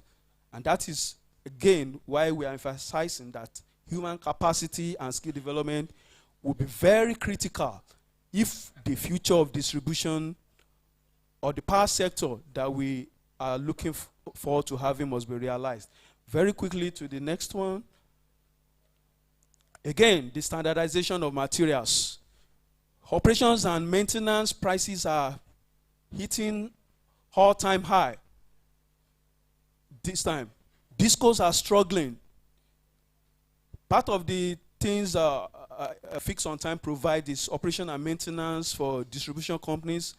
Sometimes we see cost of one material and we wonder how are they able to finance this. And some will say, look, we know this is quality, but we can't go for this. We'll go find something elsewhere. And they are very comfortable to repair a fault 3, 4, 5 times rather than buying one quality item that can make it last 2 years. They said, it's okay, we can replace it 6 times because of our cash flow, because of the cost. And again, this is also something to look at in the industry. This is not a discussion for today, but I'm saying all this to inspire us about other things to start thinking about as we are building the future of power electricity distribution. And very quickly, I'll go to the next one. Yes, this is also some areas that needs attention. We need to rethink our approaches to our network. For instance, this has been talked about in many sessions today about our legacy feeders being modernized. And you would agree with me that now that there are renewable energy resources feeding into the grid, it's okay to have renewable energy, solar farms, solar wind, all of them feeding into the grid. But this grid, is the network prepared for this? So these are also things, areas we need to start thinking about to make our grid ready, prepare them for this new wave of stability that we are working towards. Again, the middle and the highlighted section of this slide is very important. And this is about the TCN Disco interface, which we want the industry players to see as a critical national reliability boundary. It's not a point of proving ownership, but we should see this point as where the reliability we want in the power sector lies. It requires coordination, it requires harmony, it requires working together. The DISCOs, SEC, and NEC, this is not the only area where we need harmony. We also need that at TCN DISCO interface. As project people, contractors working on projects, we have a lot to talk about in this area. Relay coordination particularly, I believe that the philosophy we use currently is long overdue for a review. And this is also an area that needs to be discussed.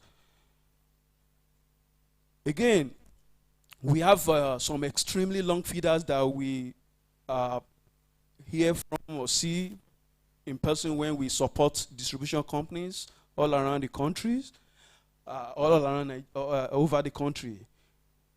We have some proposals or some designs and what we can do about this area. Please go to the next slide. And very quickly, these are some of the solutions that DISCOs, private, subcos, anybody dealing with franchise owners, doing business and reliability is your goal.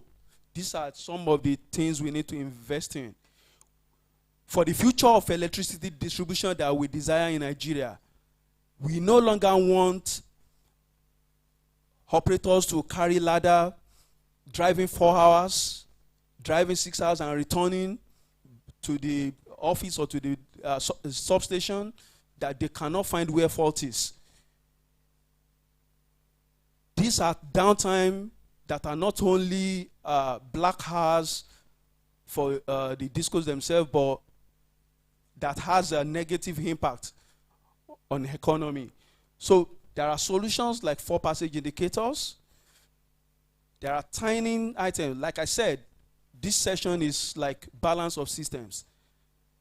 What discos, energy users, bulk consumers, these are some of the technologies they can consider to make system more reliable, more interactive, and you can see that it's even layered over GIS map, a GIS map, so you can exactly say there is a fault at Jabi Junction in Abuja. So what that means, whoever is supposed to patrol will be told right from the control room exactly where to go.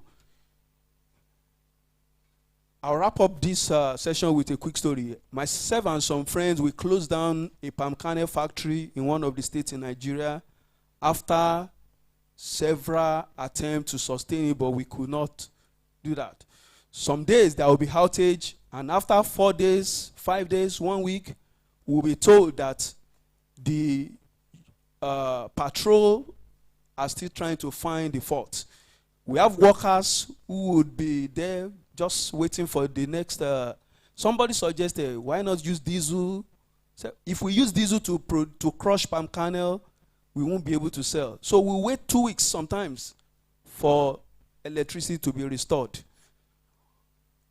If I had opportunity to, if I had access to something like this at that time, perhaps I would have introduced them.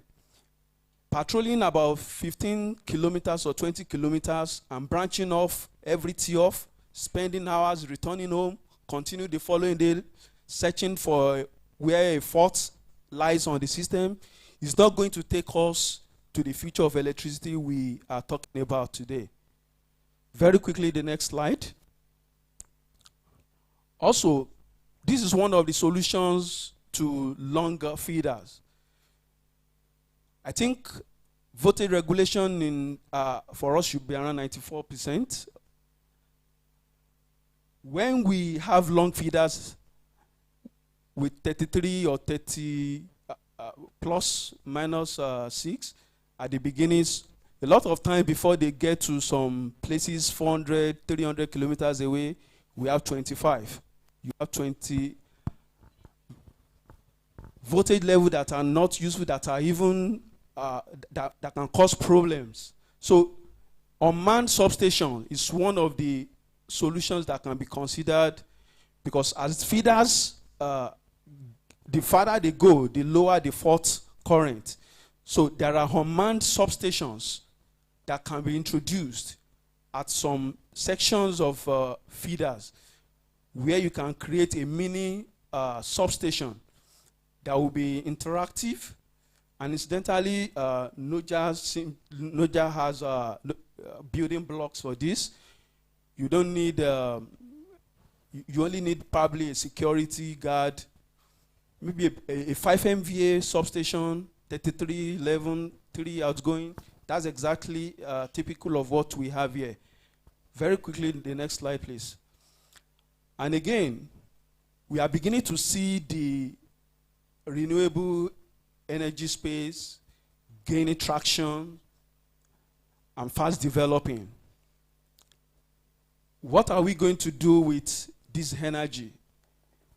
But I'm going to tell you, it's not only in Nigeria that you have excess renewable energy. There was a time in Australia that unused excess energy on renewable was enough to power the whole country for about 3 days, I think. These are dumped energy that was not used. In Nigeria, we are not there yet, but it's something to start thinking about.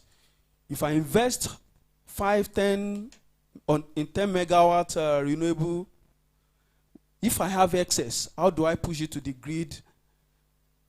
These are some of the solutions. Again, this is a picture of a site in Australia. There are about 150 or so of this.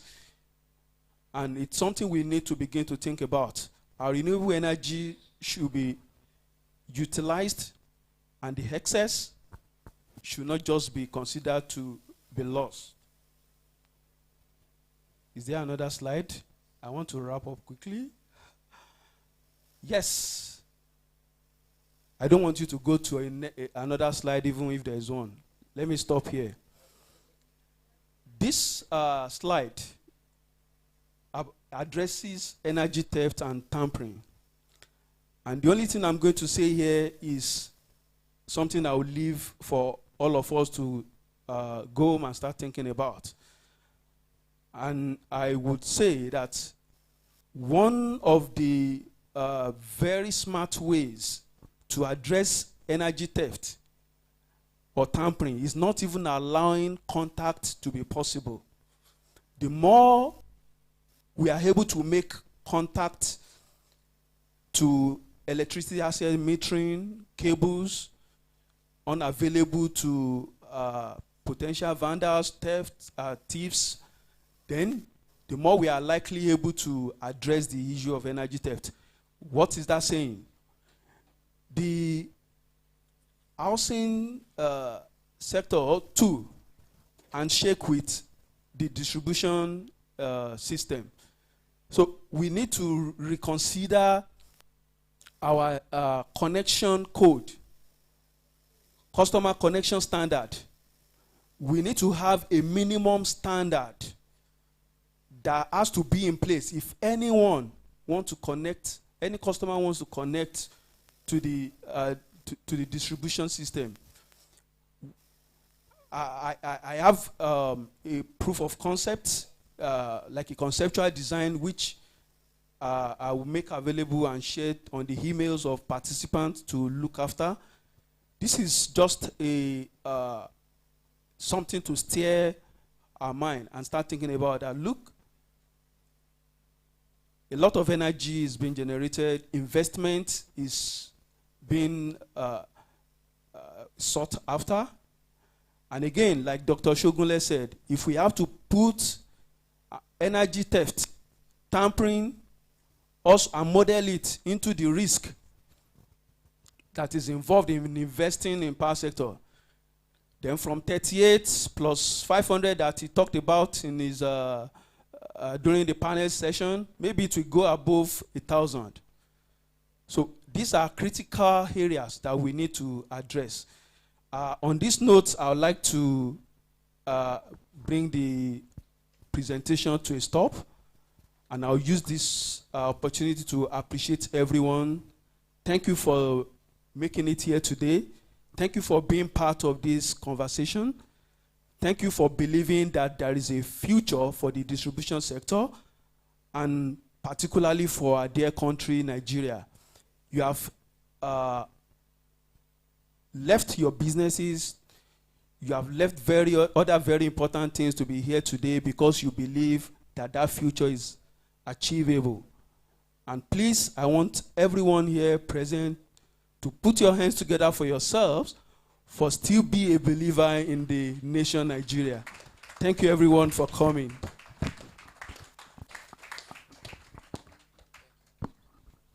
Thank you so very much, Engineer Wale Aderiti. So, ladies and gentlemen, here we are. I would like to thank you all for being here. Many of you have been here since before 9 o'clock this morning. And here we are. At the end of this day, we are all more clued up, we are more knowledgeable about this space than we were when we came in this morning. In particular, I would like to thank especially the supporters of this event, the Future of Power, Let There Be Light, in conjunction with Akinwunmi and Busari, Fix on Time Electric, whose CEO just spoke to us, and especially Noja Power Australia. So it's time for lunch now. It's my role to, I wouldn't say dismiss, because we're not rushing out, but to bring our proceedings to a close. My name is Dele Balogun. I am the anchor, and it was my privilege to host you all today. So as we adjourn, please go outside. Food is ready. Grab something, come back in, sit down, take your time, have a lot to eat and drink, and get on with the rest of your day. Thank you all so very much for being here. God bless you all. Thank you.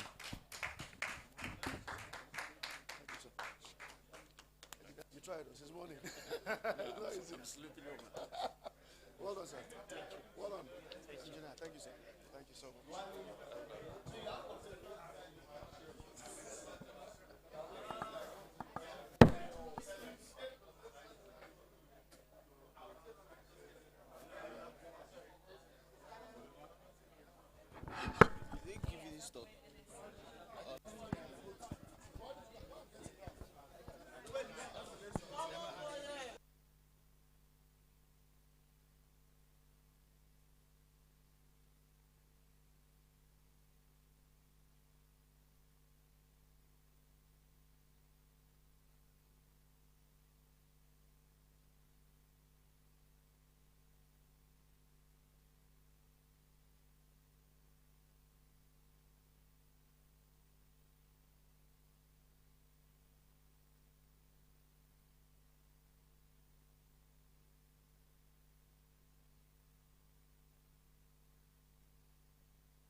I go cut my coat oversize this year.